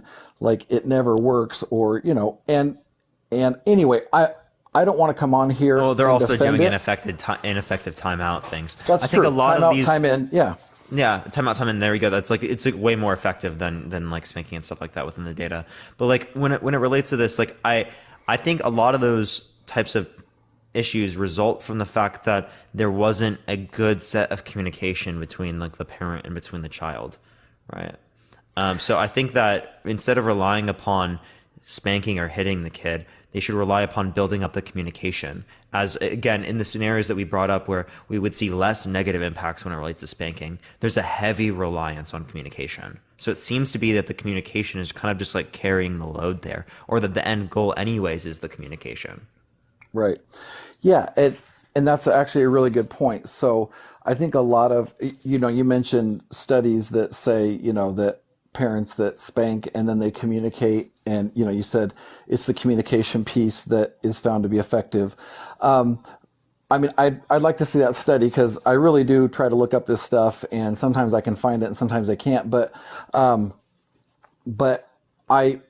this is where I don't like calling it abuse. I feel like crosses the line, and I'll tell you why. Because I feel like I have talked to people who have described a spanking process that is very communication heavy, and it's like very, very rarely used. And so for somebody like that, and I guess really this is kind of people probably say it's splitting hairs, but I feel like to put something like, somebody who spanks, toddler onto behind, like one time, versus someone who spanks their child every day, and putting them all in the category of abuser. I think that's probably where a lot of people that are saying, I don't agree, I don't agree, I don't agree, that's probably where they're coming from, because they, I would say the studies are also showing that the more physical punishment that's done, the worse the outcomes are. And so then that would make, if you wind it all the way back to one, you're probably like, if they did a study where it's like you could find people who were only spanked on the butt one time as a toddler, which you couldn't find them because they wouldn't remember, but you would probably find very, very, very little outcome. So that's what I'm saying, is that it is lumping it in. would definitely be marginally less comparative to the other ones. I mean, I agree with you on that aspect, but it's still the point that it normalizes this particular type of behavior. It normalizes the idea that given the fact that there's conflict, the way to resolve that conflict is by using violence. And when kids are sponges, the kids pick up on the ways that parents engage in behavior, right? That's what they're going to pick up on. And that's another reason why I think it's like that it causes the higher rate of aggressiveness amongst children. Yeah. And I agree. I mean, I really do. Like, I've watched you do this topic a few times, and, I would say I generally agree with you. And the one point that I disagree with is, and I would say when people are reading studies and stuff, like, make sure you know, like, what the questions are they're asking. Like, they have a methods section that talks about, like, in the meta-analysis, it's like the words that they look for. And I mean, it's a pretty broad range of stuff, because like some of them are like, physical discipline. Well, what does that mean? And it'd be interesting to see like what it's like super vague. It's super vague. Yeah. And like the way that they ask questions can posit particular responses. So I agree with you. That's like common to do like within this field, is that like if they're asking questions, you have to like be careful and mindful of what types of questions they're asking and how they're posed. Yeah, and they do have people that are they're really good at like weeding out the stuff that's like, because there are studies where it's like really worded poorly, but the individual researchers, the people who are doing it, like, they're fallible too. So sometimes they aren't, they're including stuff that they might be considered like, spanking, when other things like, you just said like a SWAT, a smack, there was smack, SWAT, and spank, I think it was. Well, some people might consider, when they say slap, they might think that that's a spanking. And so there's an instance of spanking when, it depends, right? It depends on what it meant in that study. So anyway, I want to come up. I came up one time, long time ago. I said, I have a lot of respect for you. I do. People probably in there like, I do spam your comment section sometimes when I don't agree. And like, I know people always hate me and stuff, but it's because when somebody catches you on a point, Parker, it's almost like you gotta throw that thing in there as many times as you can, because you're very good at what you do. And so I appreciate you bringing me up, and I'll make some room for somebody else. Yeah, I hope that I can see your comments when you think that I'm wrong, so that I can actually respond to that. I would definitely like to be able to see that. Hey, I appreciate you coming on, man. Hey, I'm gonna follow you. Can you sure. follow me, because I want to I I want to ask you about some of these studies. If you could send me some stuff. Yeah, for sure. I'm setting up a document with my friend Matt, who's a librarian, and we're like adding all of the new sources and stuff like that, so it's like super clear, and we're separating it and stuff. So I'll let you know when we're done with that. Okay, and if you follow me, I'll send you some more information. Yes, I did follow you. Thank you so much. Okay, man. thanks, Parker. Appreciate it. All right, let me go to the next person. Again, if you like the content, make sure to follow me if you're ready. Tap that screen, everyone. Let's try to get to 1 million likes, y'all. By the way, everyone, I do want to let everyone know the easiest way to message me, to get in contact with me, is by DMing me on Instagram. The DMs on TikTok and Instagram I try to keep up with as many as I possibly can. I'm going to be honest with y'all, I can't keep up with everything. It's not possible for me to do that, but I do really, really, really try. Especially consistently with some people. So trust me, I'm trying. I want to be able to get to it, but yeah, the easiest way to get to me is by Instagram, y'all. But let me go on to the next person. Again, if you like the content, follow me if you haven't already. Tap that screen. Let's try to get to 700,000 likes, everyone. It should get it out to more people, y'all.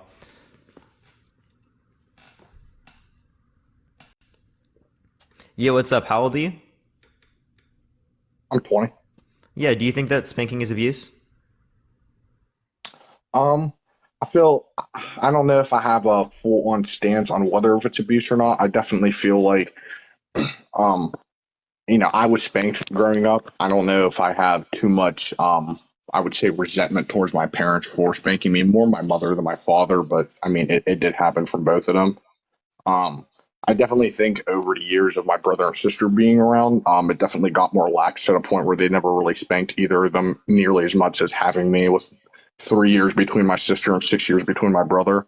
I think they just had more time to like start understanding whether or not if that was really working. In my case of being like stopped being spanked, I believe around 12. That was probably around the last time I ever got like hit on my ass for not doing something I was supposed to.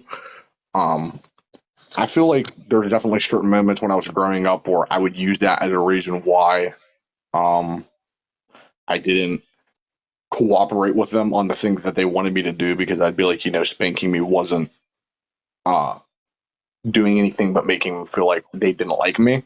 I think at that point when I was younger, I didn't have anything else to base it off of other than my parents are hitting me, so they obviously don't love or care about me anymore, or they're trying to hurt me because they're getting something out of it.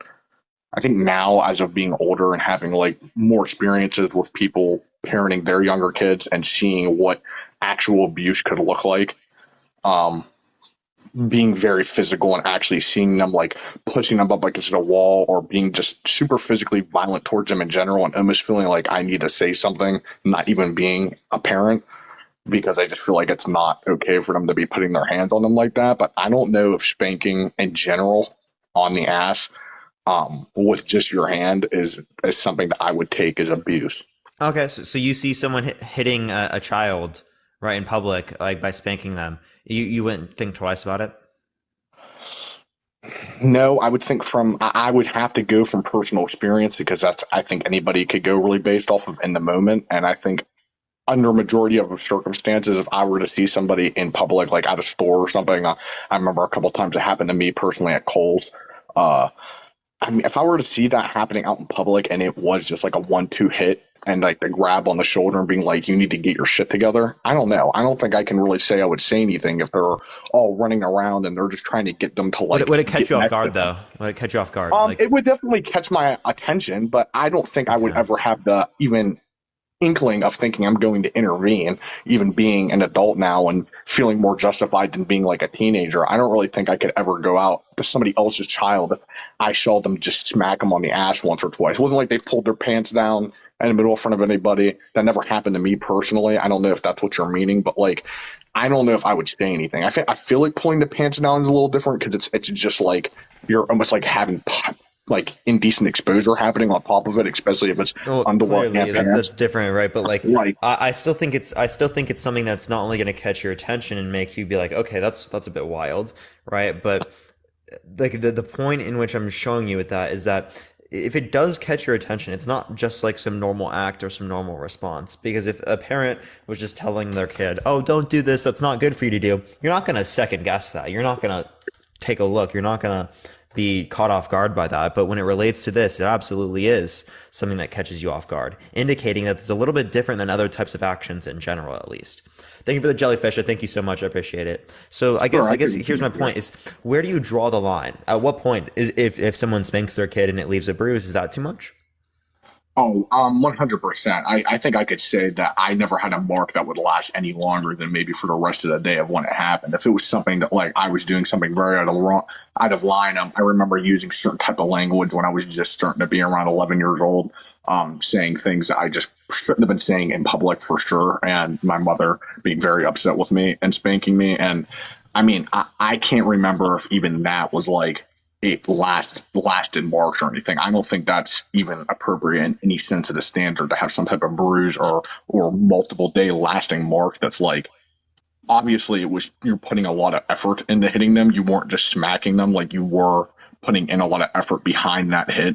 If you're leaving a mark like that, I have friends and family that have had that, and I don't agree with it. Like I don't say anything because I don't think it's my right. Wait, so But Dominic, red mark or bruise? If there's a red mark, is that too much? oh no! Not a. I don't think a red mark because I mean, when you make contact with anybody's skin, it's going to leave some type of mark, especially if they're lighter in color. But like an actual bruise, like No, only if it was bruising- like me, because I have dermographia. Like you literally just do this, and it like you'll see a red mark on me. Oh, really? Yeah, like actually, like some people bruise really easily, right? So a kid that bruises really easily, a very light hit would lead to abuse under your view, right? But a kid who gets way harder, who is harder for them to bruise, a lot more forces apply to that, and in that scenario, it wouldn't be considered abuse. That is a fair point. I do understand what you're saying. I never put too much thought into that as being a child. Like I knew my great grandfather that's 93 has like a problem where I mean he could like hit his leg off the toilet and it bruises instantly. Like he had some type of issue like that too, where it bruises all over his body from minor bumps and stuff like that. But I wouldn't have assumed that like people could genuinely bruise from getting like spanked on the ass like at a moderate, like not with a belt or anything. I'm not saying that No, you guys are it whether or not does just a happen. hand. Yeah, it does happen. Yeah, I guess that is a fair point then that you wouldn't be able to go just based off of bruises or whatever. I think I think a lot of times too because the spanking happens in a house or in enclosed doors for a majority of part. Again, there always is the instances that you see at stores or just in public setting, but I think majority of the time it's probably happening at home. So I don't know if you would ever really be able to like full on make a conclusive statement on whether or not every single spanking in every single scenario is going to be abuse. I think would be my stance is that it's just too difficult of a thing for you to be able to even get the info on because I mean how many people are even going to be honest in that scenario if you were to just pull if you spank your kids or not. I mean some people might feel a certain type of way and not want to talk about it publicly.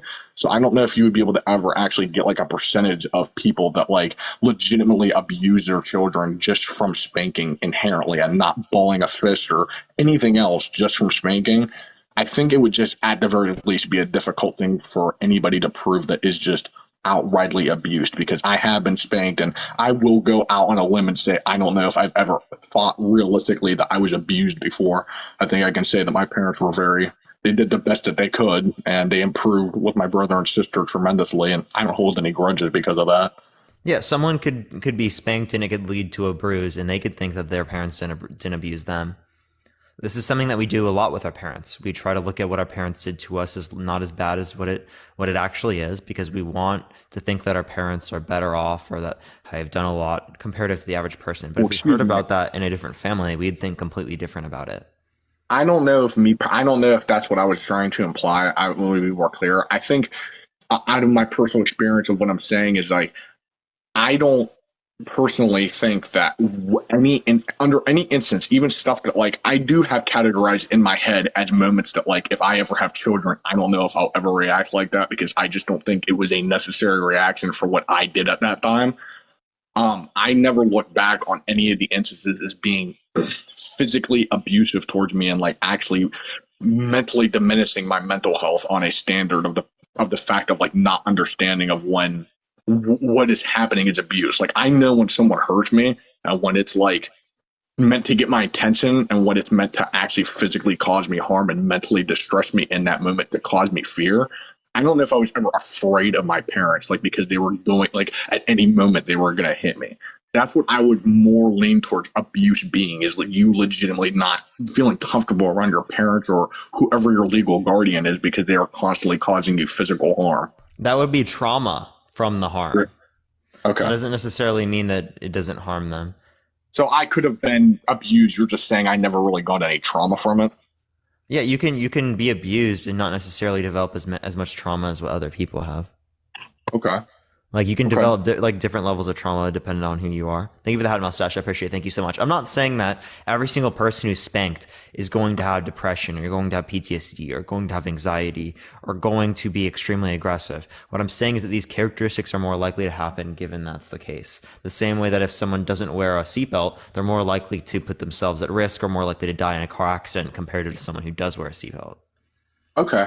So your overarching thing, just to understand perfectly, is that your overarching argument is just that in general, if we can get like our generation to just not spank in general and use other type of parenting methods, you just feel like that newer generation would have a more likely higher chance of it being just them being They're just gonna be better off. better off in their life. There's Okay. less harm. I mean, I don't know if I have really anything else to argue. I guess that's all I was really wondering is like if you really honestly think that like everybody has like some type of terrible trauma from just being hand spanked. I mean, I don't know if I ever had any trauma or anything to talk to a therapist about that specifically, but if you just mean that you think it would be better in the future if we just stopped hitting our children and spanking them in general, I mean, I don't know if I could ever disagree. I don't know if I would ever want to spank my children. I know talking to my parents now, they never wanted to spank me in general. They just being young and being 20, that's all they knew as a reaction because that's all they were taught. So I guess you're not wrong. If I could teach my children a different way and that brings a different, better generation, well, then I mean that's 100% fair. Yeah, maybe abuse confuses people, but I'm just saying spanking is bad. Spanking is something that we shouldn't do. That's kind of what I'm saying.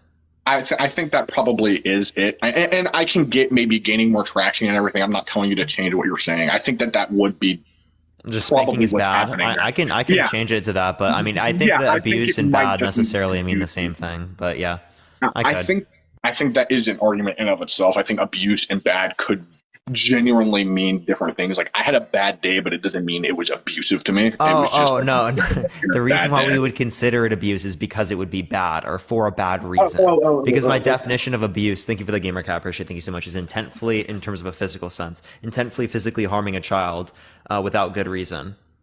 Right. Okay. So I mean, yeah, that would be, so it does kind of relate under my definition to bad. So I could say either bad or abuse here, and it would necessarily imply the same thing. Sure. I guess for sure. I can definitely agree then that I mean, yeah, I don't know if spanking is overarchingly a good thing to like teach your children or a reaction that you should have. I think it's just more often than not, if we're going, and not everybody has my parents, but if we're going based off of my childhood, like I don't think my parents ever were enjoying it or wanted to do that. They just were reacting based off of what they had happened to them from their childhood. So I don't know if it's ever based or stemming from like wanting to necessarily harm your child in a manner. I definitely think abuse is when it's outrightly abusing them. You obviously don't care about how they feel or whatever because you're just doing it in that moment constantly. But I think if we're just talking about spanking, I don't know if it's ever supposed to be based in some type of like I can't wait for them to get home so I can whoop their ass. Like I think that inherently would be a lot more of a problematic statement than just spanking because you're now finding some type of amusement out of spanking them, not just disciplining. You're thinking that it's like a fun thing for you to do. Like Dominic, you could say there are other issues on top of that, but that doesn't necessarily remove the idea that there are issues other than that. You're not wrong. That's what I mean. I mean, I'm not going to sit here and argue with you in circles. You're not wrong at all. I definitely think that 100% it's fair to probably not spank in the future. If we could find different parenting methods that work equal to or better, I think that would probably be. Oh yeah, clearly. We have those right now, right? Like time out, time in is significantly more effective at reducing the likelihood of someone doing something bad comparative to this, right? Because it builds up, because the time in aspect builds up the communication amongst the parent and the child. So ultimately speaking, most of these forms of discipline and whatnot, in terms of establishing values, are meant to establish that communication so that you can communicate your values or what you consider to be good to your kid, so that they can emulate those values. 100%, man. I mean, I agree with you, Parker. I think that is a fair way to look at it, and I'll definitely 100% try to keep that in mind in the near future if I ever end up having children. For sure, man. I appreciate you coming on. Thank you so much. Appreciate you having me, man. Have a good night. Yeah, chat. We're definitely, by the way, I just want to say, chat, I think we're going to be doing this topic probably a lot more. By the way, I think this is such an important thing to talk about. I really do.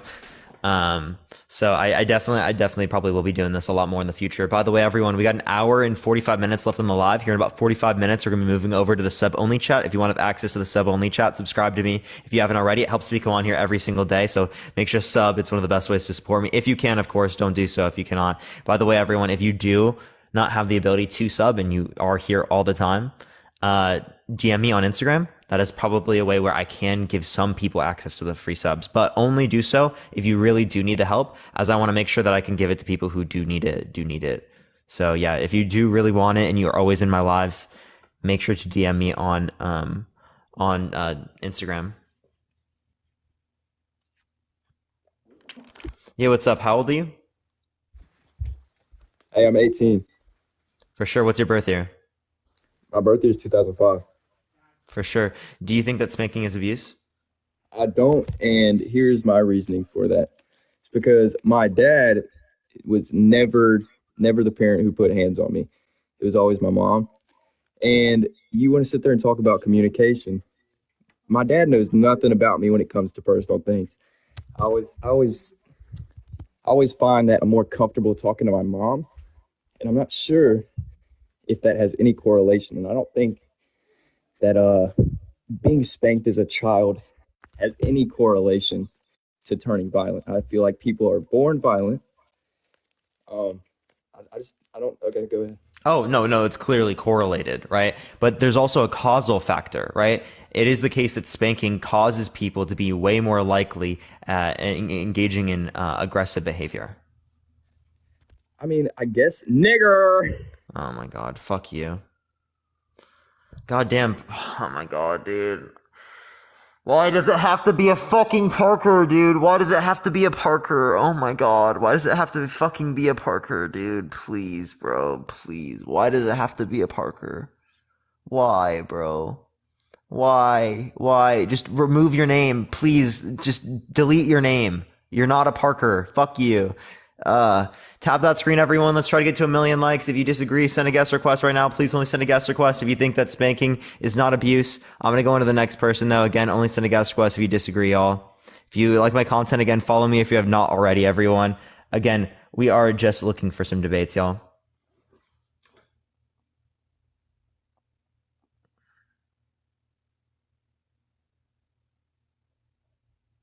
I was not expecting that at all. No, I wasn't. I dated a Parker once. He became a Republican.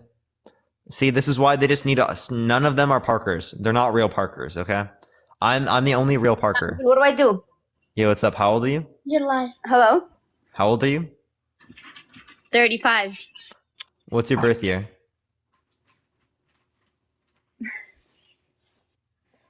Why do you have to have my birth year? I'm just making sure. I can't quite tell based upon your voice whether or not you are 35. Oh, no, I am. I'm a grown woman. I'm a grown woman. It's just, I don't like to tell my age. Do I have to? You already gave your age, so I was just asking. Well, I gave a younger. I'm younger. I mean, I said 35. I'm older than that, but. You do sound old enough, so yeah. Yeah. Do you think that spanking is abuse? No, I don't think so. It depends. As long as it doesn't cause any like bruises or marks, okay, that's fine. But if it causes bruises or marks on the body, no, absolutely not. That's abuse. That's not right. Yeah, so I have dermographia. So essentially, anytime my body is touched, right, like in a particular way, it can cause like there to be a red mark on my body. Therefore, if my mom spanked me to any degree, there would be a red mark that stays around for a while. So would that be abuse under your view? Again, I can just do that, and no. it literally you'll see. No, if he touches you and you have like a red mark, because I know people with lighter skin usually have more sensitive skin. So if you touch them, it'll have even like just the slightest, it'll look like a red mark. But it'll go away in a couple of minutes. I've seen a couple of people with lighter skin. That's true what you're saying. Oh, it's not just lighter skin. I have dermographia. So essentially, especially when it goes off, right? You can just touch my skin and write on it. Oh wow! Like my mom, when she took me to school, like as a kid, she would have to tell the nurses that she didn't abuse me because just by touching my skin, it looks like I literally got abused. But she never touched me. She never hit me. None of that. So. You know what? I think maybe parents that are stressed that hit their children or abuse them. I don't think like putting your hands on a child is necessary unless you need to grab them if they're out of hand, like doing something, going wild, and you need to hold them down.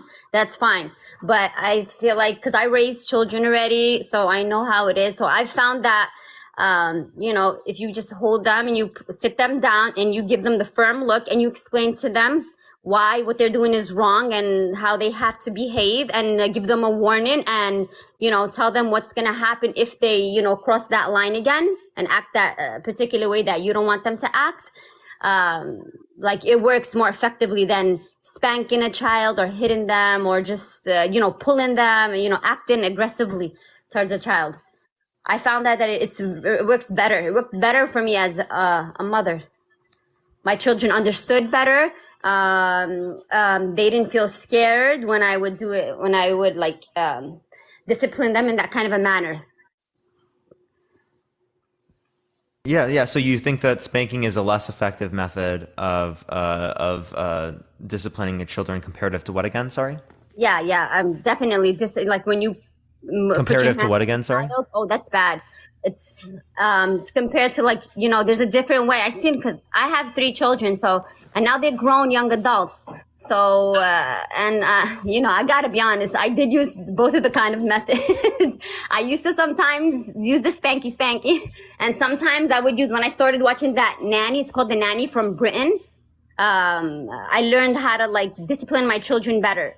So, when, you know, I used to use her techniques, like hold them down, explain to them what they did is wrong and why is it wrong, and if they do it again they're gonna get in trouble and they're gonna lose privileges. And that's how I used to do it, and I found that was more effective than when I would spank them. Like I would see them do something, I'm like, wait, oh so like God. what privilege? Like for example, right? Do you like no do you, like, no give them going over to the, no going like having fun the next day, they have to stay in their room, having their fun time taken away from them, things like that. Yeah. So when it relates to those types of things, I would say a great way would be to do what's called time out, time in. So it's essentially removing them from the environment and communicating with them, opening up that communication, because when we just send them to their rooms, they don't necessarily learn from it. Exactly. So it's best to like go through it, communicate with them to make sure that that level of communication is open. Yes, absolutely. You're right. You're correct. That works perfectly well, the communication with my children. Yeah, and like a good way to actually do this would be like, say they get like an allowance, right? They can get a little tax, right? Or a little bit of a fine, right? Because the money that they're getting in terms of the allowance, that's their play around money.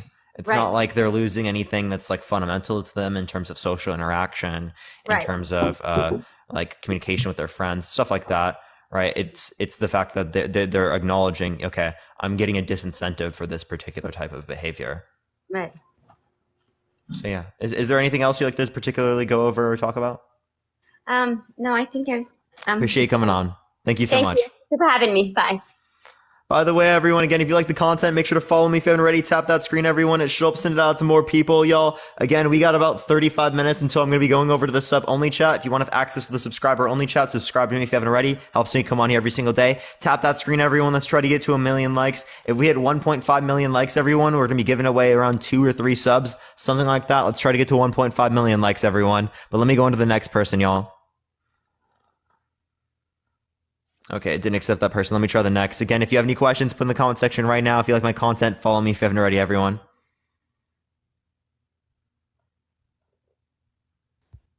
Yo, what's up, Josh? Do you think spanking is abuse? Not gonna lie. I do. Or no, way, no, I don't. Why not? I don't. I almost just sold. Bro, I just want to say, oh, Dean, bro. Dean kicks me because I said you were better, bro. He's so not genuine, bro. He doesn't even say thank you when people leave his lives. Okay, there's some people I won't say thank you to. Right? If someone says some wild shit on my live, I will not say goodbye. Like I will really not. Wild, bro. I simply said. I don't know if I would still say bye to you. I wouldn't, like, there was someone earlier I didn't say bye to because they were talking about literally like fucking slapping someone across the face as a kid. Like, no, that's crazy. That's definitely outlandish, out of pocket, uncalled for. Now I went in there and I said, define matter. He said, I ain't done. Get out. And he kicked me. I was like, what? Okay, cool. All right. So look, this is how I feel, Parker. Listen up. I mean, how do you define abuse? Let's start there. I'm going to start by defining things. Yeah, so we're talking in a physical sense in this scenario. Obviously, there's verbal abuse, there's emotional abuse, there's other forms, right? We're talking about physical here, so it would be intentfully physically harming your child without good reason. Right, physical in some situations lead to mental, correct? Well, yeah, it leads to like mental, like L's and stuff like that. Right. It puts that, it's that whole box. Correct. Most studies, I mean, you probably have the studies. My nose is going to kill me. Most studies say that a lot of this is going to lead to violence in the future, right? There's multiple studies that all go along the lines of saying this leads to violence in the future. What I will say about this, though, is the vast majority of the people that fall in that violence category, TikTok, do not take me down for saying this. The vast majority of the people that fall in that category, bro, are black people, right? Understand this. No, Parker, listen, just understand this. Fall in right? what category? The violence category, bro. Now listen, Parker. No. Parker, Come on. Parker, I was looking at this earlier, Parker. Parker, come on, bro. Come on, bro. I was looking at Parker. The vast majority of them are black, right? Now keep this in mind. The vast majority of people that have anger issues, come on, bro. I looked this up. Clearly, give me a source, Josh. The vast majority of people. Give me a source. No, okay, not the vast. No, okay. Western Hemisphere, Americas, the Americas, right? Let's use still the vast majority. Still walk back, bro. If we're going by percentages, Parker, that's easily done. Here, I'll look it up right now. Who's more likely to have anger issues? That's light. Based on more likely is not a vast majority, right? You could say people whose parents got divorced are more likely to do this, to like be angry. Yeah, no, okay. So yeah, that is part of the reason. You are not incorrect. But the point is to be more direct, right? We're aiming for so we're not acknowledging this, right? So what could be causing, are people who have less money more likely to be in circumstances in which are financially stressful? Yeah. So they're more likely to be in circumstances in which might cause like an emotional based response. That doesn't necessarily mean that people who are black are more likely to be emotional. That necessarily means that because of past acts of racism that have continued into today and caused these types of disparate outcomes, right? It's putting black people at a greater predisposition towards this due to poverty, due to not having access to healthcare, education, stuff like that. That again, they are literally discriminated against when it relates to healthcare and stuff like that. So clearly speaking, those have huge impacts on this. I see what you're saying. So This is kind of like a cause and effect. See, it's so many different variables. You couldn't be right. So so this is what I'm gonna start with, right? I can't, if you want the sources, I can go along the lines and find the sources that say it's more likely for this to happen than this to happen, right? Now what I will say is, yes, you are correct. There are multiple various stupendously. It's a huge number, right? It's crazy. The amount of different variables that play in these factors.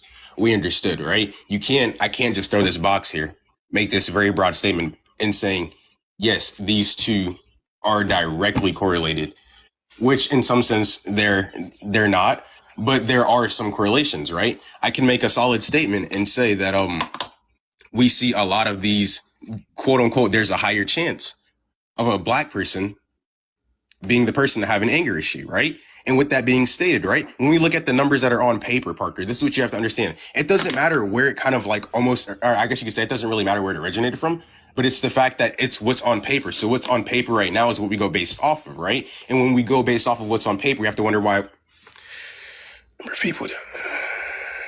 So correlation does not imply causation. You can look up, this is called spurious correlation. It's a bunch of correlations. Wait, hold up. Number of people who drowned by falling in a pool. Go down. Spinning. Thank you. I appreciate the galaxy. Thank you very much. I appreciate it. Thank you so much. That's different, Parker. You can't, bro. That's different, bro. That's different. Compare, bro. Be for real, Parker. Be for real. See, this is so where just y'all because win. there's a correlation does not mean it's caused by Parker, that. This right? is where y'all win. This is no, Josh. This is actually one of the most base points in statistics. If you take in any statistics class, this is the first thing they tell you, right? So this is not something that's disputed. This is a fact of reality. Like, you can't just say that because something is associated, that means it's caused, right? The point is that we can show causal relations between spanking and between it causing a greater likelihood of these particular types of negative impacts happening, like aggressive behavior. They're more likely to like go to prison. They're more likely to have cognitive issues, as fear associated with the trauma and with the abuse and whatnot does actually cause someone to be reduced in cognitive ability. They're more likely to develop anxiety, PTSD, depression. So they're more likely to put themselves in risky and bad circumstances given the fact that they've been spanked. So if you want to keep your kid safe, and that's the goal, clearly speaking, you shouldn't spank your kid. Right. Right. Wait, actually, hold up, because that did just make sense. Okay, I see what you're saying. And that's okay. So that's what I'm trying to say. That's why you guys win. That's why you're going to, bro. That's exactly why you're going to win. That right there is going to be the only way you're going to win, bro. That's going to be because look, right? You're going to say the fact, bro, right? You're going to say the fact. Let's be exact here, right? It's a fallacy. It would be, fallacious, right? It would be fallacious for me to just come up here and be like, yeah, this is the exact right. We all know that, right? But you have fallacious for what? I don't know what argument would have been fallacious. Because I said I was almost making it seem as though like anger issues or like blacks in some way had. No, you were doing a what's called a correlation causation fallacy. You were saying because this particular quality is associated with this characteristic, that means it's caused by this characteristic, which is not true. No, that's what I was saying. But I was saying the reason why I'm trying to jump over this fallacy is because, right? And the only way you're going to win this is because you're going to pull out facts, right? You're going to pull out some swimming pool facts. You can't compare. Bro, Parker, this is how I know Parker. And let me explain. I get it's a fallacy, right? I'm arguing based political, right? I'm arguing based on this nonsense, right? Listen, bro. Listen, this is what you have to understand, Parker. You cannot sit here and tell me, Parker. You cannot sit here and tell me that spanking a kid is not going to help in the long run. And with fact behind it, I understand. Listen, with fact behind it, I understand, right? And this is where it digs deep down to, right? So this is my little theory I have going on, and I'm going to explain it fairly well, right? So my theory is, you don't spank your kid, right? Me? Parker, I've never been like spanked, bro. So like, I'm like the worst of the worst kids, right? Like, I'm more likely I haven't been spanked either, Josh. I get that, Parker. But listen, Parker, I'm more likely to go rob a bank than a kid that's been spanked, bro. Just because of my thinking, because I've never had that type of discipline. But I don't do it because I just don't want to, right? I've been grounded in discipline without getting spanked, right? What is discipline? Discipline relates to values. So you have an issue with the establishment of values. You don't have an issue with whether or not you're going to engage in this action, because clearly right now, Josh, you're not going to engage in that action, right? Okay, that's deferring. It's not about how we. No, it's not. You're deferring. It's not how about we discipline. It's more in fact is like spanking itself. That I guess you could say category of discipline. Like, is it abuse? That's where we lean more towards. I mean, yeah, I would agree with you. Much better ways to discipline, right? There's various many. I don't know how to explain it. You're correct in all senses. This is what you don't understand. I'm not calling you incorrect. You're like, I don't know if you're missing it, but I'm not saying you're incorrect, right? What I'm simply saying is, bro, you can't tell me these numbers on paper don't point to something, right? You can't sit here and tell me this same group of people that's getting arrested, right? They're getting beat when they're smaller, right? Some of them, right?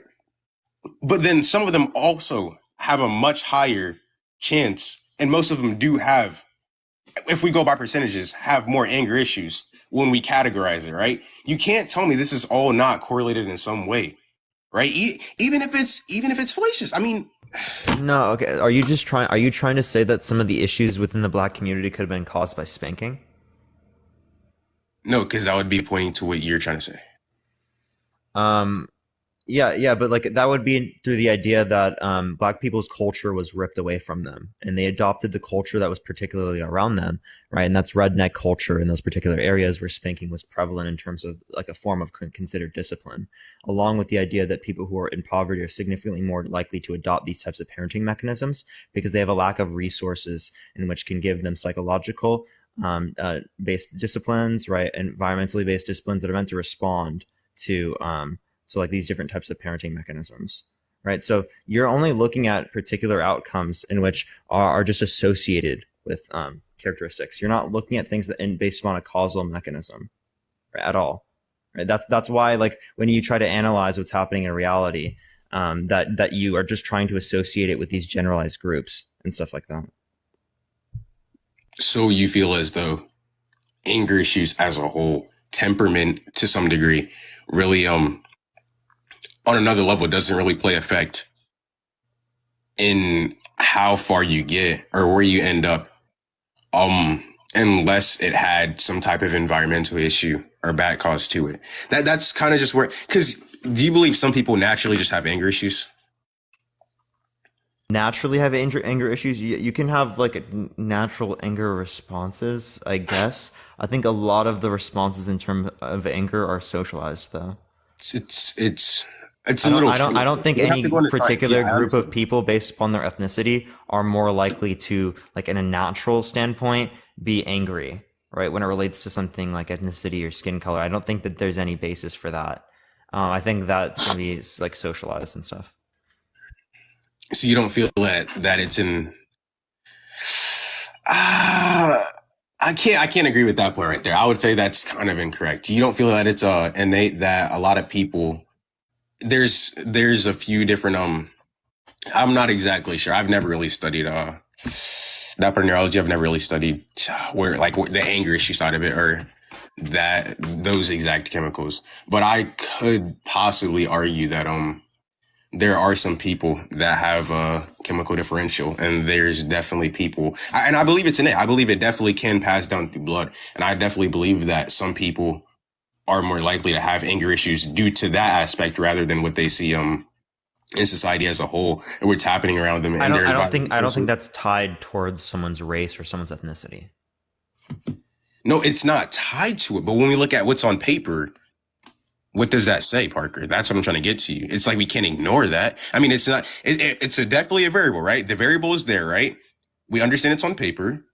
Now we have to understand why it's on paper, and are these two directly correlated, or do they have any type of correlation? It's not based upon some innate sort of predisposition towards this behavior, right? It's likely going to be socialized. So that's the type of explanation that I was showing you it is that it's likely speaking socialization. I don't like if it was the case that it was built upon that, you would see this worldwide, which we don't necessarily see.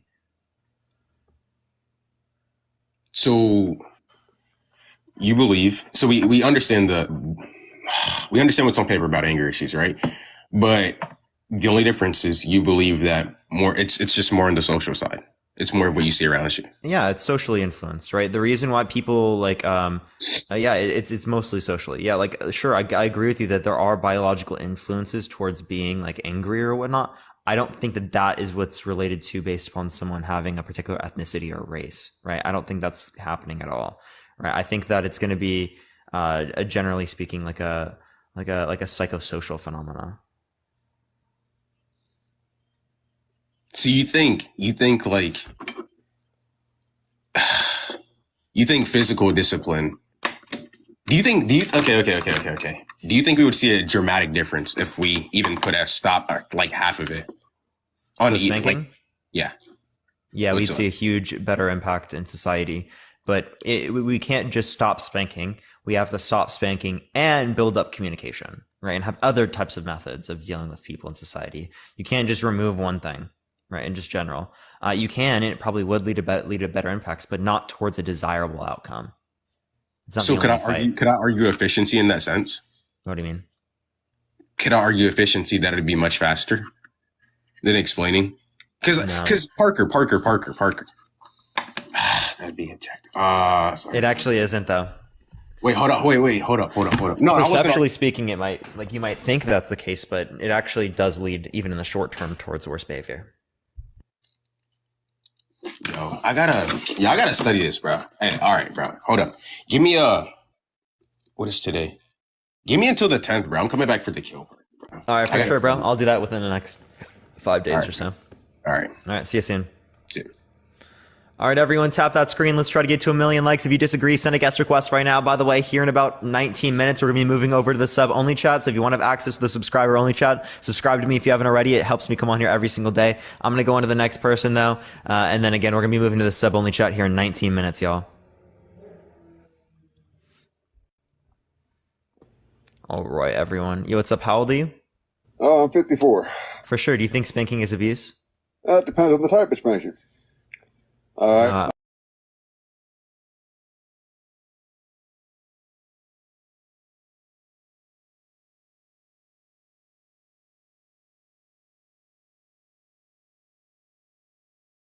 An example, right? The child proof your house 100% completely, or are you just going to take that child's hand, or are you going to smack it?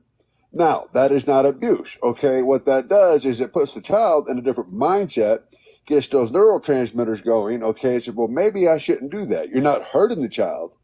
At worst, you're hurting their pride, okay? As long as you're not physically hurting a child, and that little bit of spanking, okay, it's not hurting the child, but it does put them in a different mindset. Yeah, there you were assuming that it was 100% deterrent for that particular action, which is not true. No, I did not say that. You can try other things, but I mean, you can't childproof your whole house either. Okay, You can actually. Yeah, you can. Okay, so what happens when you take your child to somebody else's house? You'd have to be careful when it relates to that circumstance, then, because Okay, you understand. Keep them on a leash, keep them restrained, keep them from You don't have to having. keep them on a leash. That's a bit Well, wild. that's basically what you're saying. Okay. No, I'm not. No, like Yeah, I never had to be put on a leash. I've got 4 children. All right, I've had to spank each one of them. Maybe I was never spanked, and I was never put on a leash.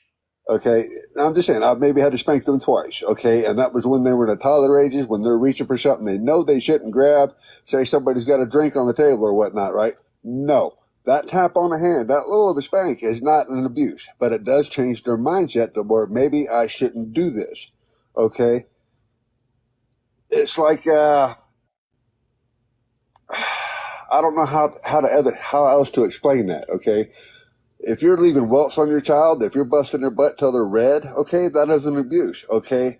But a tap on the butt, a smack on the hand, okay, that's going to be change their mindset to put them in a different frame of mind, that is not abuse. Yeah, so I have dermographia, right? So essentially, I can literally just do this, and it will have like a red mark on me. My mom, like when it would go off as a kid, it would have like red marks over my entire body without even being hit. I was just touched by my mom, literally, just like she was just like. Nothing violent or bad or anything. So would that be considered abuse under your view because I had red marks all over my body? Probably. I'm not. What are the red marks from? What do you mean dermographia? I mean, I'm not sure what you meant there. Yeah. So watch this. It's gonna draw and it stays there for a while. So you essentially can just like write on my skin. Okay. So and it stays there. You see how it's red already? All right. So let me ask you a question. By you doing that, is that abusing yourself? Clearly not. Right. Exactly. So clearly not. That would be my answer to that. Yeah. So it's not built upon red marks then. So is it built upon bruises? Bruises. Well, when you spank somebody, you spank them too hard. Okay. Obviously, you're gonna leave red marks. Welts. You know the difference between just touching somebody and having that. What are they, corpuscles or whatever they call it, just popping up. Okay. So there is a difference. Okay, but smacking a child's hand or tapping them on the butt, they got to figure they're wearing a diaper at this age. Okay, so you smack them in the butt, all that's doing is changing their mindset, grabbing their attention, and it's like no. And worst case scenario, sometimes you get those gator tears. Okay, I have never once physically abused my kids. I have never left welts or marks or anything like that. Okay, and I've got some of the most well-behaved kids I could ever dream of. All right, my oldest daughter, she's about ready to have a grandchild. Okay, and as far as lasting effects or anything like that goes, no. I can honestly say no. I was abused as a child. Okay, I remember my dad put me through a fucking wall. Okay, there is a difference between abuse, and I was physically abused, so there's no way I would do that to my child. Okay, but smacking their hand or smacking their butt to change their neurotransmitters to get their attention. Okay, I don't see anything wrong with that. Yeah, so they would, the people who justify those other types of spanking and abuse, right? Those people also say that that's for the same negative stimuli that you're referencing. And I think that negative stimuli, right, isn't a good thing for getting them to learn effective behavior. If you think that it's effective for learning, do you think that we should use it in school systems? No, I don't think anybody should lay a hand on my child but me. So, but it's effective for learning. Not in that environment, no. Why? What's different between the two environments that means it's effective in one and not the other? for one, I know what I'm doing, okay, and I could gauge the amount of punishment they're going to get, whether I have them stand in a corner or whether I'm going to smack their butt when they're a toddler. Okay, trust me, I've done it all. I've put them in the corner, take timing out. I've had them. I've taken toys away. They've been grounded. They've had extra chores. Okay, for an example, my daughter stole one time. Okay, and she stole $20 from grandma. Okay, now you can consider this abuse or not. I really don't know. Okay, did I spank my child? No. Okay. What I did do, okay, was made up of chart of things that she can do for 5 cents here, 10 cents here, until she paid back double what she stole from grandma, right? And that's instilling the value of money to what she'd done wrong. She had to work it off to pay it back. And until she did that, she didn't get her extracurricular activities such as watching TV at night before bed, those types of things. So there are. Well, I don't disagree with that. I think that's a good way of teaching.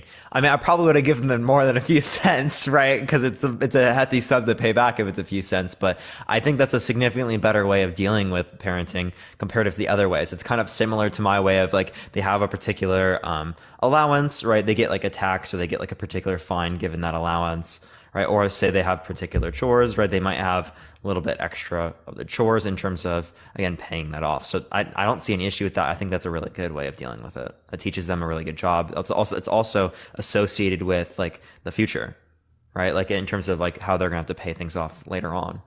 Exactly. But, my argument with the spanking thing is, when they're toddlers, okay, if you just give them a smack on the hand, a smack on the butt, you're not hurting them, okay? All right, you're wounding their pride at most, but they're changing their mindset. Okay, well, maybe I shouldn't do that, and you're snapping them back into the here and now instead of whatever they're off in their own little world doing. Does that make sense? You don't have to spank somebody hard. Okay, you don't have to spank a child hard or an infant hard. You just got to get their attention, and with that tone of voice you're using, it draws them into a different mindset. Yeah, I don't think that this is the way to get their attention. I think it's a bad way to get their attention because I think that this way of getting their attention creates and generates fear, which reduces their cognitive abilities. So yeah, like I actually think it makes them more likely to engage in bad behavior or not good behavior or aggressive behavior or develop anxiety, PTSD, depression, given the fact that we use this particular type of response. So that's my view. Okay, I don't think we see the same thing with other types of okay, so you don't think aftercare plays any part to that? Okay, so if you punish your child, whether you just give them a little smack on the butt when they're a toddler, okay, explain to them what they're doing wrong, no, don't do that, okay, but then you show them love and affection after that, just like punishing your child like I do with my daughter, and I made her work off that money, okay, it's just not the punishment that goes with it. You have to show that aftercare. Okay, you have to show them that you love them. You have to explain that to them. Now, of course, they don't want to hear that at the time because their pride's wounded for whatever reason. Okay, but there is that reasonable time frame where you have to show that aftercare. You have to explain that to them, why you did what you did. Okay, what they did to reciprocate whatever it was that happened. Okay, like I said, there is a time and a place, but you have to reciprocate that as well. Yeah, see, but like I don't think that that's the best way to get them to end up engaging in the best behavior. That's my point, right? I think that's like more negative and detrimental towards getting them to do the right thing. Yeah, well, right. You're more entitled to think that, and I have. Well, it is what the evidence says. Like I can send you many studies that show this. Okay, well, studies. I've had to disagree with the studies too, because I have never physically abused my children. I have never left marks on them. Okay, and like I said, I've only had to do it once or twice. And they learn that lesson. And with that aftercare behind that, okay, did they have fear of me? Did my children ever shown any kind of fear or anything like that? No. Okay, but they do understand, okay, I'm friends with all my kids. My daughter's one of my best friends. Okay, but they do understand when it comes to the adult role, which my daughter is now understanding with her children, okay, that there is a parenting role. Okay, you just can't be friends with your children 24/7. Okay, you have to be that authority figure too. And yeah, you have to be someone that they look up to, and I don't think that someone they look up to should be one that hits them. See, you keep using that word "hit." It is what it happens, though. Yeah, I think it's all in the content and how you do it. Is my personal opinion on that. But like I said, I have never left a mark or a welt on them. Okay, but it did change their minds, especially when they're in that young enough age to where having a drawn out conversation with them is going to be impossible. Okay, their attention span is that of a poodle. Okay, probably a poor analogy, but yeah. So well, then we have to build up that attention span. We have to build up that communication, and right? We can't expect them just to immediately be able to do it, or if they aren't able to do it now, just expect that they're never going to be able to do it. Well, no, I didn't say spanking them was my. Well, spanking them is not the first course, and never has been. Okay, but people who have to childproof their whole house and pack up all their knickknacks and everything else, that's not healthy for the child either, because they are not learning boundaries at all. You're not teaching them anything that way. If you're childproofing your whole house and you're taking all your knickknacks and everything else and you're putting those away so that they don't get touched, you are not teaching that child boundaries. You can teach them boundaries. I don't know how you can't teach them boundaries there. You're just removing things so that they don't get harmed. You can teach them boundaries in relationships. You can teach them boundaries with things, but in that circumstance, the same way that when I'm teaching, say, a kid, showing them scissors, that doesn't mean that they always have access to the scissors, but when they do have access to the scissors, this is how you treat it. Okay, right? Like you hold it in a way that you don't fall into it, right? You make sure you hold it in front of you, right? In a manner in which you're not going to be able to land on it. You careful with your feet where it goes, right? Stuff like that. You treat it with like a lot of care, right? But it doesn't mean they always have access to it, or it's just open for them. Thank you for the cap. I appreciate it. It's only when I'm there to make sure that they're safe. All right. Now, I see where you're coming from, okay, but in certain instances, okay, I'm going to have to respectfully disagree with you and the books. Okay, so I have some awesome children, and I'm the first person they come to when they have problems. I'm the first person they come to, hey, Dad, I'm getting married, you know, they even come to me before my wife. Okay, so I don't see how anything I've done was wrong with that, and I'm getting ready to go to my daughter's wedding next year, by the way, so I keep bringing that up. I'm excited. So anyway, that's all I had to say. For sure. Yep. I appreciate you coming on. Thank you so much. Have a good day. All right, let's go on to the next person. If you like the content, follow me. If you haven't already, everyone, tap that screen. Let's try to get to 1 million likes. By the way, everyone, here in 6 minutes, we're going to be moving over to the sub-only chat. If you want to have access to the sub-only chat that it's going to be on for the last hour of my live, make sure to subscribe if you haven't already. Follow me if you haven't already, everyone. We're almost up to how many followers? We're almost up to 290,000, everyone. 290,000. We're less than 5K away from 290,000, everyone. Tap that screen. Let's try to get to 100,000 or to 1 million likes. If you disagree, send a guest request right now, y'all.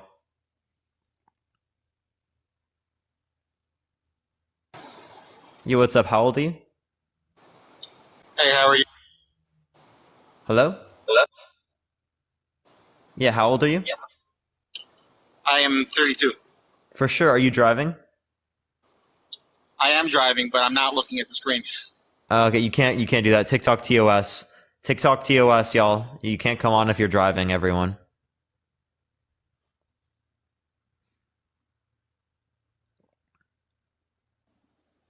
Yeah, what's up? How old are you? I'm above 18. Yeah, do you think spanking is abuse? Oh, no, no, not at all. Why so not? Can you tell me why spanking is abuse? Yeah, it meets my definition. The definition of physical abuse within this sense is going to be intentionally physically harming a child without good reason. So, without good reason? What do you mean without good reason? So there is good reason? There could be good reasons to like intently physically harm a child in scenarios, right? Like for example, right?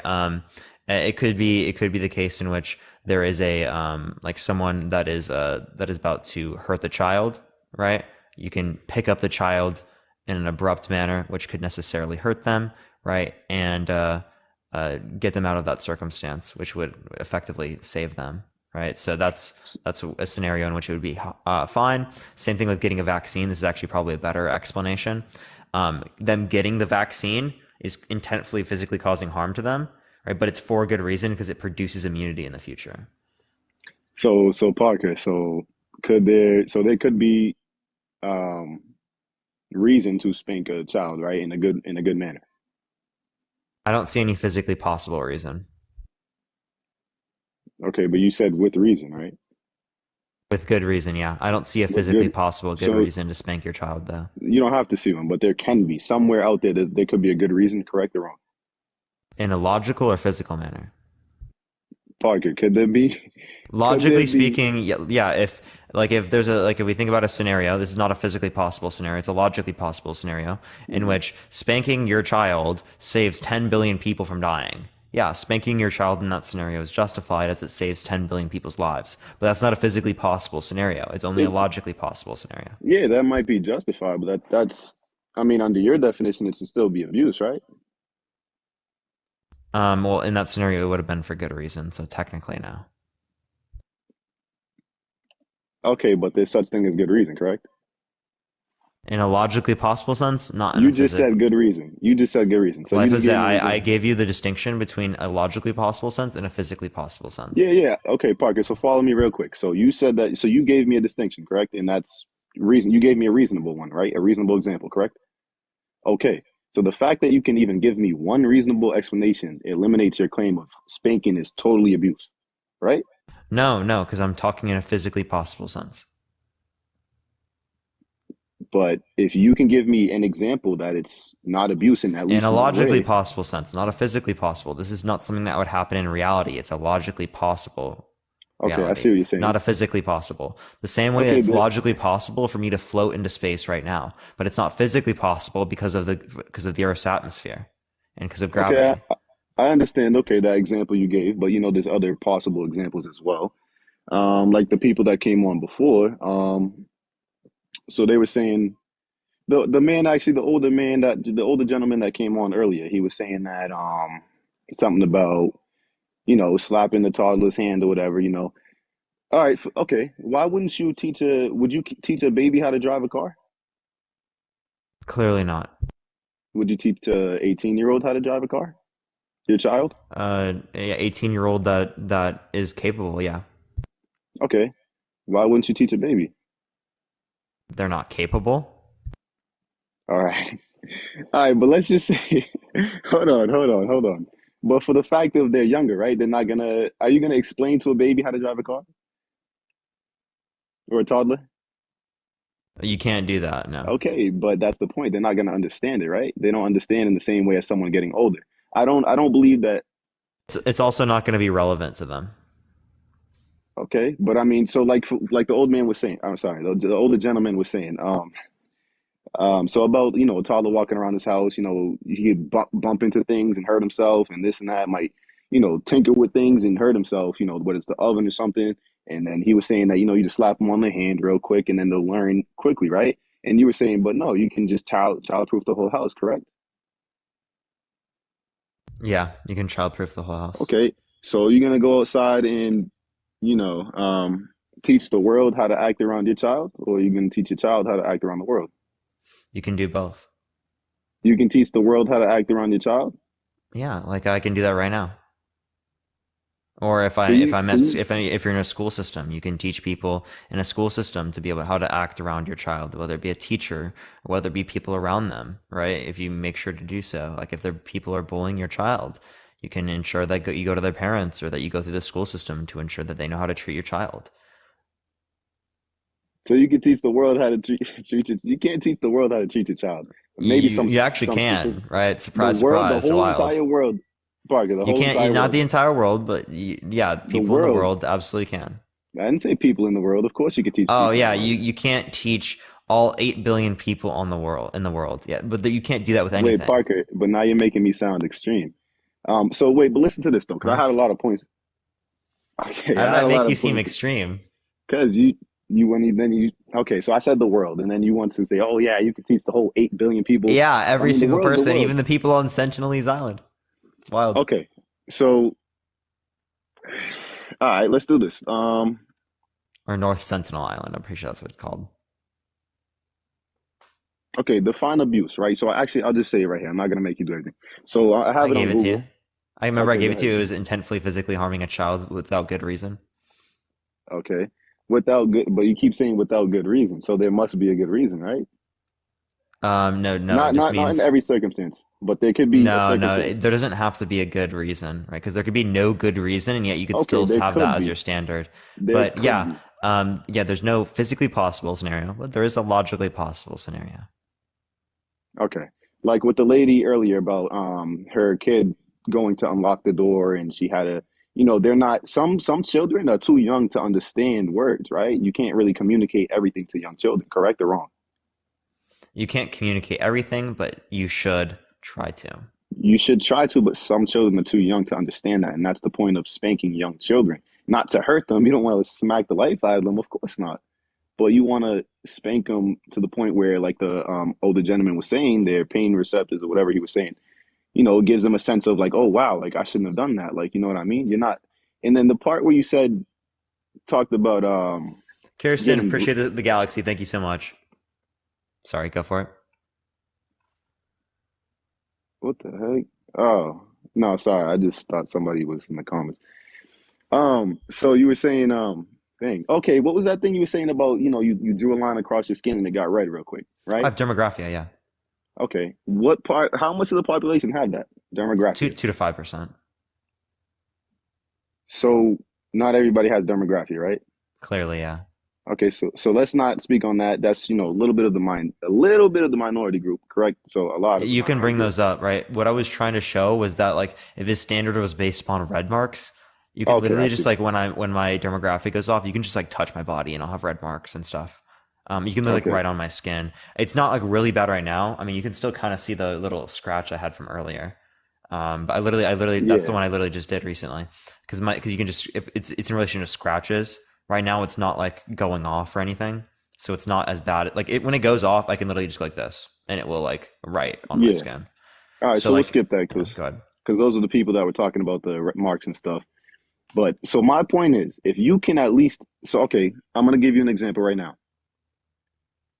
Don't kick me off because I don't mean it in any way.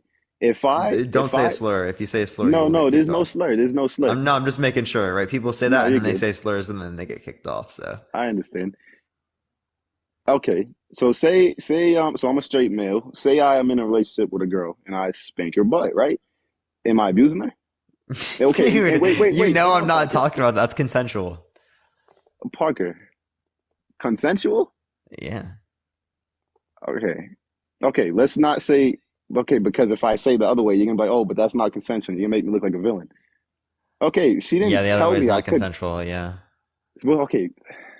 My point is, if she liked it, right? So I did that, and I'm not being. I don't want to be weird. I want to be nice on Yeah, it, right? So, Zay, dude. I don't think we're abusers, bro. okay, so that happens, and then she liked it, right? So that's not abuse, right? No, because it's consensual. Let's not. The consensual is saving you right now. You know it. Yeah, So because that's good reason. okay, all right. So let's do this, right? So there's a toddler that doesn't really understand how to formulate sentences yet. They definitely aren't going to understand a bunch of things, right? And they go to touch a stove top, Parker, right? And they almost burn themselves. And I smack them on the hand and I say, don't do that. That's hot. They might not understand fully what hot is, but I say, don't do that. That's hot, right? Am I abusing them? If you slap their hand, Okay, I'm not. Now remember, I'm not like hitting it with like a hammer. I'm just like, don't do that. Like that's they're why I about to said touch slap, right? So Okay, yes. If I I think it is slapped it, because you're intentfully physically harming them without good reason, or because that's not good reason in the sense that but you could have okay, stopped them from doing it without doing that. So it's Parker, unnecessary harm you're causing.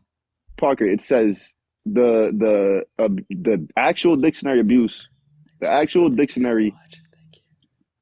Okay, the definition of abuse right here says use something to bad effect or for a bad purpose to misuse. Do you think I misuse a spank on the hand, a slap on the hand, if a child goes and tries to touch a stove? Yeah, it's just gonna relate to the bad reason. I Like part of misused it. my yeah, because it's unnecessary pain, right? Like that pain wasn't necessary. You could have stopped them from doing that without causing that pain. Do you believe that the amount of pain is what we're speaking on right now? Sure, you could talk about the amount of pain. That would obviously be a relevant factor.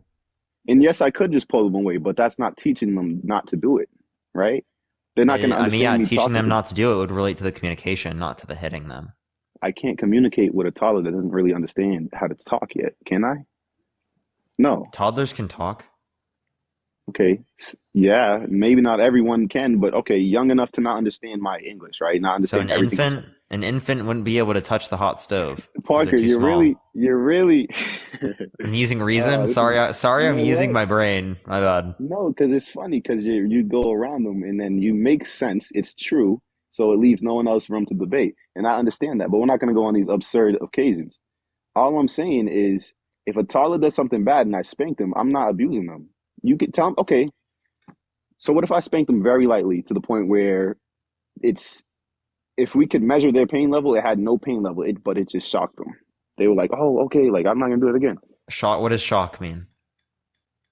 And it just made them say like, oh wow, they didn't think I was gonna do that. If you touch them, like if you like, yo, Parker, no, that's not. You want to know why? Because you're not forcing intentionally physically harming your child. There's no harm there.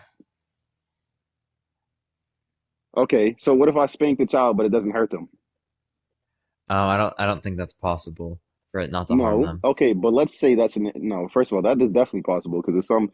First of all, spanking someone in the butt. First of all, what is that? One of the biggest muscles on your body, right? And there's a lot. I don't think it's not going to cause any harm. That's wild. Okay, that's what you think, but that's not fully true for everybody in the world, correct? Yeah, because harm could relate to an experience of pain, or it could relate to like a bodily, like a physiological response. Because there can be a harm in terms of a physiological response to something that can't necessarily feel it, right? In terms of having a subjective experience.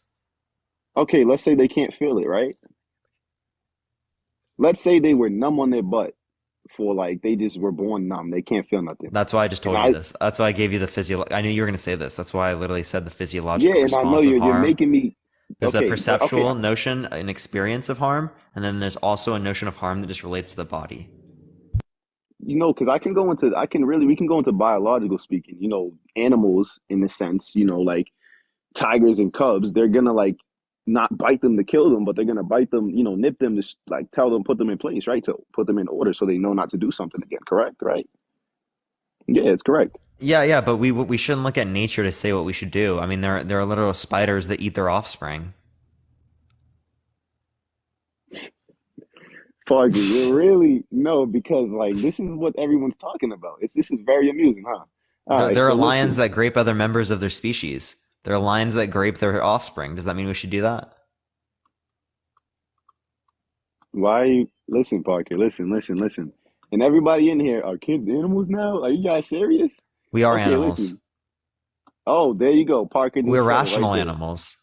Yep, Parker. No, I'm saying I was reading the comments. Somebody said, "Are kids animals now?" So you just went against your own supporter. So sure, right? Yeah, we are animals. We're not other animals, right? But we absolutely are animals. Okay, we're all different. Just like spiders are insects, and I think what Lo meant there was other animals. I don't think they meant like other animals. Yeah, just save it. Just correct. I mean, like animals in general, like that. We're not. Parker's trying to fix it right now. He's like, damn. Nah, I'm trying to accurately represent what they were likely saying because I know. Okay. I see Lo in the comment section all the time. All right, back to the point, because I had a bunch of things in there. First of all, the part where you brought up you talked about, give a kid other forms of discipline, give a kid an allowance, and then, when they do something bad, take from their allowance, right? Tax it out of their allowance? Yeah, like tax or a fine. Okay, how are you going to feel if you're working and then somebody decides to just take your whole paycheck? Isn't that slavery? I'm not going to take their whole paycheck. It doesn't matter what you're going to do. Thank you, Kirsten. I appreciate the galaxy. Thank you so much. I appreciate it. Well, I work for this. An allowance isn't necessarily something that a kid works for. But if the kid did work for it, you should not take it away, yeah. Okay, so I personally don't know you or your circumstances with your parents. So when I use them in an example, please don't get offended by any of it.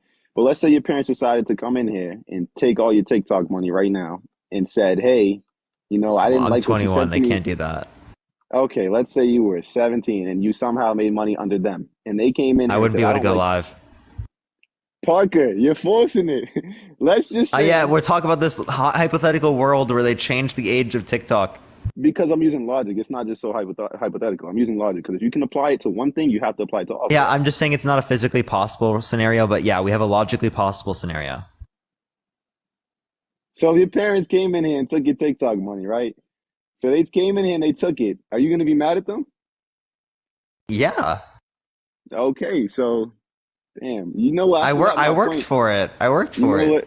What? Exactly. So that's if my parents, if if my parents So that's gave abuse. me if my That's parents abuse. gave me a allowance, say $20 a month or $20 a week, sorry, right, and I was failing all my classes, right, for me to get taxed $5 or $10 makes sense.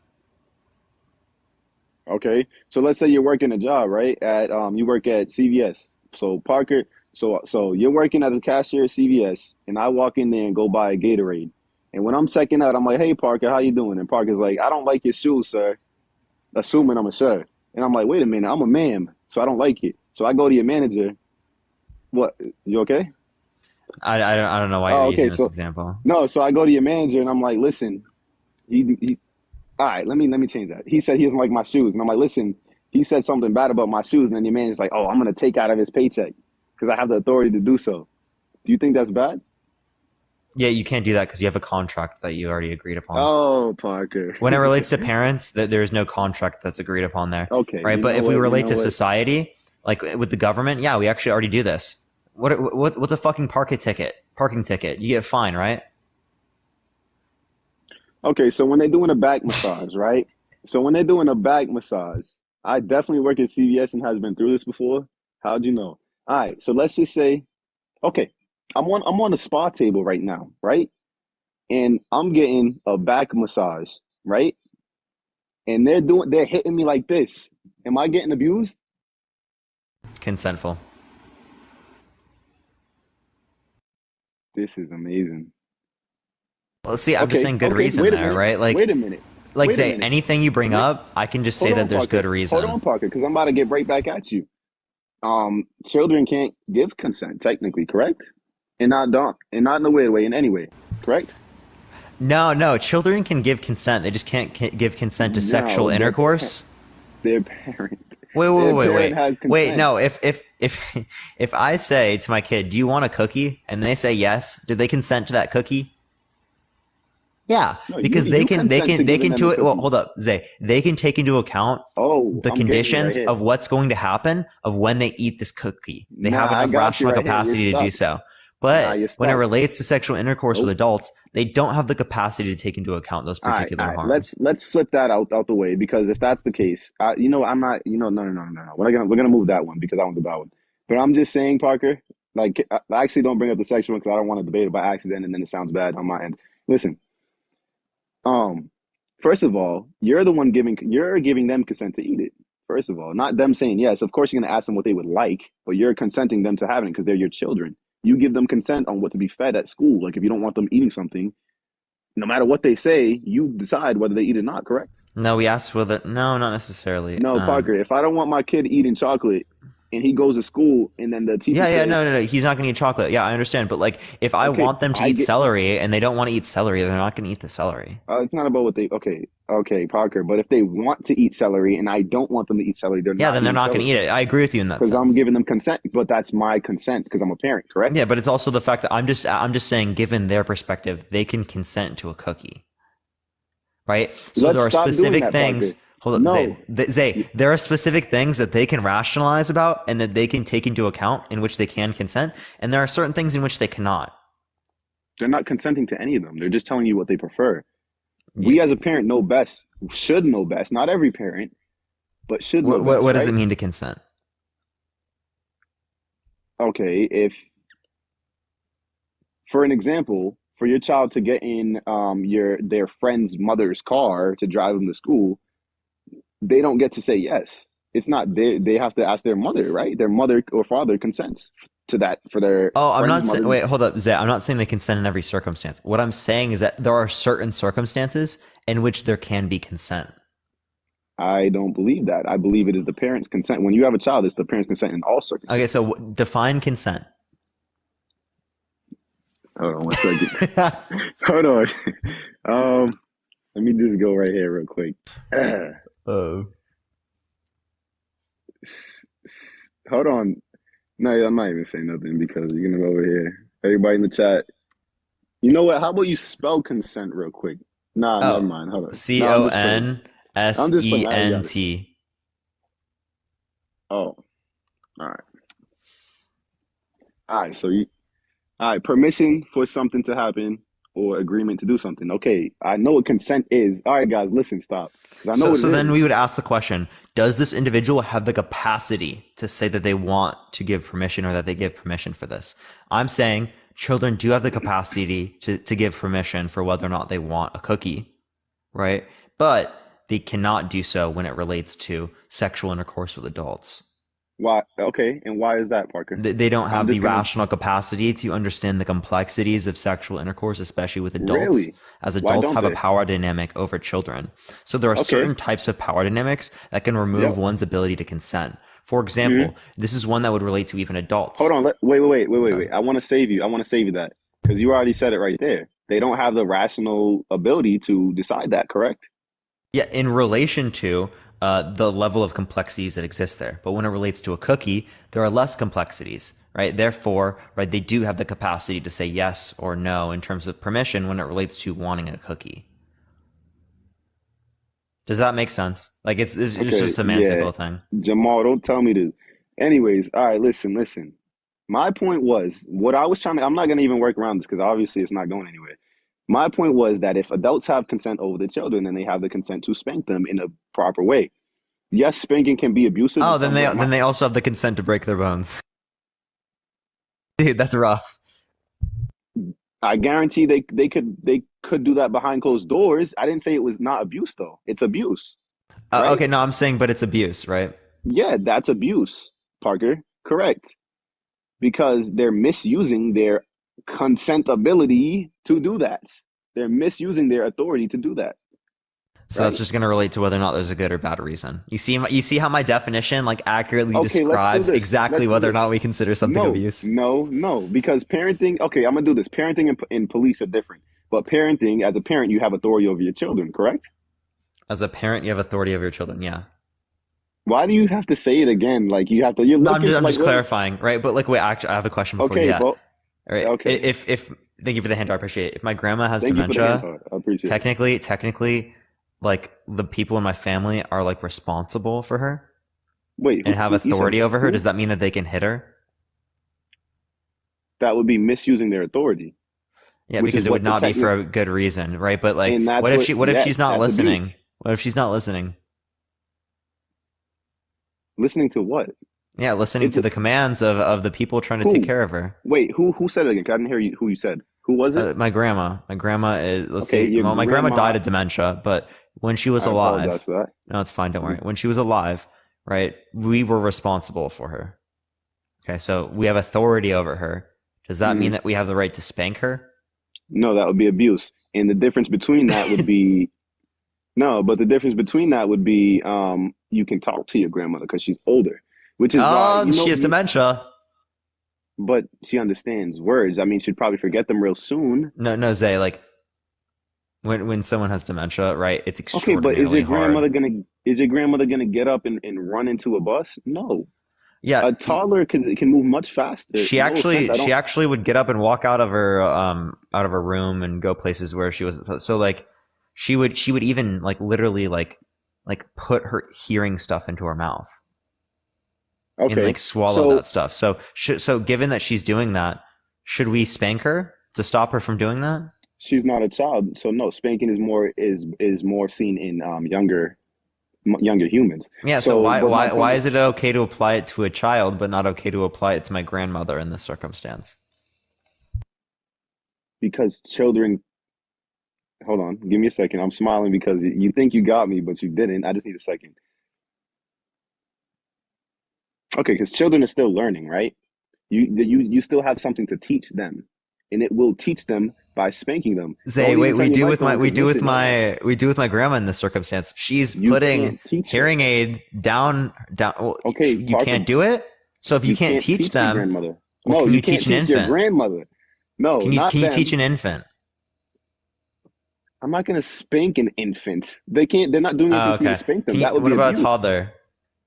A toddler, if they do something that they need to be taught about really quickly, and they won't.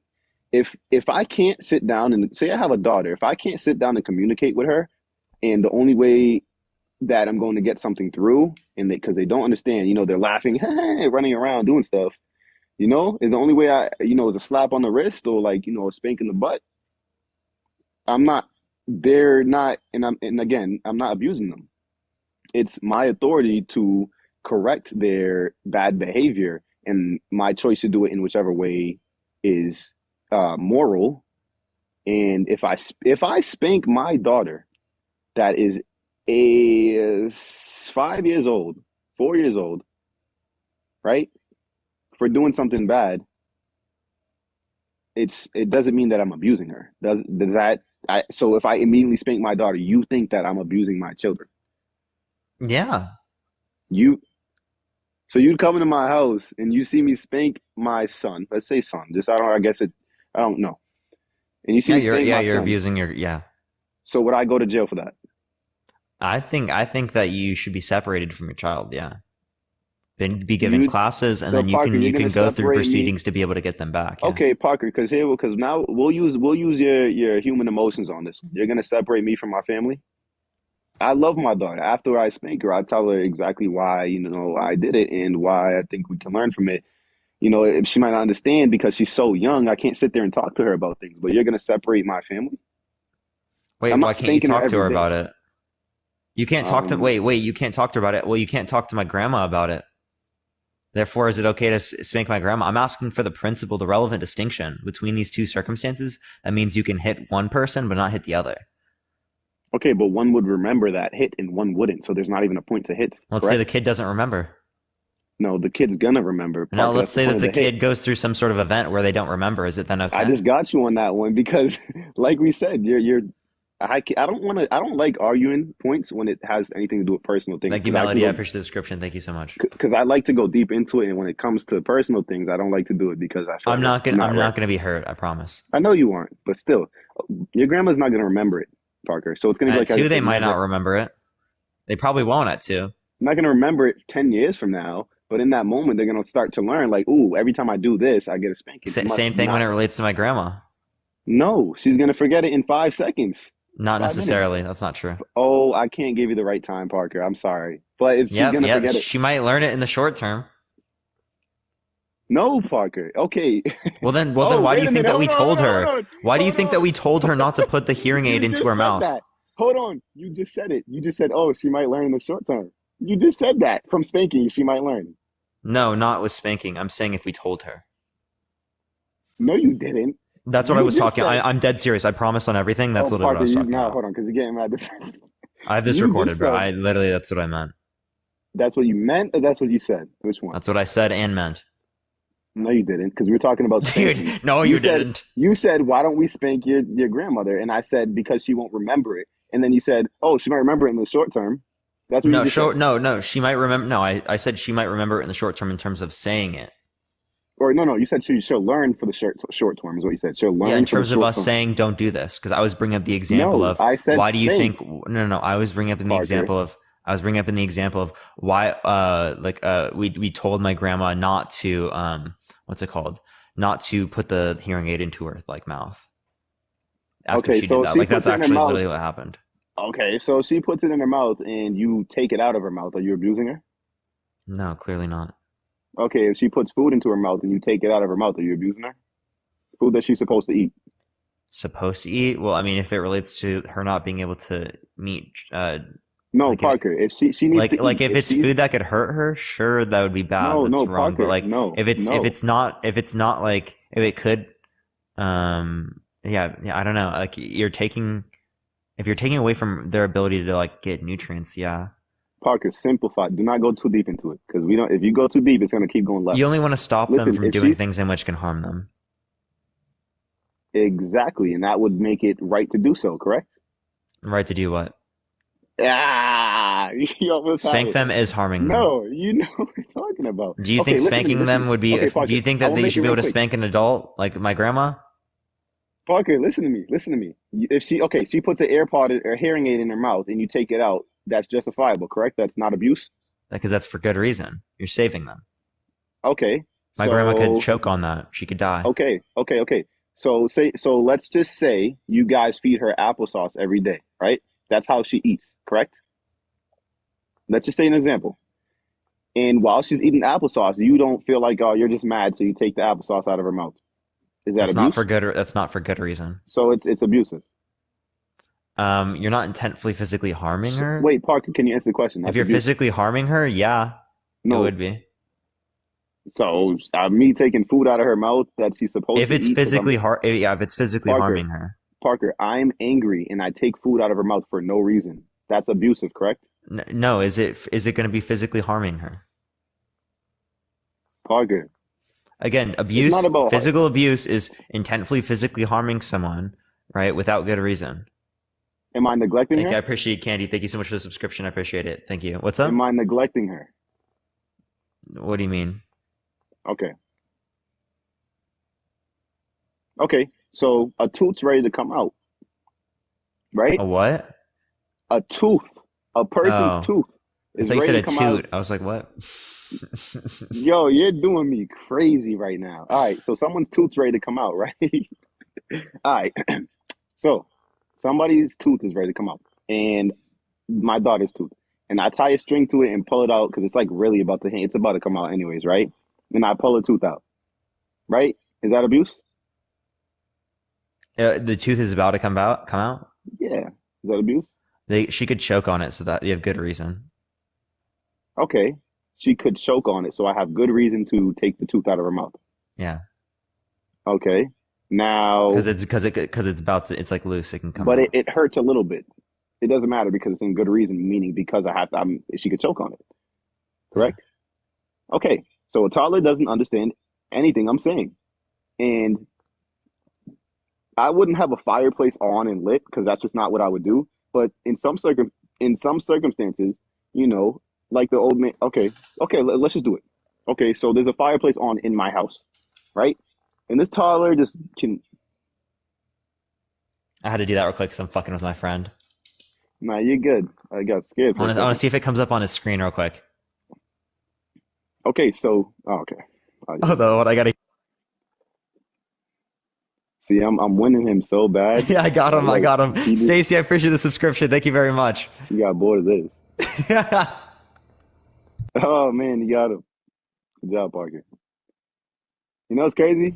Good, yeah. I like this debate. I didn't like all the other ones though. Yeah. Anyways, so listen. So okay, I have a toddler that can walk around. Like she just started walking, right? I didn't know if you're with me. I don't know. Yeah, just started walking. Yeah, I heard you. It looks like you're still holding your phone up over there. You having fun? No, I'm not. I'm not doing anything. My hands are up. Oh, my fault. Okay, that's my mistake. Okay, so there's a toddler in the house. I have a fire pit on. A fire pit on. Yeah, whatever. My chimney's on, right, and it's open, so she could walk into it, right? But when she goes over there, every time she goes over there and tries to touch the fire, I spank her, right? She doesn't listen. Don't do that because she doesn't understand not to do the fire, right? Not to go into it. Correct? That's why you have things covering the fire, right? I had a little fireplace like when I was a Parker, kid. Hold on, Parker. We're not going to do that yet because I'm going to flip it right now and say, what if I go into a neighbor's house that has one that doesn't have a cover, and I'm in their house? I'm not going to make them childproof it. I would hope they would be good enough to childproof it, but I can't. You know what I mean? Like, they don't have to. You don't bring them to a place where they could get hurt like that. We're not going to go into but that's not the point. I don't know there's a fireplace, right? I don't know if they have one, right? Well, you see that there's a fireplace, and then you're like, okay, let's not go around this area. Can we put a chair in front of the fireplace? Can we put a few chairs real quick? Parker, wait. Seriously, come on. Seriously. You're doing it because I get it. You don't ever want to lose an argument, so that's why you got to do this. Listen to me, though. No, I'm literally telling you things you can do, right? But I'll answer your question without telling you things you can do. Listen, Parker. Like, okay, I don't know there's a fire pit in the neighbor's house, right? I want my kid to know not to do that and to teach them where they don't understand words is to spank them a little bit. Not hard, like I'm not freaking baking their butt off, but I'm going to spank them real quick so they know not to do it, Parker. It might have a little bit of pain, but I'm not abusing them. I'm not doing it every 10 seconds. You know what I mean? I don't know. I don't think that it's only abuse if you do it every 10 seconds, right? I think that it's abuse if it meets my definition. I think it's definitely abuse. Right. What we're disputing here, given my definition, is whether or not it's of good reason. And again, if we clearly see that spanking leads to significantly greater likelihood of PTSD, anxiety, depression, of In aggressive every kid? behavior, of not listening. In More every likely, kid? more likely, not Not every likely, kid. but not every kid. So if it's Yeah, but not it's every more kid, we're not likely. going to use that. Okay, What's but we're that? not going to use every kid. If it's not every kid, we can't. I'm not even want to use that. We're not looking at. You know what I mean? It's not every kid. Yeah, it doesn't have So to be every kid for us to say that this is bad behavior. yeah, it does, because if you're saying No, it spanking is doesn't. abuse, For example, okay, right? but Parker, before you even give me an example, you're saying spanking is abuse, right?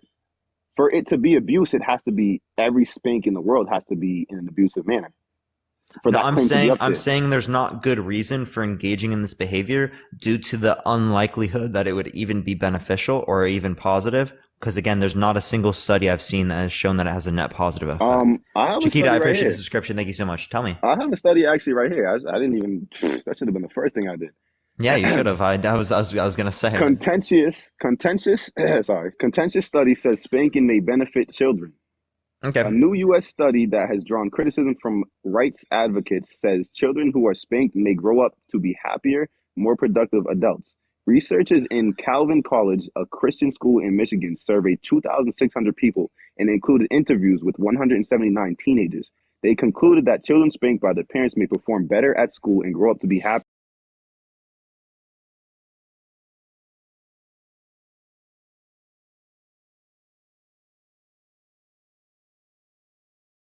There's no study linked. Okay, This is an so article. it's a CTV new.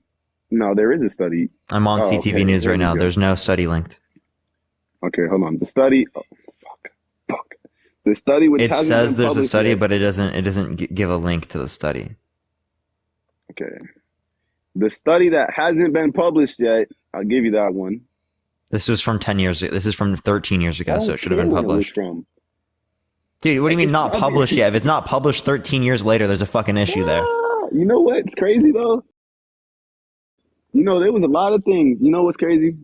I'm not even going to study. That's why I didn't say that when I remember now. Because I read that, I'm like, oh, he's gonna go right to that part and say this, and I'm gonna look like an idiot. Listen, Yeah, man, so this is just a survey. And again, it doesn't give us anything, right? It's just a All right, survey Parker, of people okay, that so went we'll to go this back to- Christian school that said that when they were spanked, so first off, right, in the Bible, it says that spanking is like effective or like a good use of parenting. So they have a Proverbs 23:13-14. I see it. Do not withhold Yeah. discipline from a child. If you punish them with the rod, they will not die. Punish them with the rod and save them from death. Yeah, that's a bit much. So when it relates to, yeah, that's clearly why they have a bias to support this. But so all they said is that there's just like an association with these particular students that they surveyed at this Christian college, that some of the kids that were spanked were more successful in school and attending university. They were more likely to work as volunteers and more positive about life, right? But it's just particularly associated with this one Christian college that isn't representative of the population, and doesn't take into account many of the other variables. Okay, but your studies don't either, Parker. There's so much. No, like mine age. do. Mine do. They definitely don't. Okay, Parker, you tell me this, right? You know, you look into politics. You look in the politics map. You know how some states are red and some states are blue? Mm-hmm. Okay, that already tells you a certain bias in different whole states. So now we got to take into account, you know, now that's just for politics. Imagine if you go into a state where people love spanking their children because they see it effective versus a state where they don't. You can pull studies from different states. So I don't want to validate your studies in a way because there's been studies that counter it as well. What studies? You can't give me. If I can take time to pull up, I've literally been looking for a while. I have found one study that with like 9 conditions of communication sees the exact same outcomes as a group in which didn't have those 9 conditions of communication and didn't spank. Okay. So same outcomes when it relates to that. But what was seen to be most effective wasn't the hitting of the child. It was the communication. Okay. Because if you just hit your child and walk away, you're abusive. Well, I mean, even if you communicate towards them, right, I don't think it's effective because if you just communicated without the hitting, you would have had better outcomes when it relates to people. Not true. And Not children. when you can't communicate to a toddler, Parker. Parker, See, if you're relating to a toddler, what you remove them from circumstances that can hurt them. Well, here's the thing. Thank you, It Ashley. I appreciate the depends on subscription. Thank you so much. Because then in that scenario, you're just hitting them without actually giving them the communication there.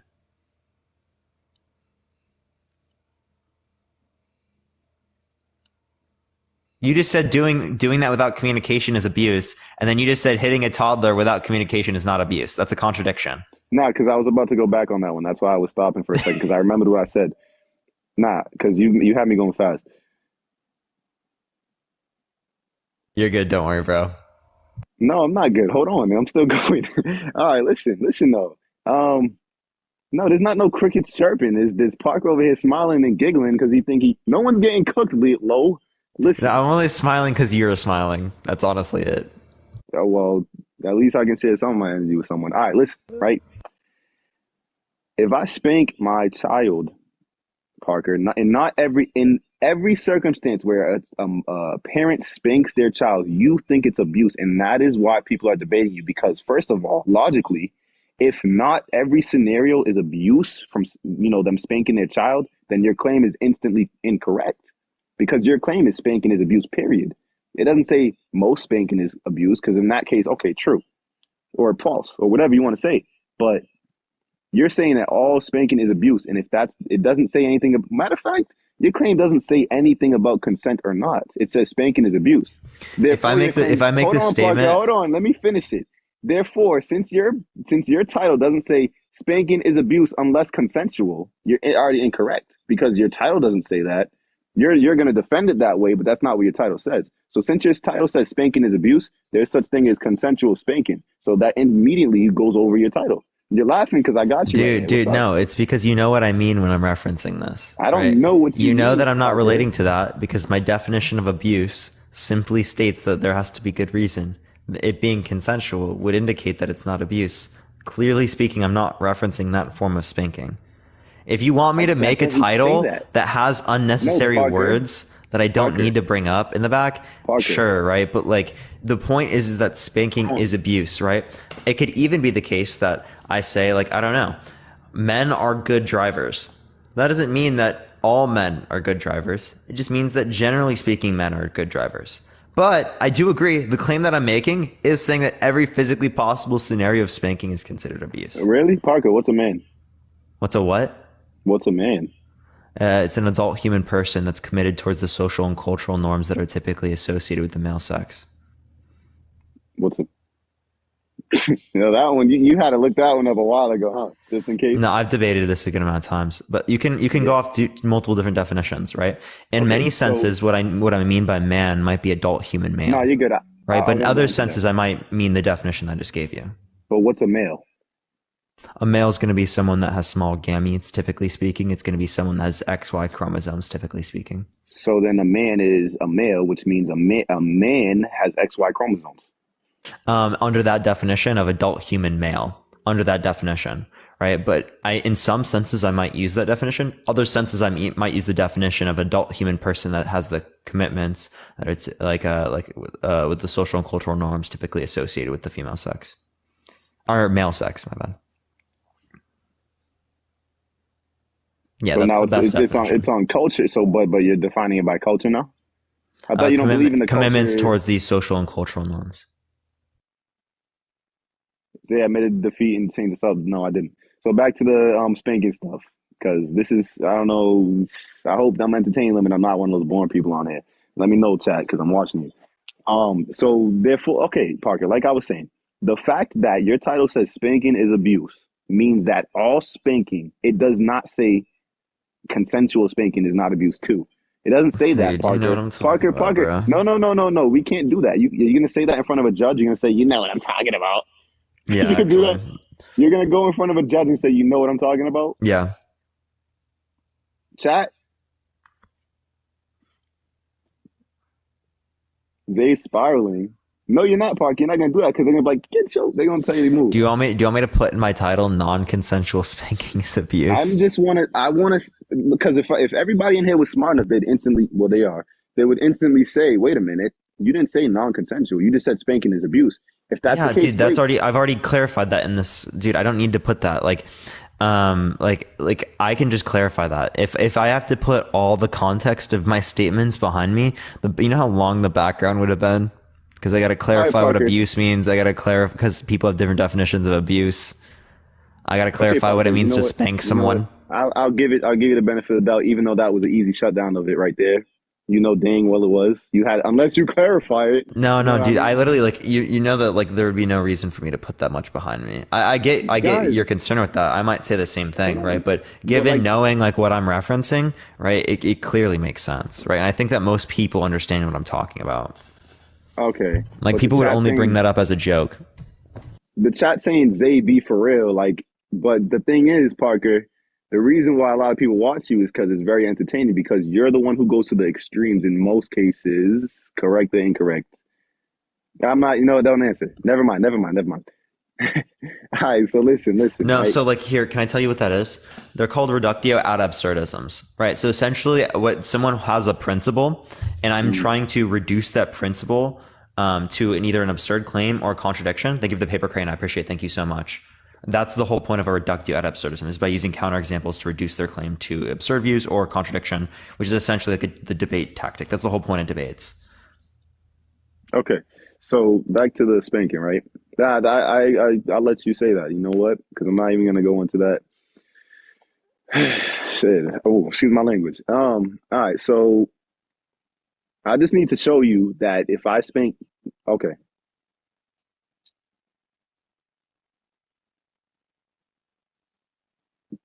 Okay, then I'll bring it to the law system. Why don't I go to jail for spanking my child who's 5 years old? Why don't I go to for doing something wrong? Why don't I go to jail? What we consider to be wrong as a society is different. Thank you for the little crown. I appreciate it. Thank you so much. So, like, 70% of our society disagrees with me. I'm not But going to it's say that. more. Like, my view here is like overwhelmingly popular amongst Americans. It's really not. Right. That's Okay, why this so conversation society's is view. happening. So society's view, correct? Yeah. Society's view is that Okay, it's not but considered abuse right now. okay, but society's view is based off of what's morally right or wrong. So In if their that's own the eyes, case, not in my eyes. no, Because again, Parker. So slavery was legal, bro. I understand that, and that's of course what you're going to go to. But Parker, it's not about your or my eyes. It's about what's morally right, and we all have a sense of what's morally right or wrong. Parker, listen to this. Slavery was legal. I That believe in doesn't. subjective morality. Slavery was legal. That doesn't mean it was right or wrong. You just went back to the legal part that I was just talking about. About I'm Yeah, not you going were to jail talking for about the spanking legal them. definition of abuse. Parker, are you going to go punch somebody in the face on the sidewalk? No. Why not? Because I see it to be wrong. What about me? I see it to be right. Well, then you probably would do it. Okay, but what is the truth? The truth is we know it's wrong, correct? Well, under my view. See, No, there's not no your view, Parker. no, there Parker, is. There is. So, like, Parker. you're just a moral Look at. realist, it sounds like. I'm a moral anti-realist. I believe in subjective morality. So, morality is Anti-realist already preference-based. sounds bad. So, Anti-realist? yeah, it's in a different sense than what you're thinking. No, I understand. I get it, but like, Yeah, I'm sorry so for like cutting you. I'm no, sorry for you're cutting you fine. off. Don't worry. mean- I don't mind. You haven't cut me off in a manner in which I think is disrespectful. So, you understand there's a distinction between how other people cut me off and the way that you're cutting me off. I don't think you've done so in a disrespectful way or even a You rude know what's way. amazing? What? I love how you're going into debate that too. Like that's crazy. That's how crazy you are, y'all. Y'all see this? Sorry, I can You go went into into everything. debate. That's crazy. You want to be a lawyer? Not necessarily. All right, never I mind. mean, Back to the debate. everyone tells me to go to law school. It's just a lot of memorization. But I'd love to be able to debate people all the time. But no, this is my full time job. So I'm That's doing fire, this. yo. I go to school right now. I had school today, but I have enough time to do this full time still. No, you're good. You're good. I won't. This is what you're doing as your job. I'm not gonna go. We don't want to go into that right now. We'll keep it entertaining. Oh, no, sorry. Say what your question was before I got off track. What was your Yeah. So if question? I go punch somebody in the sidewalk, you just went off the rails right now. You just said it's not right to you, but if it's right to me, I can go do it. So here, let me explain this to you. So, morality being Oh yeah. subjective is essentially it's preference based. So my view is going to be that it's wrong. Your view is going to be that it's right. I don't believe in objective morality. So I don't think there's like a stance independent truth about what morality is. Thank you for the crown. I appreciate Okay. it. But there are moral truths. Those moral truths are just dependent upon our stances. So my view, this is the moral truth. Your view, that's your moral truth. Stuff like that. Okay. So Parker, who's right and who's wrong? Should I punch the dude in the face? I'm right in my view and you're right in your view. No, Parker. Somebody has to be right and someone has to be wrong. I'm not. So you're telling me I'm right in my view for wanting to punch somebody in the face? Because that's my view. I want to do it. I'm right. So you're right within your own view. You're not right in accordance with my view. You'd be wrong But why under my does view, right? And you'd be right under your own view. okay? So, but why does that? But if that's the case, we have two people, one which thinks one thing's right and one which thinks one thing's right as well, but they're both two different things. Yeah, and that's descriptively true. What says? But that's incorrect, Parker. That doesn't make sense, Parker. You can't do that. That's extreme. Because No, we it's know not. it's morally right. Yes, it is, Parker. Because just because I think it's right to go punch somebody in the face and you think it's wrong, that doesn't mean neither of us are. That doesn't mean it's our view. We each have a sense of moral rights and moral wrongs. We're as humans, we cry, we get hurt. If we see somebody else crying or getting hurt, we associate that being negative. So whatever we can do to make somebody cry or get hurt, we associate that as negative. However, because that's going against my first initial claim of spanking. However, right?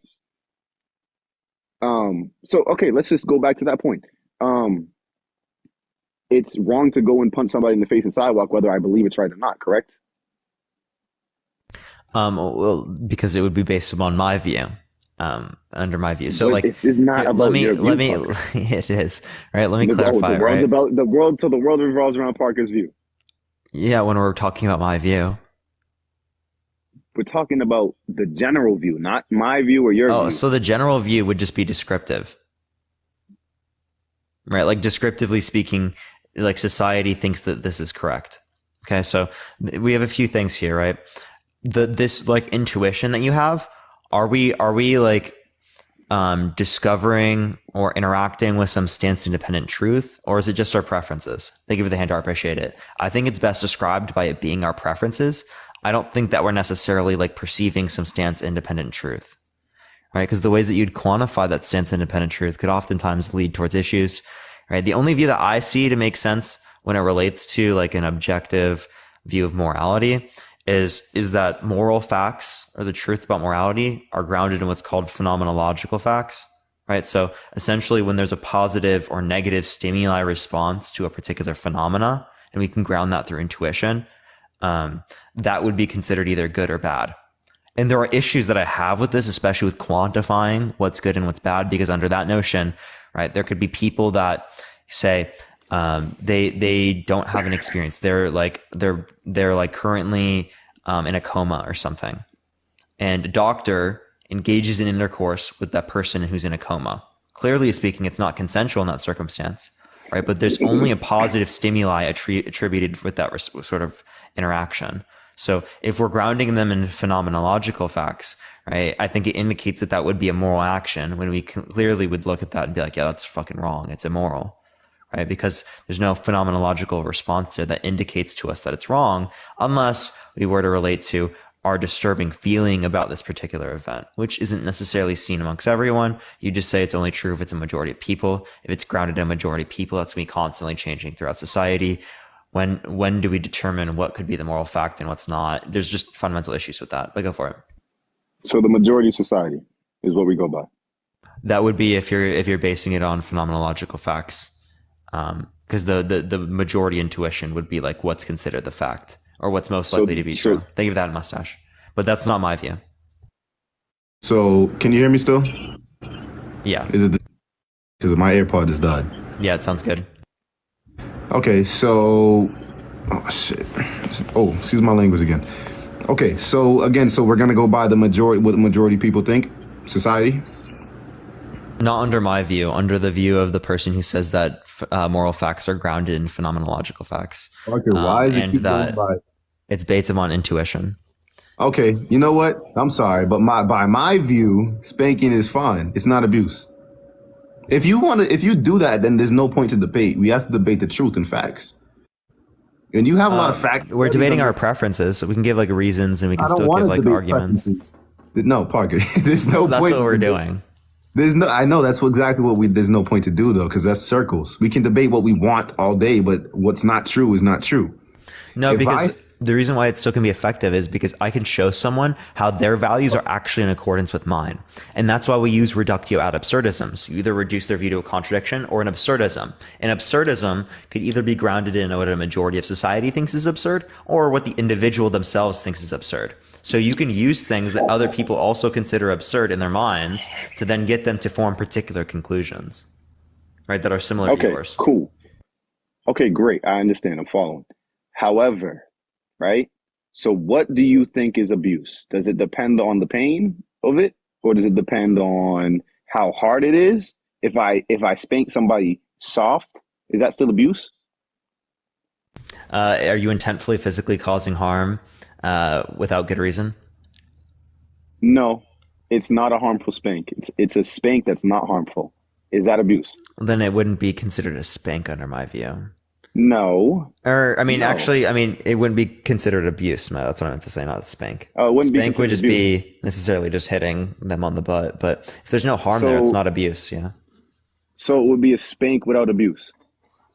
If it was possible to harm or not to harm someone No, by it's still possible spanking to not them, harm somebody. which I don't think is necessarily like a physically possible circumstance, but given that it was physically possible, yeah, there would be a spank there that wouldn't necessarily be considered abuse if it wasn't relating to harm. Okay, Parker, I understand that you key words you said and you emphasize them. You don't think so, but Parker, for sure, I can spank my child without harming them. For sure, I can say, "Hey, did that hurt?" and they would say no, right? I don't think that I don't think Just that like they can say necessarily. yes to a cookie. Let me clarify, right? So like you cannot say something hurt you, but it still harmed you. Oh, really? Yeah. How? Yeah. For example, right? If I am No, numb, you're right. You got it. Yeah. if like yeah, I'm you're numb right. getting my wisdom teeth taken out, Mm. they're harming my gums when they're ripping out my tooth, but I didn't feel it. Okay, you're right. You're right. You're right. But a smack on the butt, a spank on the butt, Parker. I'm not talking about taking teeth out and ripping limbs apart that are numb. A spank on the butt that doesn't hurt them and leaves them with no physical. This is where you trip everybody up, man. Because It does hurt them. my skin. No, it doesn't, Parker. But yeah, It I doesn't actually hurt them. can. That's actually such a great thing that I have dermographias because I can literally use myself as an example. Yeah, you can, and that's how you're shutting everyone down right now. But the best part is, if I spank my daughter, I'm gonna say my son because I feel like people are gonna be weird if I say daughter. If I spank my son, right? I'm not. It depends on the level that I'm hitting them. If I hit them hard, so it 100%. This isn't an opinion. It depends on how hard I'm hitting them. If I'm hitting them with all my force, that's abuse, and it depends on what they're doing too, about how hard they're getting hit. I mean, I'm not gonna hit them. I don't want to say that actually because you're going to use that to your freaking advantage. So, like I was saying, if they do something bad and I spank them, if I don't spank them as hard, but it still teaches them a lesson, that's not abuse, correct? Let's say that again. If I spank my son, if I spank my son, because he did something very bad in the house and he knows he wasn't supposed to, and I'm spanking him just to teach him. And for instance, he's playing with products, bleach, and I'm not gonna do that because then you're gonna pull the safety card. Oh, well, you shouldn't be. You're a bad parent. You know what I mean? Like, okay, I spanked my son because he acted up in school, and he's a toddler, or you know what I mean? That's not abuse. A toddler, right? So me in preschool acted up in school, right? Like, I don't think that's gonna be reason. I'll give you a particular scenario, right? Like, I used to do gymnastics as a kid. I was like 4 years old, right? And we were going to get water from this like water fountain, and my friend poured a little water on the ground, and I saw that. I thought it was cool. I was like, "Yo, dude, I want to do the same thing." I poured some of my water on the ground, right? And you got spanked up. I didn't get spanked. I never got spanked in my life. And the one of the fucking people who was running the gym, they started screaming at me, right, for a 4-year-old that was pouring water on the ground. My mom ended up taking me out of that. I never went back to that place because my mom was like, "That was horrible. I can't believe they did that. That's ridiculous." W mom, by the way. But my mom in that scenario could have spanked me, right, because I did something wrong, right? Do you think that would have been a justified scenario for my mom to spank me because I did something wrong there? Not at the moment, because the scenarios matter, and I would say no because they're saying W mom. I would say no because first of all, you weren't taught not to do that, so you didn't know any better. And at the time, the other dude was already yelling at you as a negative, towards you. So that already is in a way. So because it's a good mom, she's not going to yell at you. She's going to comfort you from that situation. But when you get home, if you go in, because now you probably don't think it's wrong because your mom just saved you out of that situation. So you're going to go home and you're going to spill a cup of water on her carpet. And she's going to be like, Parker, what the heck? I didn't Don't do that any further, right? Clearly I didn't, right? No, Like it's my all mom right. can tell me, oh, you probably shouldn't do stuff like that, right? This is what she said. You probably shouldn't do stuff like that. But the way that they responded was terrible, was not something that should have happened. Right. Okay, Parker. That's the good response to that. So, No, I they shouldn't mean, have. maybe that's not a good example because it's pretty clear in that scenario that it doesn't mean you should like hit that kid. I don't know. I think that's clear in every scenario, but for you, maybe not. Okay, Parker, so you have a BB gun and you're 8 years old and you go and shoot the kid next door. Your mom's going to come up and spank you. Oh, She's you not gonna take be like, you take their BB gun away. of course, Parker. No, Yeah, Parker. you don't let them use a BB gun if they do that. Okay, these are bad examples. That's all it is, Parker. It doesn't mean that you correct this example right here. Listen, man, I'm just saying. Listen, this isn't you winning right here. I just want you guys to know this. Yeah, I don't know. I wouldn't let my 8-year-old have a BB gun. That's just a terrible idea. You're right. You're right. You know exactly what I would have done when I was an 8-year-old. If I had a BB gun when I was 8 years old, I probably would have ended up shooting one of my friends with the BB gun. Let me clarify. A spank is not always. Okay, because people in the comments, oh, well, a spank's not necessary. I'm not saying a spank's always necessary, but that's my choosing to teach my child. And there might be studies that some children might develop this from spanking, but we don't have all the details to account for it. How old they are when they continue the spanking, what issues they already have mentally. We don't have any of that information. Don't even say that because we don't have all that information.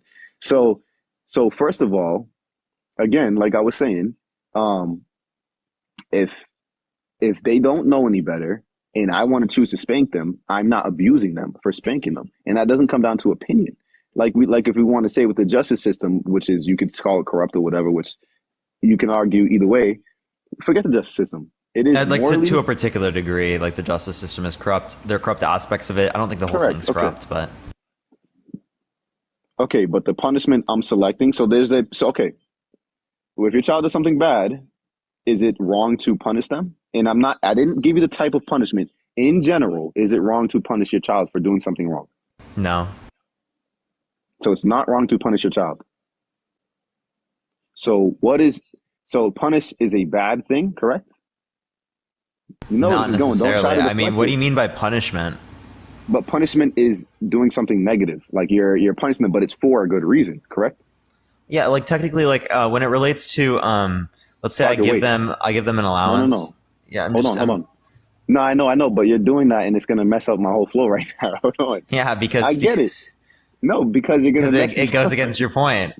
No, it doesn't, Parker. It's because Okay, well, go for it then. You're gonna make me. Maybe I need to strengthen my brain power to remember everything I need to say. Whatever, cool.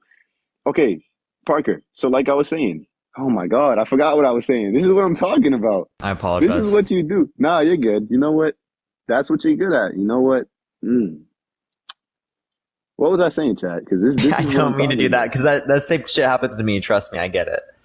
No, not enough. I mean, you sculpted your mind around it, which is very impressive. By the way, you can always, if you remember at any day, you can come on another time. We can always finish it up then.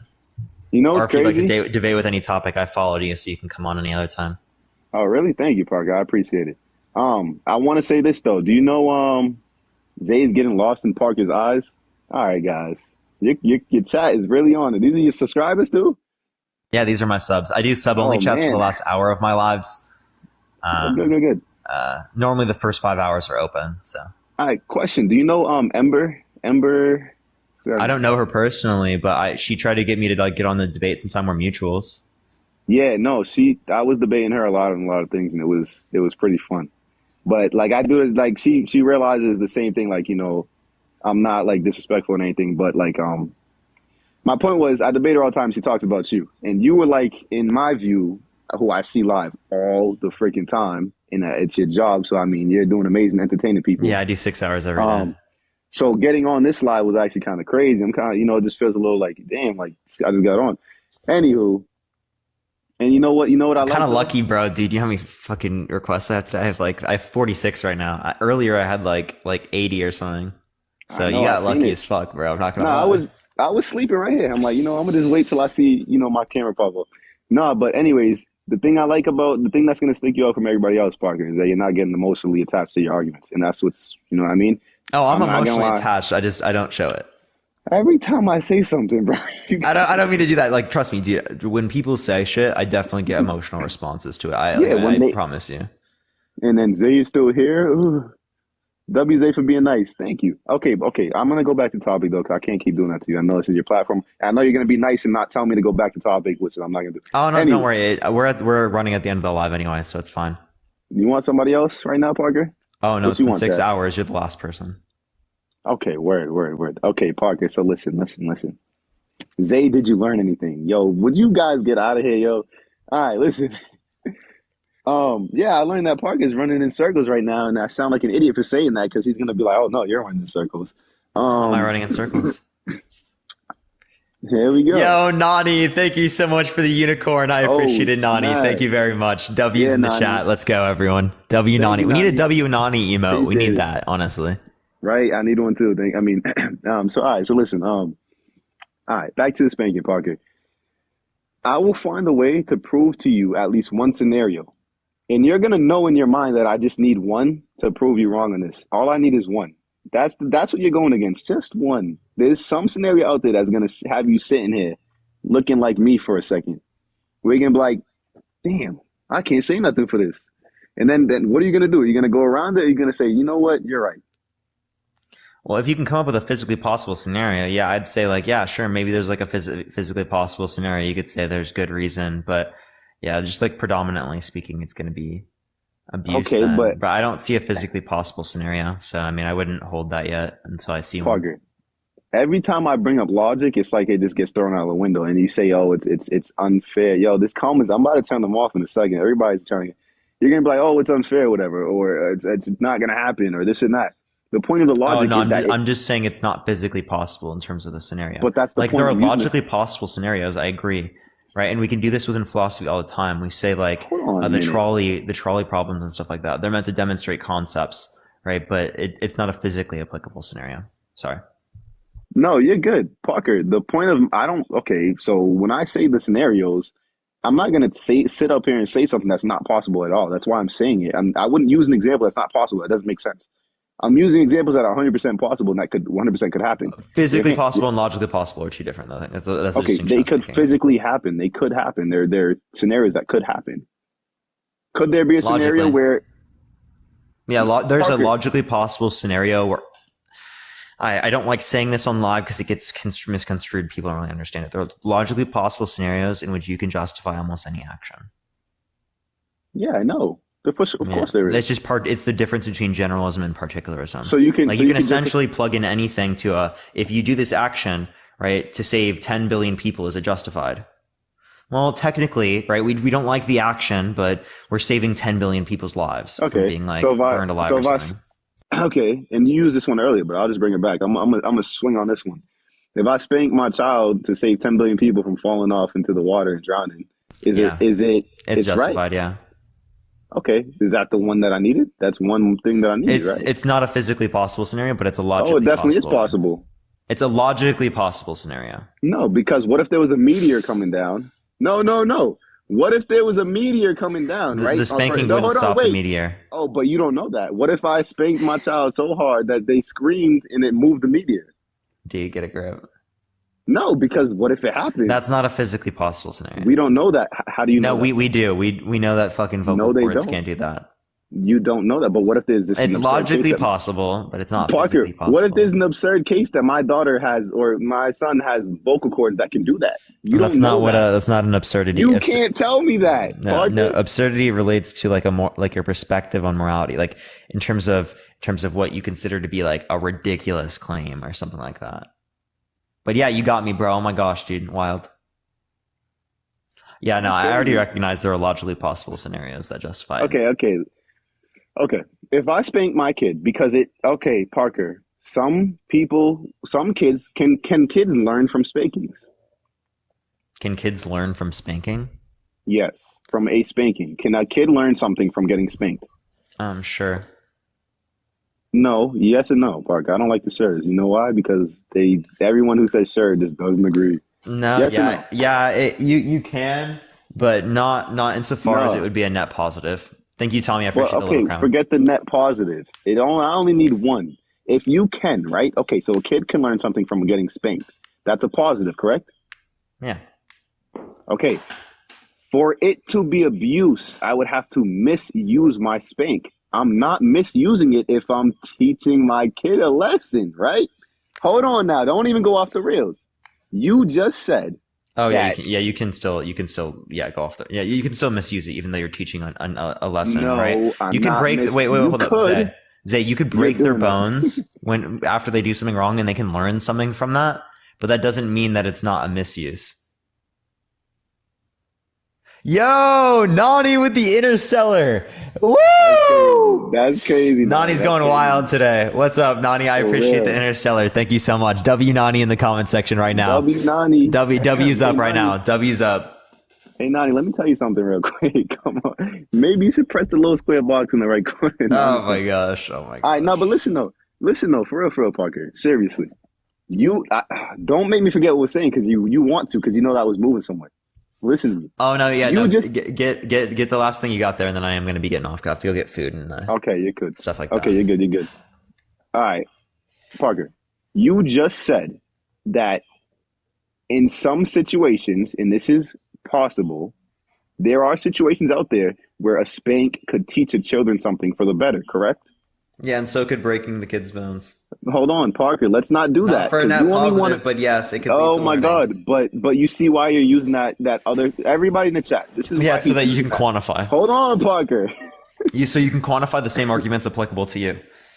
Parker, listen. Everybody in the chat. This is what he just did right now. So I said something that was true, but because it was so true, to make it sound even worse, he has to pull out something else. Oh yeah, but breaking bones. To make it shown that it's applicable to your argument too. No, I said spanking. I didn't say breaking someone's bones. I'm not going to use that example. Oh, I know that's why I abuse. brought it up. You're not going to use that example because it goes way too far under your own view. Parker, we're talking about breaking bones. We're not talking about abuse. Remember, Yeah, hold on. you're saying, is there any level of positive that can come from a spanking? I'm saying yes. Is there any level of positive that can come from breaking bones? Yes, but clearly speaking, it's not a net positive. Thank you for the subscription. I appreciate it. Thank you so much. Show me the distinction between breaking. Why are we talking about breaking someone's bones? I just told you, right? Because again, right, you can learn something from it. There can be a positive that results from this terrible action, right? Parker. But that doesn't mean anything, right? In the same way that there can be a positive that results from spanking, the terrible action, but that doesn't mean anything. Thank you, Nani. Parker, you're labeling actions that you define as terrible. That's why you brought up breaking bones. I never said anything about breaking bones. We're on Well, spanking. you consider it to be terrible. That's why I brought it up to you. But I don't. But Parker, hold on. That's serious though. That one's actually kind of incorrect, Parker. Because I'm not bringing up breaking bones. I'm talking about spanking, and I didn't say spanking. Zay, I never said you did. Thank you for the little crown. I so appreciate it. why are you bringing it up though? Because you think it's bad. You agree? You think it's bad. You think it goes too far, and you can still learn something from it. And you think the same point that you're bringing up in relation to spanking also applies to something that you consider to be bad and that you would never permit. Okay, that's why it makes sense to compare. But no. You're comparing the pain level. You're comparing pain. No, I'm not comparing pain level. Yes, you are. No, not pain level. Not. Pain. You're comparing pain in general. No, I'm not. So what are you comparing? With the reason that you gave me. I just told you like you 3 a times, spank. dude. No, I didn't give you a spank. Hold on. You said that you can learn. You said that you can have a positive from it. You can learn something. In both scenarios, you can learn something from getting spanked. Yeah. Okay. One breaks the bones, the other one doesn't. You can learn stuff from both of them. Just because you learn something doesn't mean it's a good action. Okay, you could learn something from both of them. Of course, you might learn not to do the monkey bars like that because you broke a rib. What's your point? Nobody abused you. The monkey bars didn't abuse you. Like, Parker, that's out of proportion right now. They're not an actor. All right, I'll be short because I know you're getting very hungry. You're kind of like wiggling, and maybe that might be what you do when you get hungry. I don't know. But I always move around like this, but yeah, I am hungry. No, you're good. You're good. I want you to eat. All right, so let's do this real quick. Okay. Yes, I need yes and no's. All right. I don't want any buts. Real quick. All right. Is this okay with you? Because I know that goes against everything you got. All right, right?